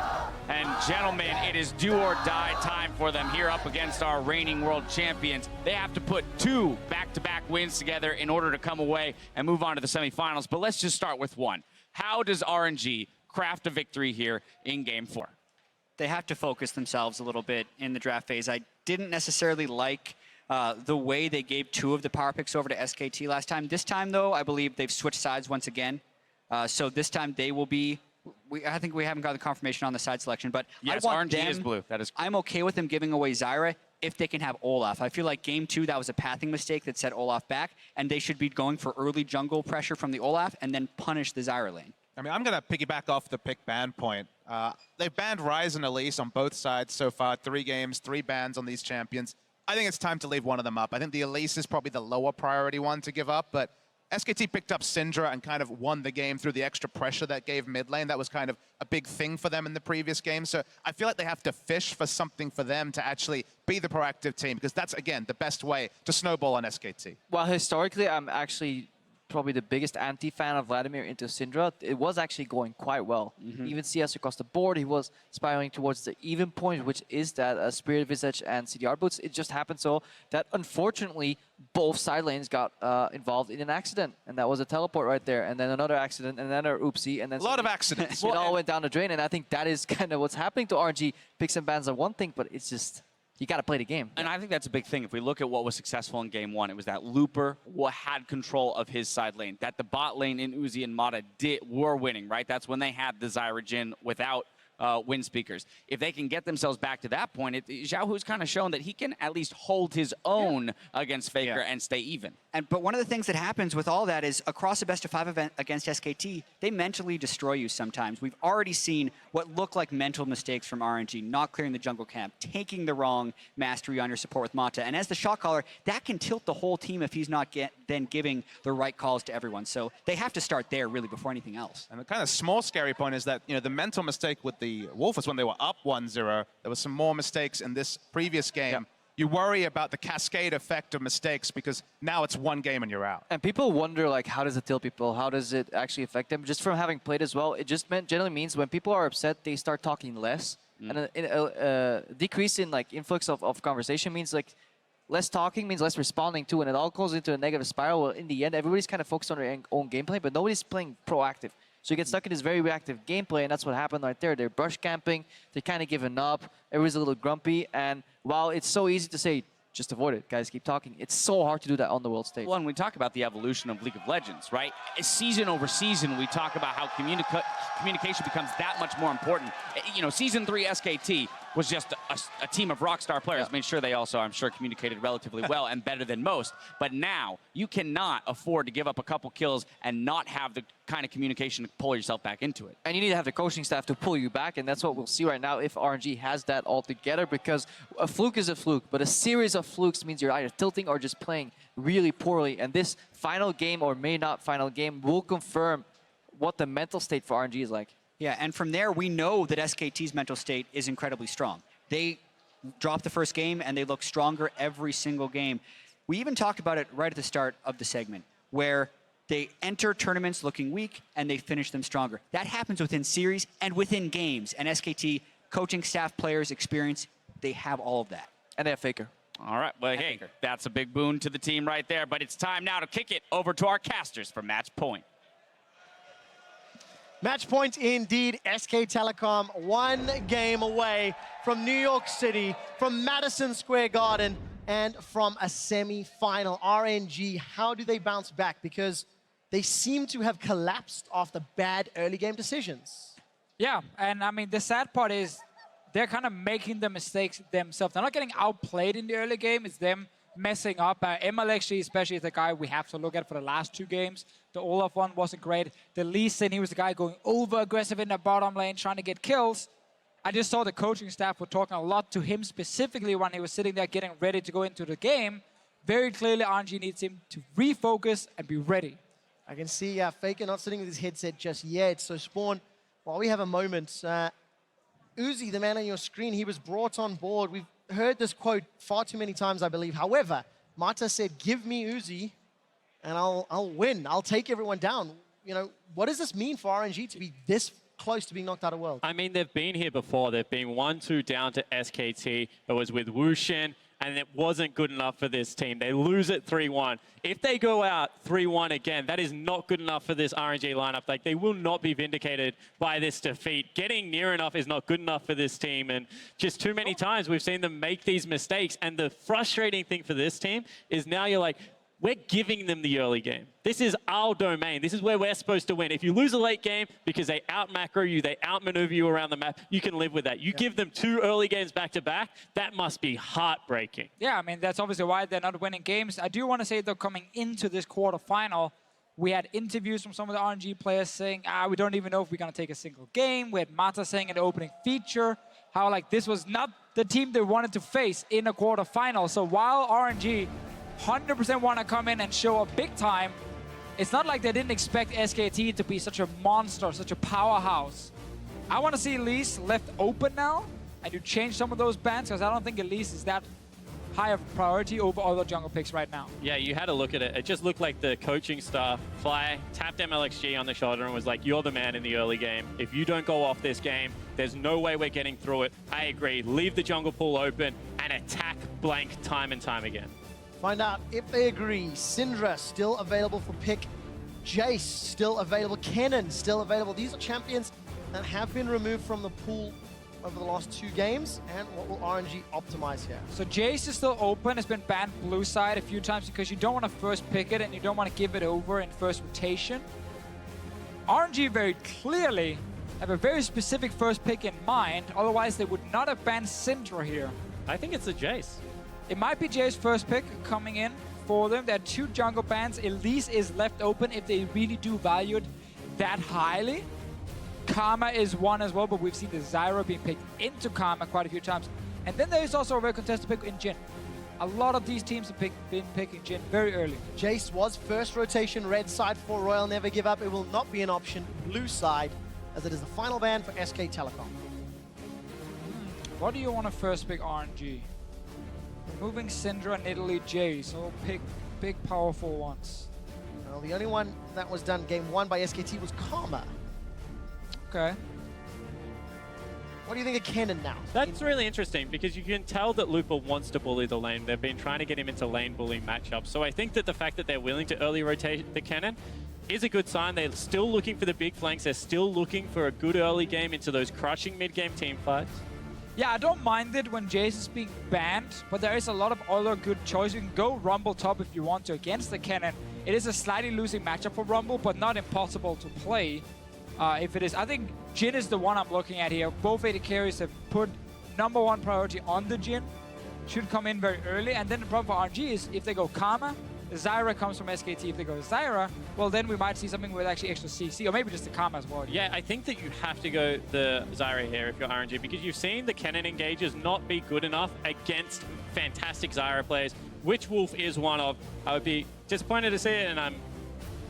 Yeah, that if they are giving SKT the bottom lane they were looking for, or at least we think they're looking for here, Zyra would make a lot of sense as picked into Karma.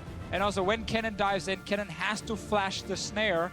Otherwise, he doesn't get to that backline and he just dies before he even gets close enough.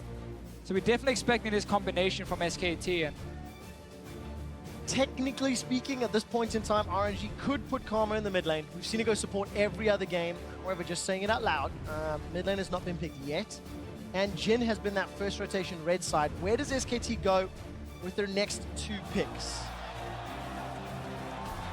I mean, the problem with even looking at it as a mid lane Karma is the fact that all of a sudden you have Lee Sin Karma, which fall off tremendously late game and not enough end game teamfight damage. So I think that it will be support. In saying that, if a team is going to go all early game and hope to win, it's probably the team on the left of screen. Try and pick a hyper carry or something and then have like Karma protecting. Not something we see very often. Yeah, that's one we haven't seen just yet. Xiaohu used it to beat TSM and get to the quarterfinal. Problem is, Faker hasn't shown his pick yet.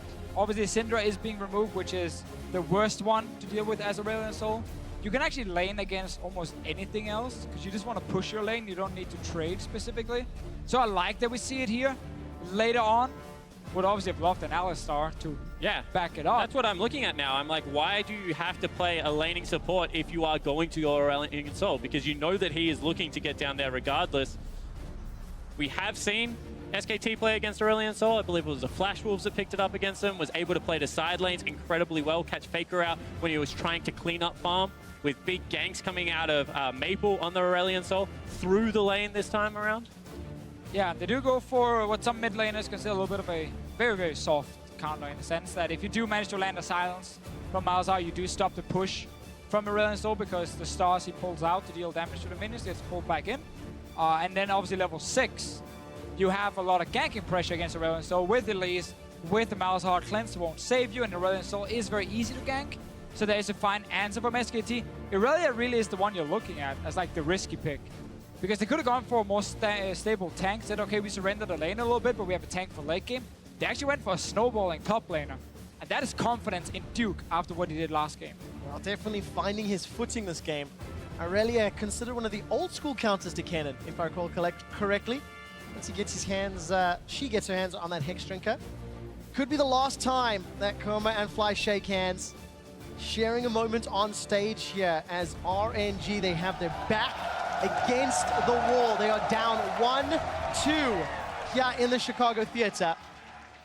This team composition from SKT could send them to New York City. And all the power is exactly where you want it to be. One more time, Bang getting his pick of the litter in regards to AD carry. Faker with a lot of the initiation and the go button.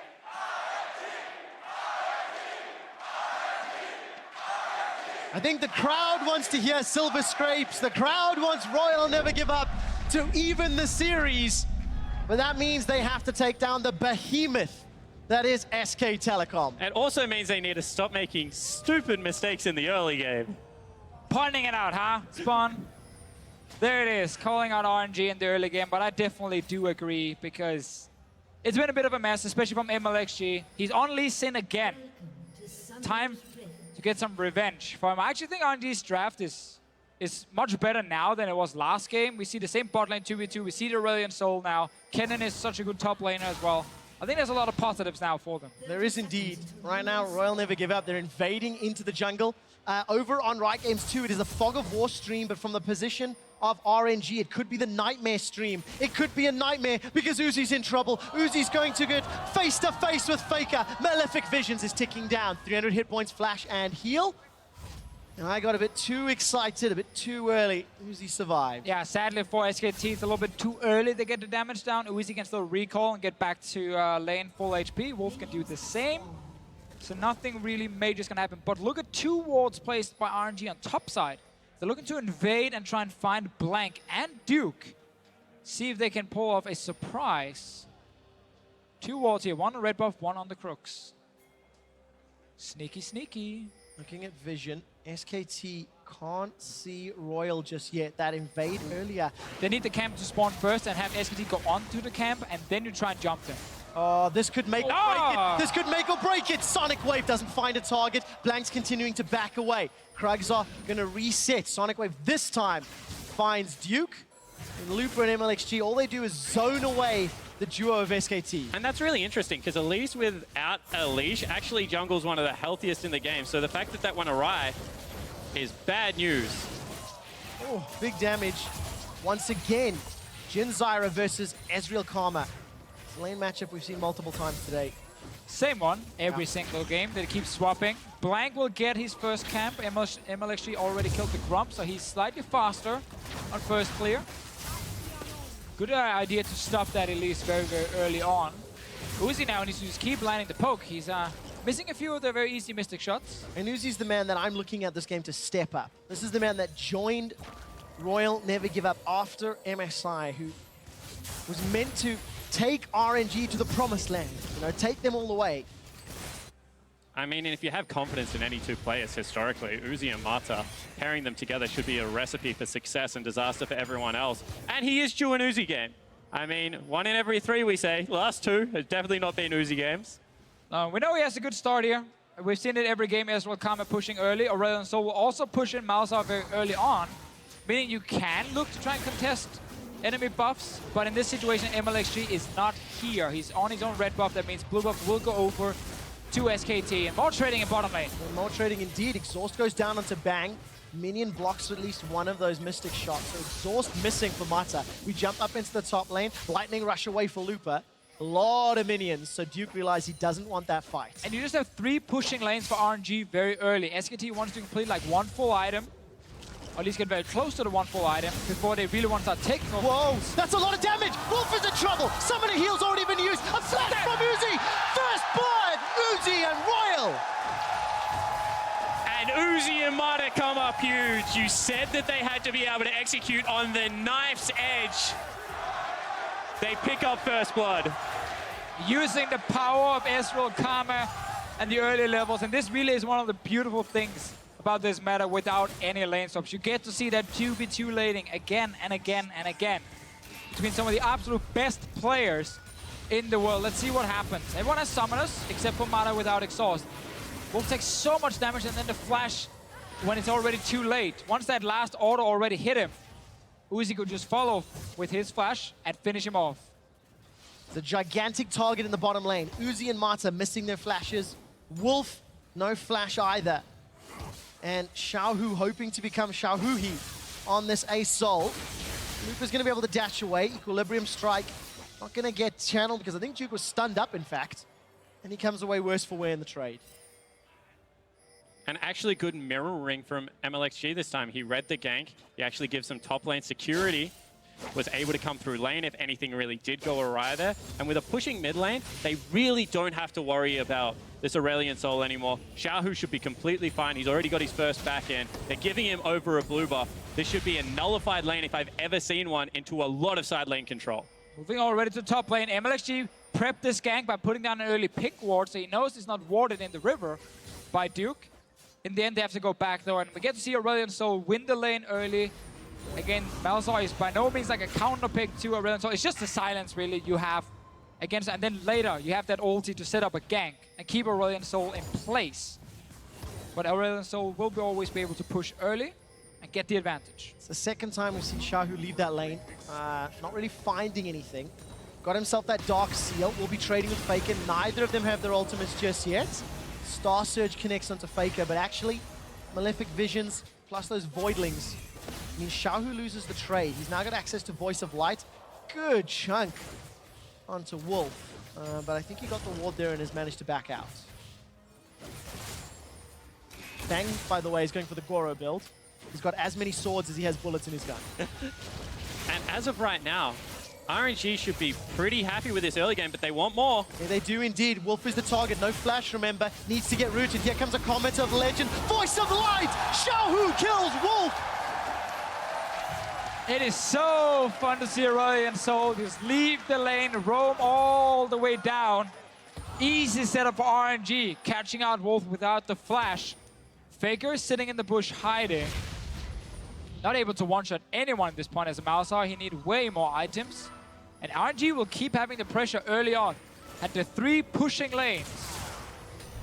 And they need to keep snowballing this advantage. But this is what they need to do. They need to play calculated. 2 members moving down towards it. Mata calls out the target without flash. Overall, this is pretty much the perfect setup, and it's not over-aggressive. That's why it's great to see. Easily secured. Second kill for RNG. 1 for Uzi, 1 for Xiaohu. While that replay was going on, or rather while the fight was going on, Looper and Duke also traded blows, both of whom used their ultimates. Looper marginally ahead in CS, I think, as you expect in that matchup. And very early boots picked up for Xiaohu. He's gone for those Merc Treads, along with that Dark Seal. We just have to go back to that gank. A little bit of disrespect, honestly, from the bottom lane of SKT. They actually saw Xiaohu leave the mid lane, and he was spotted on this ward you see right behind the Dragon Pit. Pinged by rest of SKT. Yet they stayed in fought. Mata getting caught. A lot of damage indeed. No flash available, but the root, I think, caught out Bang. Prevents him to chase further forward. Dancing grenade dances onto Mata. And he's going low. You Danish now? Yeah, just a little bit. You got the potato in your mouth? Trading back and forth. Uzi's got access to True Shot Barrage. Bang, very, very close to that curtain call. Mata's going to be careful because a couple shots could result in him going down. Same thing again, though. You get a few attack damage items on the Jhin. There we go. Curtain Call is fired. 1 and 2. Uzi's body blocking the third and the fourth shot. Summon a heal used just in case. But again, Jhin taking over the lane more and more once you have some AD under your belt. Tear doesn't help Uzi at this point. It's gonna get pushed in by SKT, and now it's all about Aurelion Sol and if he can roam again. And it actually looked like Uzi was just refusing to leave lane with that heal. He wanted to stay topped off, so he's not in dive range, and they can still allow him to get some farm. Now going for mid lane gang. They are Combat of Legend. Gonna get cancelled. Voice of Light flashed away from. Faker did not want to get CC'd. And let's just highlight how Xiaohu is setting all these plays up. He leaves the mid lane every time. So he goes into the river where there's no vision, and then he starts using his tools here to kind of get behind SKT. There he tries to sneak behind Faker by first being out of vision. Faker doesn't know if he's going to the bottom lane, if he's going to the jungle, if he's going back to mid lane. He actually doesn't know. And then Aurelion Sol can just show up and surprise you and force another summoner. It's 1,000 gold lead as we're getting closer to 10 minutes. Towers slowly being chipped away from, not quite as drastically as we saw earlier in the series. But I think a lot of credit to RNG. They've made adjustments to their pick and ban. They've got no room for error, and they are playing proactively. You know, they are making the ganks. They are moving to multiple lanes, and they've got themselves the type of advantage which actually has led to wins for both teams when they've got early game leads. Certainly has. However, this is what the team comp is designed to do, and you have to say one more time, the Malzahar pick in particular is just meant to stall it out. So looking to weather the storm, and RNG need to make sure that is not the case. Lupa gets jumped on. Cocoon flashed away from. Lupa respecting the potential. And I want to see some of these newly bought pink wards here from RNG placed in that river. Literally set up 2 pink wards on either side of the river and just allow the Aurelion Sol to go to both sides, unspotted. Just allow Xiaohu to leave lane and constantly put pressure, because it's always like, it's the implication that, oh, Aurelion Sol could go bottom lane, could go top lane whenever he leaves that mid lane. If you don't have vision in the river, you're gonna have to play passive every single time. So I want to see these pink walls being placed at least in the river a bit aggressively and actually set up more roams, because you want to keep playing aggressive as RNG. You want to keep setting up tower dives. And that's the whole point of the composition. You have a look at the Lee Sin, you have a look at the Aurelion Sol, and the fact that bottom lane is playing up and continuing to burn flashes. You want to move into the river enough times that you can pull the trigger on that big play, get the first blood turret gold again, as you did in game number 1, and open up that map. Talking about first blood turret gold, Uzi's got himself Manamune already. Wow. Point blank, or rather single target. True shot barrage means Bang gets chunked down. And taking control of that lane again. Bang and Wolf, despite giving up a kill, they were sort of, you know, dictating the tempo of the lane. Got returned. Ocean Drake is available, but not really super worth investing for, because RNG have got pretty good lanes that are going in their favor. It's also one of the first times we see Ezreal get early kills in this lane setup and actually get quicker towards his first item. This is one of the roams we talk about past the pink ward in the river. There is another ward placed very smart here by SKT just outside of the pink ward vision. That ward also spots the Aurelion Sol roaming, and now they can try and respond in bottom lane. Mata saw the ward going down, so knew that Blank was around, or rather a threat was around. Even though it gets caught by the Cocoon, nothing further happens. Bang and Wolf, they get a reprieve from the action. But it all started with, again, that little ward just north of the mid lane, near that tri-bush, or sorry, near the pixel bush. Spotted Aurelion Sol, and then they tried to do something bottom lane. Baron is not started, it's the dragon, and they're not going to kill the dragon. No, not this time around. Xiaohu had already made his way down to the pit, interrupted it. Blank hanging around the mid lane. But all that's going on, this could be the fight. Star Surge is sidestepped. Xiaohu could be the target. Call of the Void, Nether Grasp is caught. Cocoon as well. Slicing Maelstrom. SKT are on the board. They trade 1 for 1. Make that 2 for 1. MLXG's running for his life. Voidlings, Spiderlings, Spiders, Poison. Everything is burning him down. But Blank cannot chase further. It's a 1 for 2. But that is a big investment. They send Lupa down there looking for another roaming play, and it does not come up. Actually, a 2 for 1. Oh, Bang gets the crit through the exhaust. Ouch. That one hurt. Yeah, Mata did not expect that much damage with exhaust up, and suddenly SKT pick up a lot of kills. This was actually RNG who started the play in mid lane. They roamed Looper down because Faker had no flash. Destroys the passive, misses the stun, and now Xiao gets on the tower, gets locked down. 2 CCs landing, he dies. Yes, Faker goes down in the end, but there's 2 guys dying with him. Well, it's not done yet. Uzi actually was caught by the exhaust, forced to run away, and all that positive goodwill and advantage has been equalized. SKT close the gold and get the dragon. And a couple of little communication errors. I mean, Kennen has to be much quicker on that ultimate to break.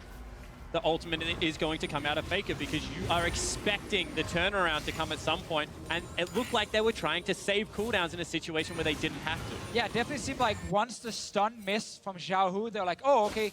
One guy's like, we're not going for it. The other guy's, no, we're definitely going for it. And then suddenly, you don't coordinate properly. There was no flash for Looper either, so there was really no escape plan. It was like going for the kill. Once you miss the stun, are we still going for it? And can we actually get the kill and get out? Clearly not. That means that RNG give up more kills where they didn't need to. MLXG snuck his way up into this top lane. Blank is going to be a little bit late, jumping into the middle.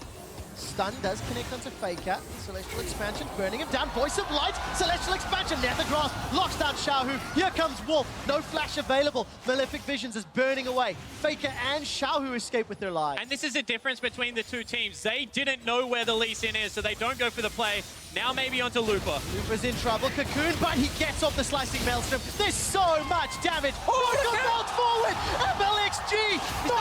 He's still. Oh my God, What MLXG! on earth was that? And they tapped him on the shoulder, and MLXG has come to this 4th game to play. He comes up huge. That was so huge. Everything looked terrible. Looper would have died. We have to see a replay.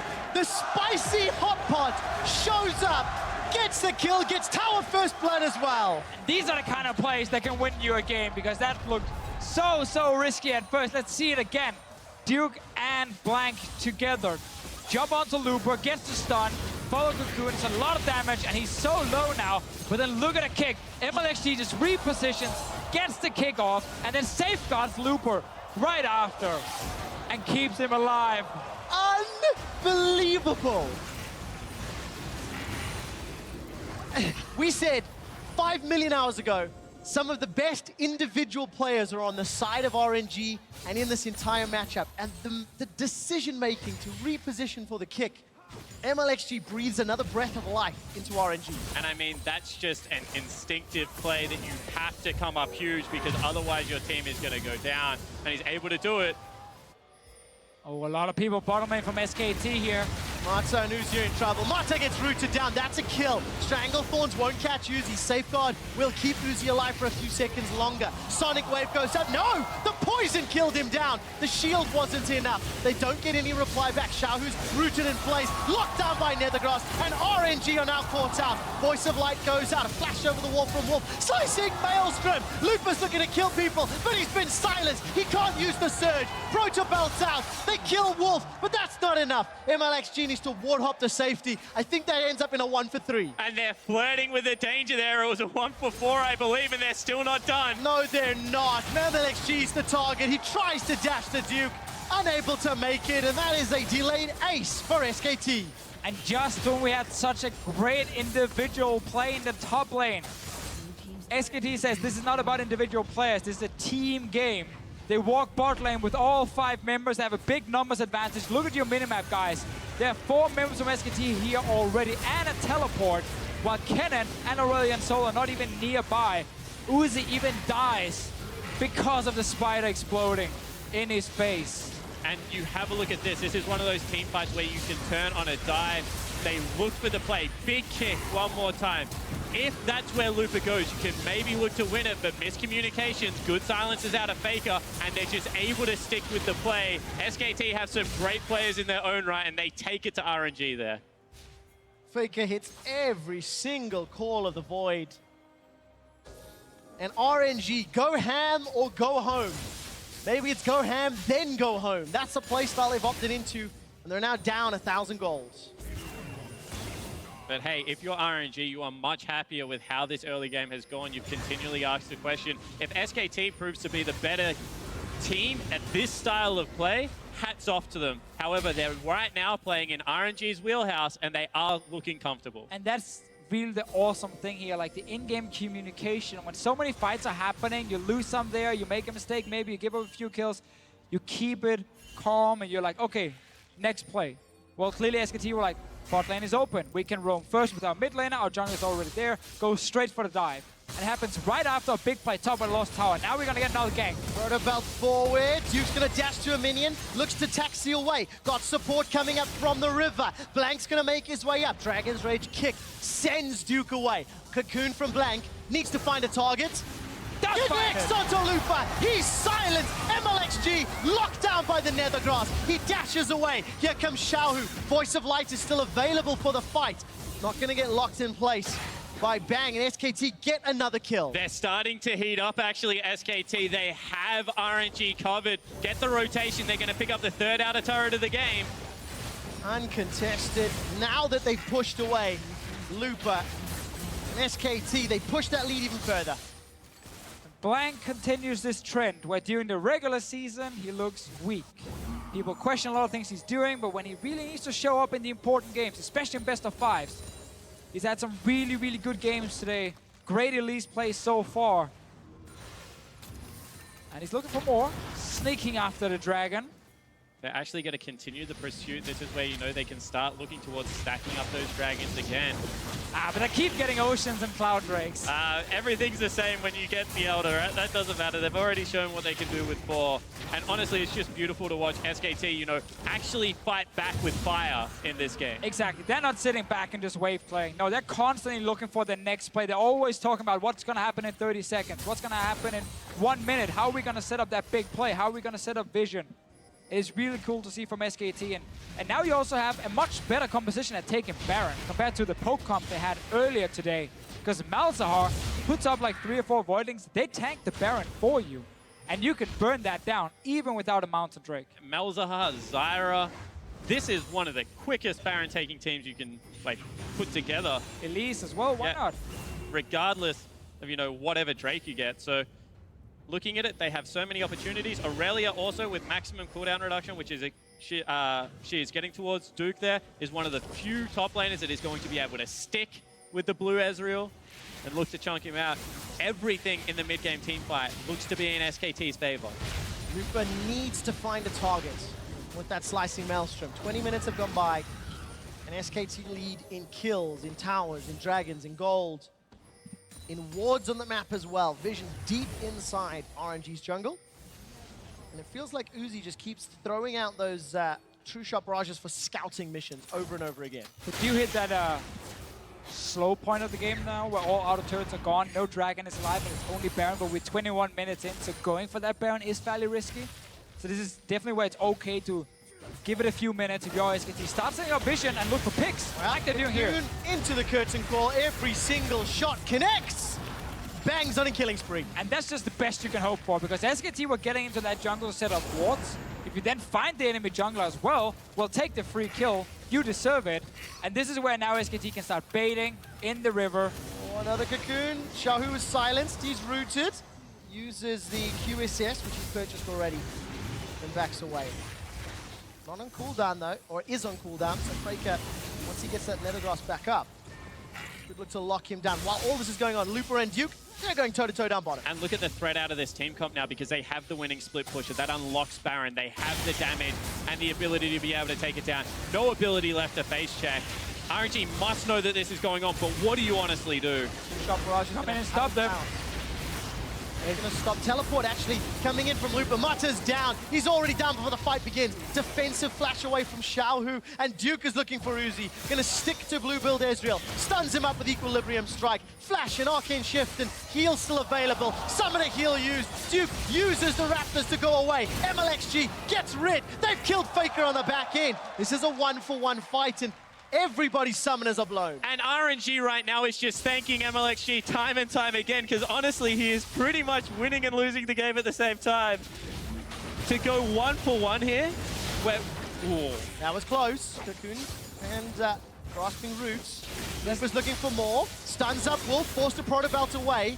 Celestial Expansion's ticking away, ticking away. Blank's getting chunked. He gets away from the Star Surge. There's never a pause in this game. There's always some fight going on. The heart can't take it. My voice can't take it. It's already starting to That's struggle. right. We can swap in another play-by-play. That works for me. And this is Mata just getting Goomba stopped. Yeah, they want to go in and stop the Baron. You can see the Voidlings and Plants are just tanking the Baron, and they feel like they have to go in to try and stop it. Can't give away Baron this early on in the game, and because it becomes this mess of a fight now where members are, you know, behind enemy lines, hiding. At camps, Luba's gonna flash over, surprise Faker, and actually kill him. That's really nicely played, though. For a little split skirmish, 2v2, to come up trumps like that. I mean, we have so many nice skirmishes in this game. This mechanics being tested left and right. SKT opted into the madness of that fight, got pulled across multiple directions, and it ended up going more even than maybe you would have expected. Martin and MLXG, they're looking for a play. They've jumped onto Wolf, flash for flash. True Shot Barrage even thrown across to try and tag him. Now, there's definitely still a big chance for RNG to win teamfights, despite being down 4k gold. I think later on it gets even harder in this game. Aurelion Sol, when it comes to like scaling and late game, really needs to be ahead to be that impactful in teamfights. But he is getting towards his Rylai's. Once he gets that one item completed for himself, they can actually look to win some fights. But it's a very short window, and if SKT gets Baron, it might be game over. And the LPL teams do like to talk about Aurelion's Sol's control that he brings to a game. Not necessarily the raw damage output, but the fact that you're always able to stay up in that front line, you have the slow field, and it keeps Uzi safe. So that's what you have to look for. Not necessarily the damage numbers, but if Uzi can hit those skill shots, then they can still look for the late game team fight. And that's what Xiaohu and Uzi have to do. They've got no more room for error. Sonic Wave onto Faker, followed to the resonating strike. The kick comes out. Faker is exhausted. He's going to go down shortly. The damage comes out. It's Mata that secures it, I believe, with the Ignite. Now Xiaohu's running for his life. The exhaust will take him down. Curtain call tags Mata. MLXG on the back end. There goes Duke. Uzi was zoned away. Mata's down. 3 kills for SKT. That was actually a nice setup by MLXG. He managed to tack the Sonic Wave onto Faker, destroyed the passive, then followed it and kicked Faker back because there's no flash on the Malzahar. Problem is, the rest of SKT were already there, and the one guy who was missing, well, that was Duke, and he was busy taking down Uzi. And that means it's actually going to open up the Baron play, the one play that RNG wanted to stall out, did not want to give the opportunity for opportunistic, but you have to say that the SKT line... Wait, why are you back? Oh, they're waiting for Faker, they're waiting for Faker. Don't worry, wait for Faker. That's amazing. real shot calling. That's the power of a shot caller right there. That is amazing. 5-man Baron. Well, when you've been the best player in the world for many, many years, you get certain perks, like, hey, don't kill that Baron before I'm alive. It's only 5 seconds. That's a Reaper from 4. Really good play by MLXG, and Faker tries to ulti the Lee Sin just before he kicks it back. Sadly for him, he's not in time, and he does go down, but the rest of the team can follow. And this is the thing, you see Aurelia on the back end of the team fight looking for the big flank. Uzi's been chunked out, and then Duke just gets reset after reset and is able to dance around everyone as you want to be able to do on Aurelia, and this is what happens when she hits that mid-game spike. She is not yet late game where she begins to fall off. Yeah, that's kind of the important thing. We highlighted earlier how RNG were winning every lane early on, and they were pushing every lane. The problem for RNG was when they gave away 3 kills to SKT, it kind of evened out that advantage. And SKT, once they got out of the laning phase, got 1 or 2 items completed, have just been able to take over the game and win fight after fight. It really got past her early start against the Kennen. Malzahar got to 2 or 3 items, and he's a monster now. And you can just see it is not good enough to win early game versus this team. You have to be able to win multiple stages. You have to be able to close them out and play consistent League of Legends. You can't make mistakes. Get the advantage, keep the advantage, don't hand it back. How on earth do you look to play against SKT? They've played slow, they've played fast, they've played aggressive. And that's just in this series. SK Telecom are moments or minutes away from guaranteeing their flight to New York City and joining another Korean squad in the semi-finals. Bang's flashed away, GLP is used to slow him down. Very good star search, Bang's still alive for a few seconds. Oh! Bang gets one back. They trade 1 for 1. The rest of RNG now have got to peel away. Faker's pushing down in the bottom lane. He gets the tower. And this is the problem when you don't actually get a big advantage for it. When you allow the side lanes to continue to spill over, it just means even though it's a 1 for 1, you're still losing out on overall map pressure. everywhere. Duke's gonna take a tower top. The rest of the team gets a tower middle.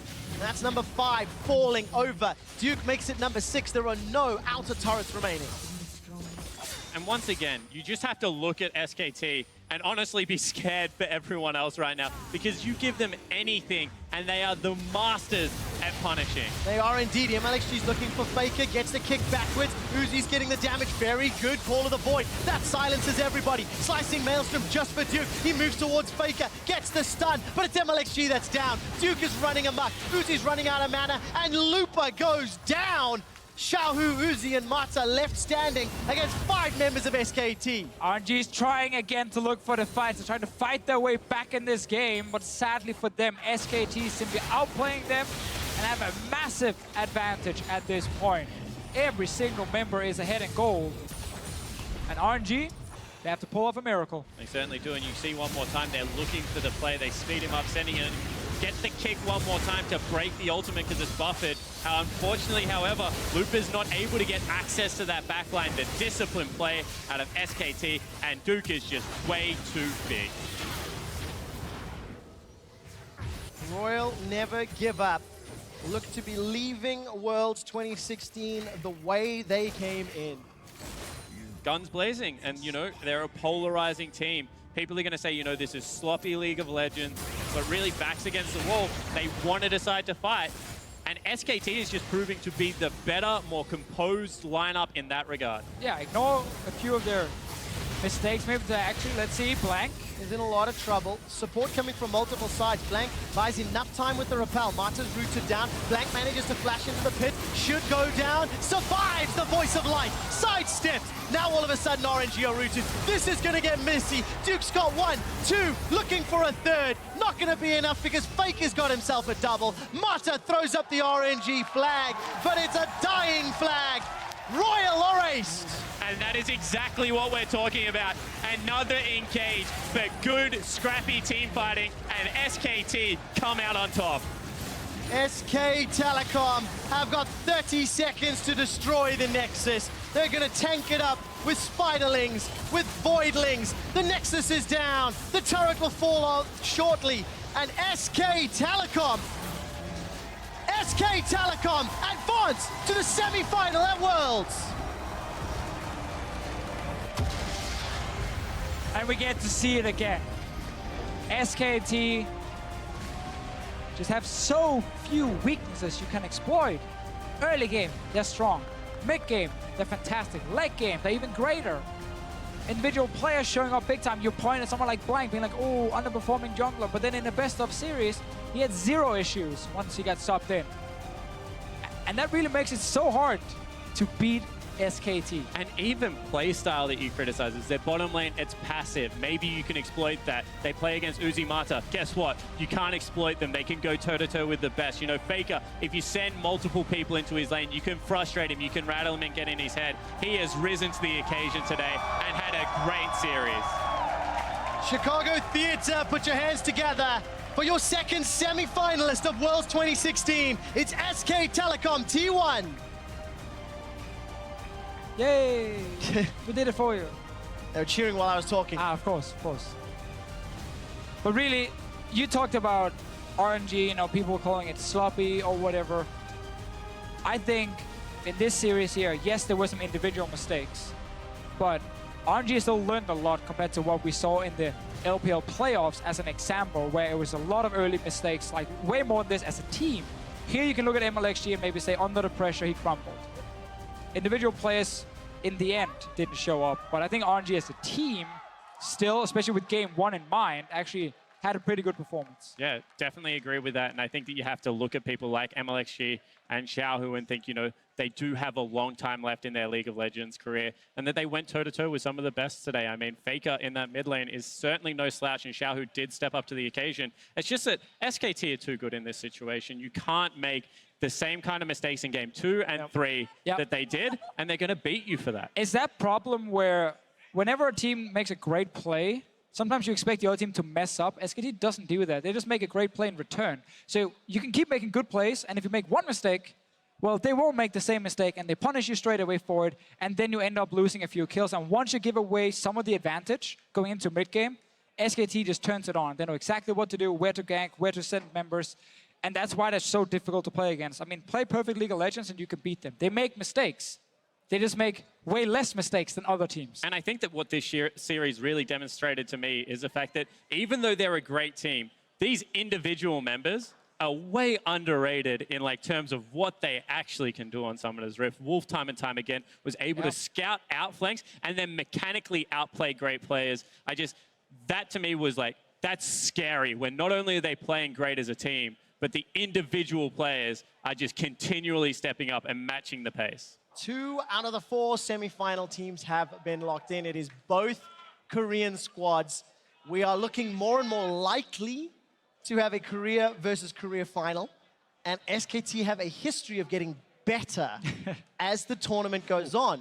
This level that we saw here today, is this their final form, or is there still room to even improve? I mean, they did drop a game, so I guess the answer is yes. Yeah, boring answer. There's always room to improve. Obviously, I think we saw a few things here and there, but it's minimal. You know, SKT played extremely well, especially outside of laning phase. There's so few things you can kind of highlight. Because we were watching it, obviously, with vision on both sides. Yeah. They're only watching with their information. And you still need some luck to beat this team. I mean, if it's not Double Mountain Infernal, did RNG even win game 1? I mean, the Baron was so incredibly quick. So, you know, you need to play great League of Legends, then you need to be incredibly lucky at the same time. I think I'm going to go back and watch the alternate stream for that one, because it was the Nightmare stream. It was Fog of War from RNG's point of view. See nothing. We're getting ready for the interview. You can hear from the crowd exactly who that's going to be. But for RNG, the tournament is now done. Yeah. They are over. They will be going home. It is the same result this time in the quarterfinals, not semifinals, against SKT. It was always going to be an uphill struggle, and they just didn't have the magic. I think game 1 and 4, they will look at and they'll be like, we came in, we did it our way, we won one of them, we lost one of them. What the heck happened in game 2 and 3? Yeah. If they could have played 4 games like that, they would have left Worlds, even if it was at this stage, much happier than what I think they are now.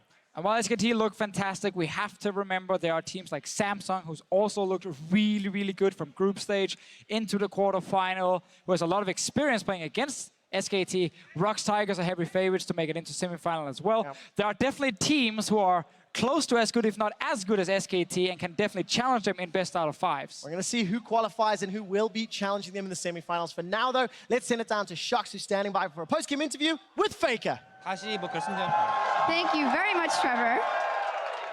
Well, the crowd is definitely excited. SKT advancing to the semifinals. Faker, congratulations up first. Talk to me about the series. Dropped the first game, much like at MSI, but then completely took off. What was the experience? How did you reset after game 1 to go into a 3-1 victory? 우선 4강 진출 축하드리고요. 오늘 경기에서 1경기에서는 RNG 팀의 일격을 맞았는데 금방 경기력을 회복해서 내리 3경기를 이겼습니다. 어떻게 그렇게 바로 리셋을 해서 좋은 경기력을 끌어올렸는지 말씀해 주세요. 제가 1경기 때 손도 좀 많이 차갑고 약간 제가 플레이가 많이 안 돼서 1경기 때 미드 라인에서 압박을 많이 못 넣어줬는데 2경기 때부터는 좀 잘 돼서 그냥 좀 자연스럽게 잘 된 것 같아요. So at game 1, actually my hand was still cold and I don't think I was like warmed up completely, and so I didn't perform too well. But starting from game 2, I got to have my games going on and I had some good plays. So I think starting from that point, it was okay for us, yeah. Well, you did win. It was a very interesting matchup to watch because it was the same one at MSI, but now Uzi was on the roster for RNG. How much different was this matchup versus them as it was to the one at MSI? MSI 4강에 이어서 다시 한번 RNG 팀에 붙게 되었는데 그 당시 RNG 팀과 다른 점은 이번엔 우지 선수가 로스터에 추가되었는데요. 그 당시 RNG 팀과의 경기랑 이번 경기랑 어떻게 달랐었는지 말씀해 주세요. 그때 당시나 지금이나 좀 강력한 팀인 건 맞지만 그때보다 이번 경기가 저는 좀 더 쉬웠다고 보고 이번 경기에서 좀 상대가 롤드컵 경험도 없고 또 뭔가 약간 긴장된 듯한 플레이를 보여서 저희가 좀 더 쉽게 이겼던 것 같습니다. So I think like compared to MSI and now RNG is still a really strong team, but actually I think today's game was easier compared to our MSI matchup because I think they were maybe a bit nervous or they were on their like own games. So I think overall today was an easier game for us. And you guys looked fantastic as well, and that means you're advancing to the semifinal now. And there you will go up against or the ROX Tigers or EDG, and those are both opponents that you have a lot of history with. So who would you rather face, and why is that? 이제 다음 4강전에서는 락스 타이거즈 팀 또는 EDG 팀과 붙게 되었는데 두 팀 다 SKT랑 매우 사연이 많은 팀들인데요. 그 두 팀 중 어느 팀과 붙길 원하시는지 그리고 왜 붙고 싶어하는지 말씀해 주세요. 저는 어떤 팀이 올라오든 다 재밌을 것 같아서 크게 상관은 없는 것 같고 근데 만약에 EDG가 락스를 꺾고 올라오면은 좀 락스를 꺾고 올라오면 얼마나 강력한가라고 좀 생각을 할 것 같아서 좀 무서울 것 같아요. So I think it's going to be a really interesting matchup, whichever team advances. But if EDG beats Rocks, that would mean that they're a really good team enough to beat Rocks. So that'd be kind of scary for us. That would be, we'll see. Finally, Faker, there were a lot of cheers here for you today. The crowd absolutely loves you.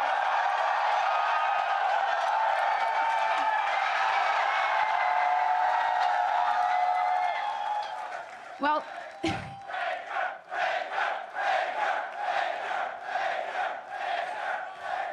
and North America was also where you won your very first World Championship. Is there anything you want to say to them? 일단 여기 지금 현장에서 많은 팬들이 페이커 선수를 응원해주고 있고 특히 미국은 페이커 선수가 첫 롤드컵 우승을 거둔 나라이기도 한데요. 마지막으로 팬들에게 한마디 말씀 부탁드리겠습니다. 정말로 미국에 올 때마다 좀 호응이 대단한 것 같고 뭐 이번에 저희가 발전된 모습을 보여주면서 북미 팬들한테 좀 좋은 모습 보여주고 싶네요. 아무튼 많이 응원해 주셔서 감사하다고 말씀드리고 싶어요. So I'm really thrilled with the crowd reaction whenever I come to the States to play, and we'll try our best to improve so we can show a better performance. So please keep cheering for us and support us. Thank you. And that they do. Thank you very much, SKT and Faker in the semifinals. And now Dash is going to wrap up the day for us. Thank you very much, Sharks. SK Telecom, and we saw right after that game ended, Coach Koma, big smile on his face as he was congratulating his players and probably very proud that they showcased their typical SKT best-of-5 dominance after that game one. Yeah, and I'm glad that the game 4 happened as well because games 2 and 3, we were kind of able to chalk those up to some RNG mistakes. But this game 4 was just another iteration of an SKT team composition, and they matched RNG's pace of play and just straight up beat them. And it's a really different team comp from what SKT were running today and mostly throughout the series because it's a really dirty pick comp. They've got so much engage here. Elise, Malzahar, Jin, Zyra, all with long-range engage. Deletion, of course, with the Elise damage and the Malzahar synergy there. And also, the backup is the Zoo element of it. That's the way that Crepo put it. Malzahar, Zyra, and Elise around objectives, either Baron or Drake. They tank up so many of the hits that you're so healthy. You can try these objectives so early, and it's so low risk for the team. And if you face check, we already know the deletion damage is there too. Yeah, definitely was apparent in the team comp. We saw MLG trying to sneakily play around the Malzahar ultimate. He got at least like 2 or 3 kicks off mid Malzahar ulti. So RNG tried. They had some glimmers of really good play, but it all felt very reactive. It felt like SKT was always in control. Even when MLXG made a sick play, suddenly 3 of his team members died. Because SKT was always in a good spot. We do have to look at this RNG squad, though, and Jat, specifically for Game 4, when we were talking about adjustments that might be made here, looking at champions, like saying, hey, let's get rid of, drop the Elise ban or the Syndra ban. The Elise is handed over. They go for the Aurelion Sol. They tried something very different, and although the chips didn't fall in their favor, that's exactly what we're looking for out of a quarterfinal squad here to come in and put up the kind of fight that they did and living up to their namesake in Royal Never Give Up. Exactly. I mean, I would have preferred they didn't ban the Olaf and then tried to run it to Zyra with that, but they still were able to get first blood down in that lane because they wanted to try that matchup over and over again. I thought MLXG played his heart out. I thought Mata and Uzi started actually making some uncharacteristic mistakes towards the end, and I think they lost to the better team today. It started out very well with a couple of early kills, and if they kept that rolling pattern up from the Aurelion Sol, there was definitely a way RNG could have won this game, but then later on, obviously, there was that one fight from SKT that was the final nail in the coffin for at the very beginning of this game, we saw Xiao Hu kind of off to the races like he was when he played in the group stages. But as you just mentioned, the ace that gave SKT the mid-game lead, brought to you by Acer here. This was a delayed ace, but once again, just kind of showcasing that SKT comfortable to play in these scrappy fights just as much as a setup one. And this is definitely vintage SKT as the clip revolves. First, they're the first to rotate, which against Aurelion Sol can be tricky. They lead up with the double kill, but just watch the use of summoners and the fact that Faker so far hasn't used his ultimate. He holds his ultimate to so late in the fight, and still summoners are up for SKT. Yeah, Uzi unfortunately died at the back of that fight, and then at this point, RNG is just trying to make the most out of a bad situation and continually kind of go in one after another, and then Hemelex thinks he's going to be able to get away, but it's a delay days. It was actually quite hysterically how Uzi died there. So he was so focused on trying to kite away the enraged Voidlings that he didn't see the volatile spiraling come, and that actually ended up just blowing him up into kill range for the Voidlings. And you saw, you know, the little Malefic Visions bounce at the end, adding insult to injury, and from that point on, it just snowballed. That was a fight that could have went either way. If that cannon ulti sticks a little bit earlier, a little bit different, same page, you know, that's what we were saying just earlier. Very reactive from RNG. That's how their team fights usually go, because they usually go so fast that it's impossible to communicate. That's how usually they win late game team fights. Problem is, SKT was in the right spot. Yeah, and SKT is able to communicate at that speed as well. Like, you even look at that goal graph, and that highlights some of the big differences in these teams. Games 2 and 3 were thinking, RNG handed it to SKT. They gave him a 1,500 gold lead in the early game, and then SKT went on to crush the game. RNG had a 2,000 gold lead in the early game, but SKT is able to stay proactive, make the right turret dives, make the right outplays, and make it not matter, because you have to play the whole 40 minutes if you want to be able to win. Yep, very much so. And of course, a big part of SKT's victory today is Bang. He's going to be receiving player of the game here with an honorable mention extending to his duo in the bot lane in Wolf. Yeah, a lot of consistency from Bang in these performances. 2 games on Jhin, a single game on Ezreal. He may not have had as many highlight reel plays as often come up in a best of 5 like this, but his consistency with some of the other members like Duke, for example, stepping in and stepping out was notable. For me, his prowess is really visible in the way he makes decisions that don't really catch the spotlight. There was a chase where he was an Ezreal going after a summoner-less Vladimir, and instead of shifting in just to get the finishing kill credit, he waited a little bit, shifted over Dragon Wall just to do some max range damage, basically making sure he won't die. Very calculated, very the low percentage plays, but always continually pushing out damage in these fights. And this is kind of Bang, right? He has progressively gotten better and better in the laning phase, but he's always had that amazing teamfight ability to stay in safe situations while still maximizing his damage. Really world-class AD carry. And let's briefly talk about Wolf, who is behind him there in the bot lane, because coming into the day, we talked about, you know, SKT is allotted a lot of, you know, allowances based on the strength of their solo laners in, you know, say Faker and Duke, and where that might cover for some of the jungle weaknesses. Well, today,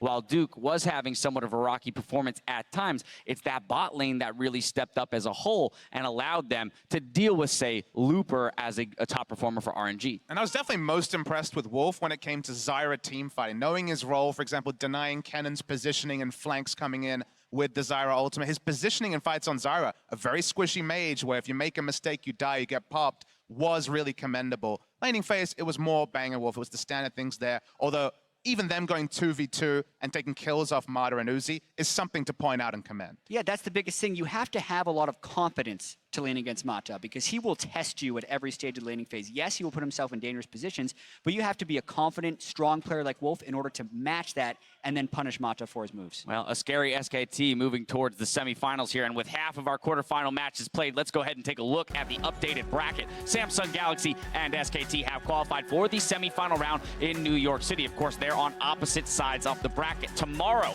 join us at 5 p.m. local time, 3 p.m. Pacific, as Rox Tigers go head-to-head with Edward Gaming for the chance to play on stage at Madison Square Garden. Gentlemen, this is another big one we've already talked about. We've got 2 Korean teams into the semifinals, a possible third here. But how are we feeling about this Rox Tigers EDG matchup? I mean, Faker said it in his interview, if EDG win that matchup, they're definitely good enough of a contender to challenge SKT, all under the premise, because a lot of things are looking at that this SKT versus Rox matchup in the semifinals will be a very close one. And look, Rox were the favorites before we found out the unfortunate information that has to be that emergency sub. Eagle-eyed viewers would have seen Koro on that match graphic.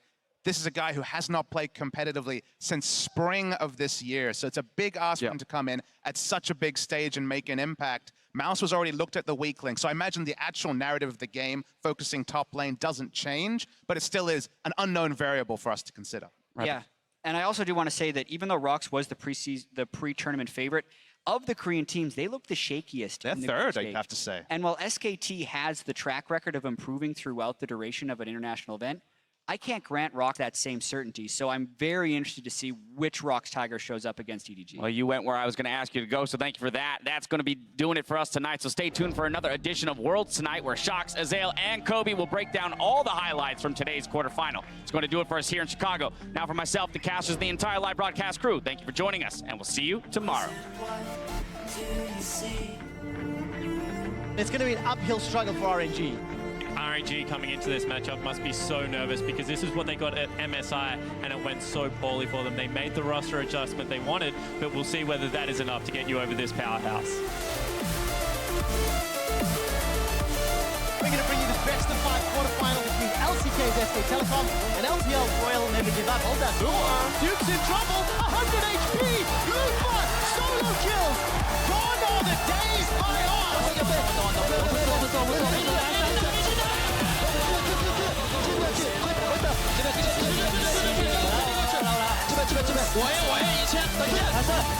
Blank will be subbing in for Game 2 in place of Bank, and I think if they want to win, they should be doing it with them. Shuai, Faker looks for the piercing arrow. First blood to SKT. The gun on MXG. Wow. Xiaohu's left alone. He hops over the minions. Sidesteps the deadly flourish. MLXG's looking for the kill. Sonic Wave connects. Resonating strike. Duke might just survive. Mega popping up. The boomerang. The excitement. Survive. Now all of a sudden RNG are rooted. This is going to get messy. Duke's got 1, 2. Looking for a third. Not going to be enough because Faker's got himself a double. SK Telecom advance to the semi-final at Worlds.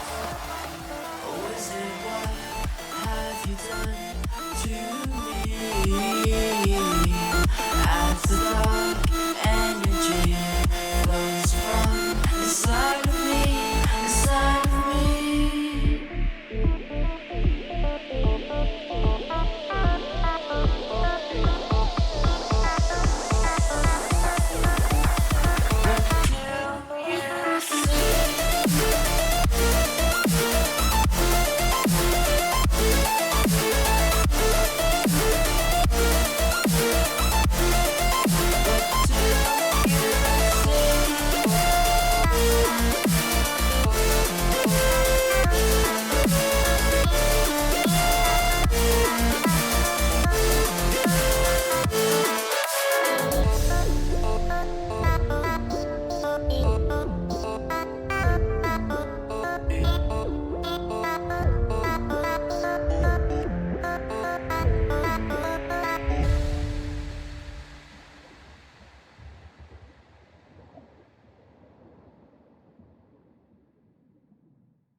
I remember the fade in your eyes.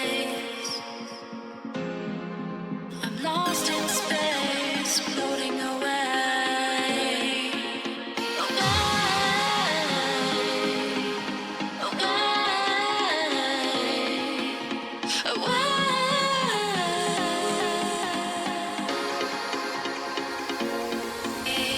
I'm running away from you. I'm running away.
Xiaohu's kill, not done yet. Bang's looking for Uzi. The tower, the laser. Bang gets the kill. Duke might just survive. Megagon popping up. The boomerang. The excitement. Survive! MLXG on the back end. There goes Duke. Uzi was zoned away. Butters down. 3 kills for SKT. SK Telecom advance to the semi-final at Worlds.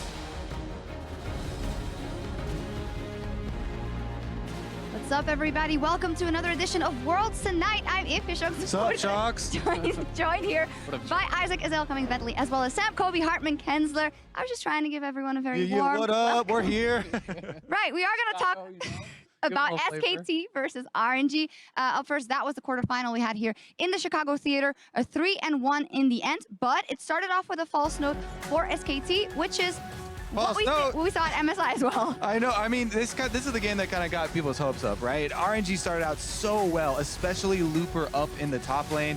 Some rare mistakes from Duke, and some questions started to form in people's minds about SKT in the first game. It turns out later they'll be answered pretty quickly, though. Yeah, I mean, a lot of this game also came down to the fact that RNG controlled the dragons so well, and they got such good dragon spawns. Double Mountain, they get the Fire Dragon as well, and they claim the Infernal, and that's really what let them kind of close out the game here later on. Yeah, definitely, and a good start for RNG, but as said, the problem with this team is having to keep it up, even though that there was hope for them now, they had to keep it going. How much here was connected to their composition? How much did you see different? Because SKT, they decided to swap out their junglers for game 2. I think a lot of it was just mental errors, and here's one right there. This was just a total boneheaded play from MLXG, and honestly, from all of RNG. They gave up these early kills. Yeah. They put themselves super behind right off the bat, and never gave themselves much of a chance to kind of get back into it. Yeah, I mean, the champions basically swapped hands from game to game, especially in the bottom lane. They had pretty much the exact same combo, swapping back and forth, but the real difference were those plays where there are some unforced errors from RNG, whereas SKT and even Samsung yesterday, so rare to see mistakes from those teams, and then they can also recover very quickly from them. Yeah, and honestly, game 1 was a Looper show. The rest of the series was Duke, right? Yep. Duke was crushing. I have to give a lot of credit to Bang here as well. I think this guy, he kind of neutralized Uzi, who was the big carry for RNG, and he played exceptionally well in the team fights. Exactly. I mean, they don't really play that lane to crush that lane, but once they transition into the team play, not only Bang, but also Wolf was doing a really good job of setting up a lot of the team fights, and they absolutely crushed it. Yeah, they did. And as for that, RNG, you started seeing them going down the rabbit hole and they never really got it back together. And this is kind of the thing we already saw at MSI. When they get rolling in the wrong direction, they can never stop. Yeah, I mean, game 4, MLXG had some really good plays, but it just felt like the rest of the team was too far behind. He kicks in Faker, he interrupts his ultimates multiple times in a row, but there's no one there to follow up, and it was just kind of the story of the game. And remember, that game, they started out with a pretty sizable gold lead in the early game as well. I think Ja was mentioning it, 2,000 gold or something like that. And when SKT plays a team and they get a 2,000 gold lead early, you're just like, oh my goodness, this is probably over. They're going to step-by-step end it out. But when RNG gets it against SKT, very, very unsure of what the outcome's going to be. Yeah, as every opponent versus SKT, you got to build up a huge lead to close it out. And that's how the bracket plays out for now, because of course tomorrow we will see if it will be the ROX Tigers or Edward Gaming up versus SK Telecom. What do you think of either of those teams going up against the SKT you saw today? I mean, honestly, both of them in the group stage look kind of shaky. As far as either of these teams matching up against SKT, I favor SKT not only for the semifinals, but for the whole tournament. I think these guys look incredible. Yeah, I think a lot of people are already looking at, wondering what Faker's third skin is going to be. And they absolutely just look so clean right now. And like I said, they actually do make some mistakes. And Duke is a good example in game 1. Not only the play up top that we just saw in the highlight, but also some teleports. But they recover so quickly in a best of 5. It just seems so difficult to try and take that team down. Even a team like the Tigers, who have beaten them before, seems like even if they get through, it'll be rough. I'd also say one of the biggest things about SKT, if one guy makes a mistake, the rest cover for them. They don't all kind of pile in and have a calamity. It's very rare to see SKT fully fall apart. Yeah, let's quickly touch on tomorrow's matchup then. The ROX Tigers versus EDG. Quick prediction, we'll be able to talk a bit more about it later. I do think the Tigers are going to take that game. Adding in the top lane substitution, that's very unfortunate for EDG. which, as they said as well, was already kind of the weak spot for EDG. But overall, even though Rocks have had a pretty slow start to the tournament in group stages, I still think they're going to pull it out and take the victory. Yeah, I like Rocks as well, but I will say, out of the 3 Korean teams, the one that I think has the best chance to be upset is the Rocks Tigers. I think they look the worst in the group stages. They're not that team that was so dominant with Smeb, the best top laner in the world. He's not looked like that at all. I think EDG has a chance, but it's probably going to be Rocks. Well, we'll see what happens, and we'll take a further look at that matchup as well as our newest semifinalist in just a moment. If you're watching in client, check out youtube.com/LOL Esports for the full version of Worlds Tonight. As for us, though, we're going to delve a bit deeper, maybe first into the quarterfinal matchup we saw today. If there is any standout player, I heard you dropping the name Bang, but how did Faker perform in the end? I mean, Faker performed really well, I think. I think he always is mechanically on point. I think it's only ever kind of decision-making that sometimes can be a little bit head-scratcher for him, but he played very well. Yeah, sometimes he does like to play a lane more aggressive than he has the backup to do that. But Faker, very admirable performance today. I don't think there's a lot of holes that we can, shoot in his play today. No, definitely not. And the interesting thing is here, of course, usually when SKT has had a setback, they have subbed in Bengi, but this time around, they have subbed in Blank. And it's not that game 2 with Zach was all his doing or anything like that, but it must be good for them to know that that is working also on the biggest international stage here. I also think that it's important to have confidence in one of these guys, right? It doesn't matter which one, but you have to have a lot of confidence in them going forward. I think that, having those wins with Blank can make them feel better moving towards the semifinals and eventually maybe the finals. Yeah, even just having more and more games on stage with the same jungler. These are some of the issues that they talked about working through before, were issues with Blank and, communication with the rest of the team and how well does the team perform when he's in. They look so much better with him in the lineup now than they did have previously. So that's why they look so fearsome and everybody's already pushing them very far up the bracket. Yeah, I think rightfully so for SKT. So let's talk about that one thing that wasn't as good then in the first 2 games, the Juke versus Looper matchup, and Juke maybe having a little bit of nerves or not finding his groove. But is that something that is bad enough to be exploited or not? Duke came back pretty hard in the rest of the series. And that's what I talk about, recovering from mistakes for SKT. He absolutely blasted Looper in this matchup, dives him over and over. I mean, maybe that flash could have been saved there. He could have walked out the other side. Take a moment to appreciate that. Well, that also involves a little bit of luck there, as there's a variance in the amount of rage that you generate with either of Dar's things. So a little bit of luck, a lot of style actually. Gotta be lucky to be good, Kobe. He definitely looked good doing that. Yeah, and SKT close it out. So tomorrow we have Rocks going up against EDG. We saw 3 games the first day. We saw 4 games today. So tomorrow, is there a chance we get the full 5 games, or how close is this matchup in actuality? I really think that this is a possibility, but the tough part is the substitution, right? Like, how comfortable are they with Koro? How good is he right now? They haven't been scrimming with him from all I know. I have been told he is playing a lot of solo queue and stuff, but does it really translate? It's hard to know, right? It could be a bit of a mixed bag.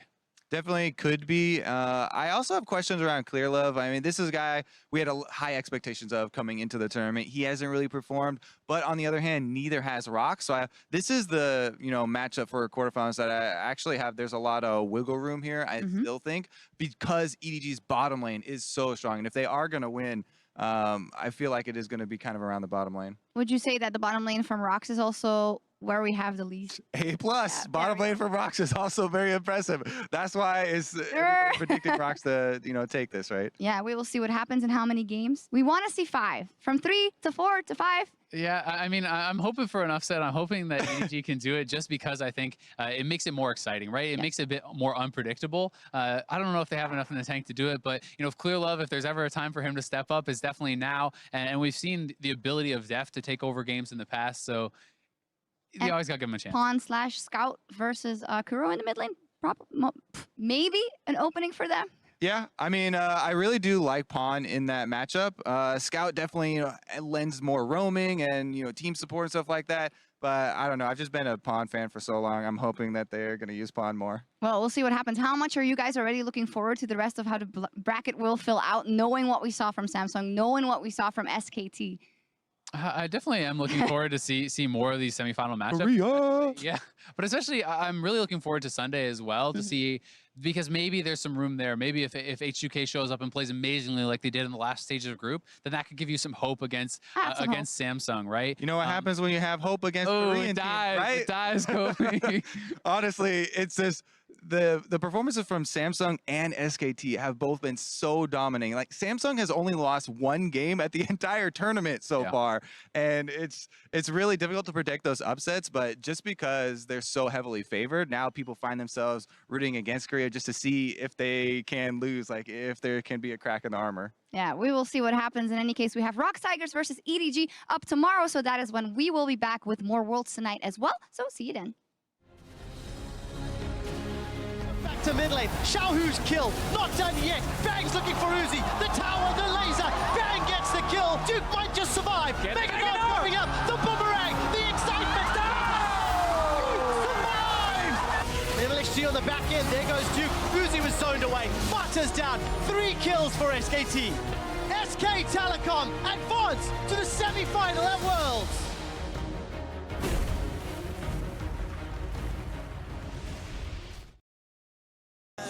We're fighting danger like Kung Fu. The love I feel is deep inside. The others don't matter.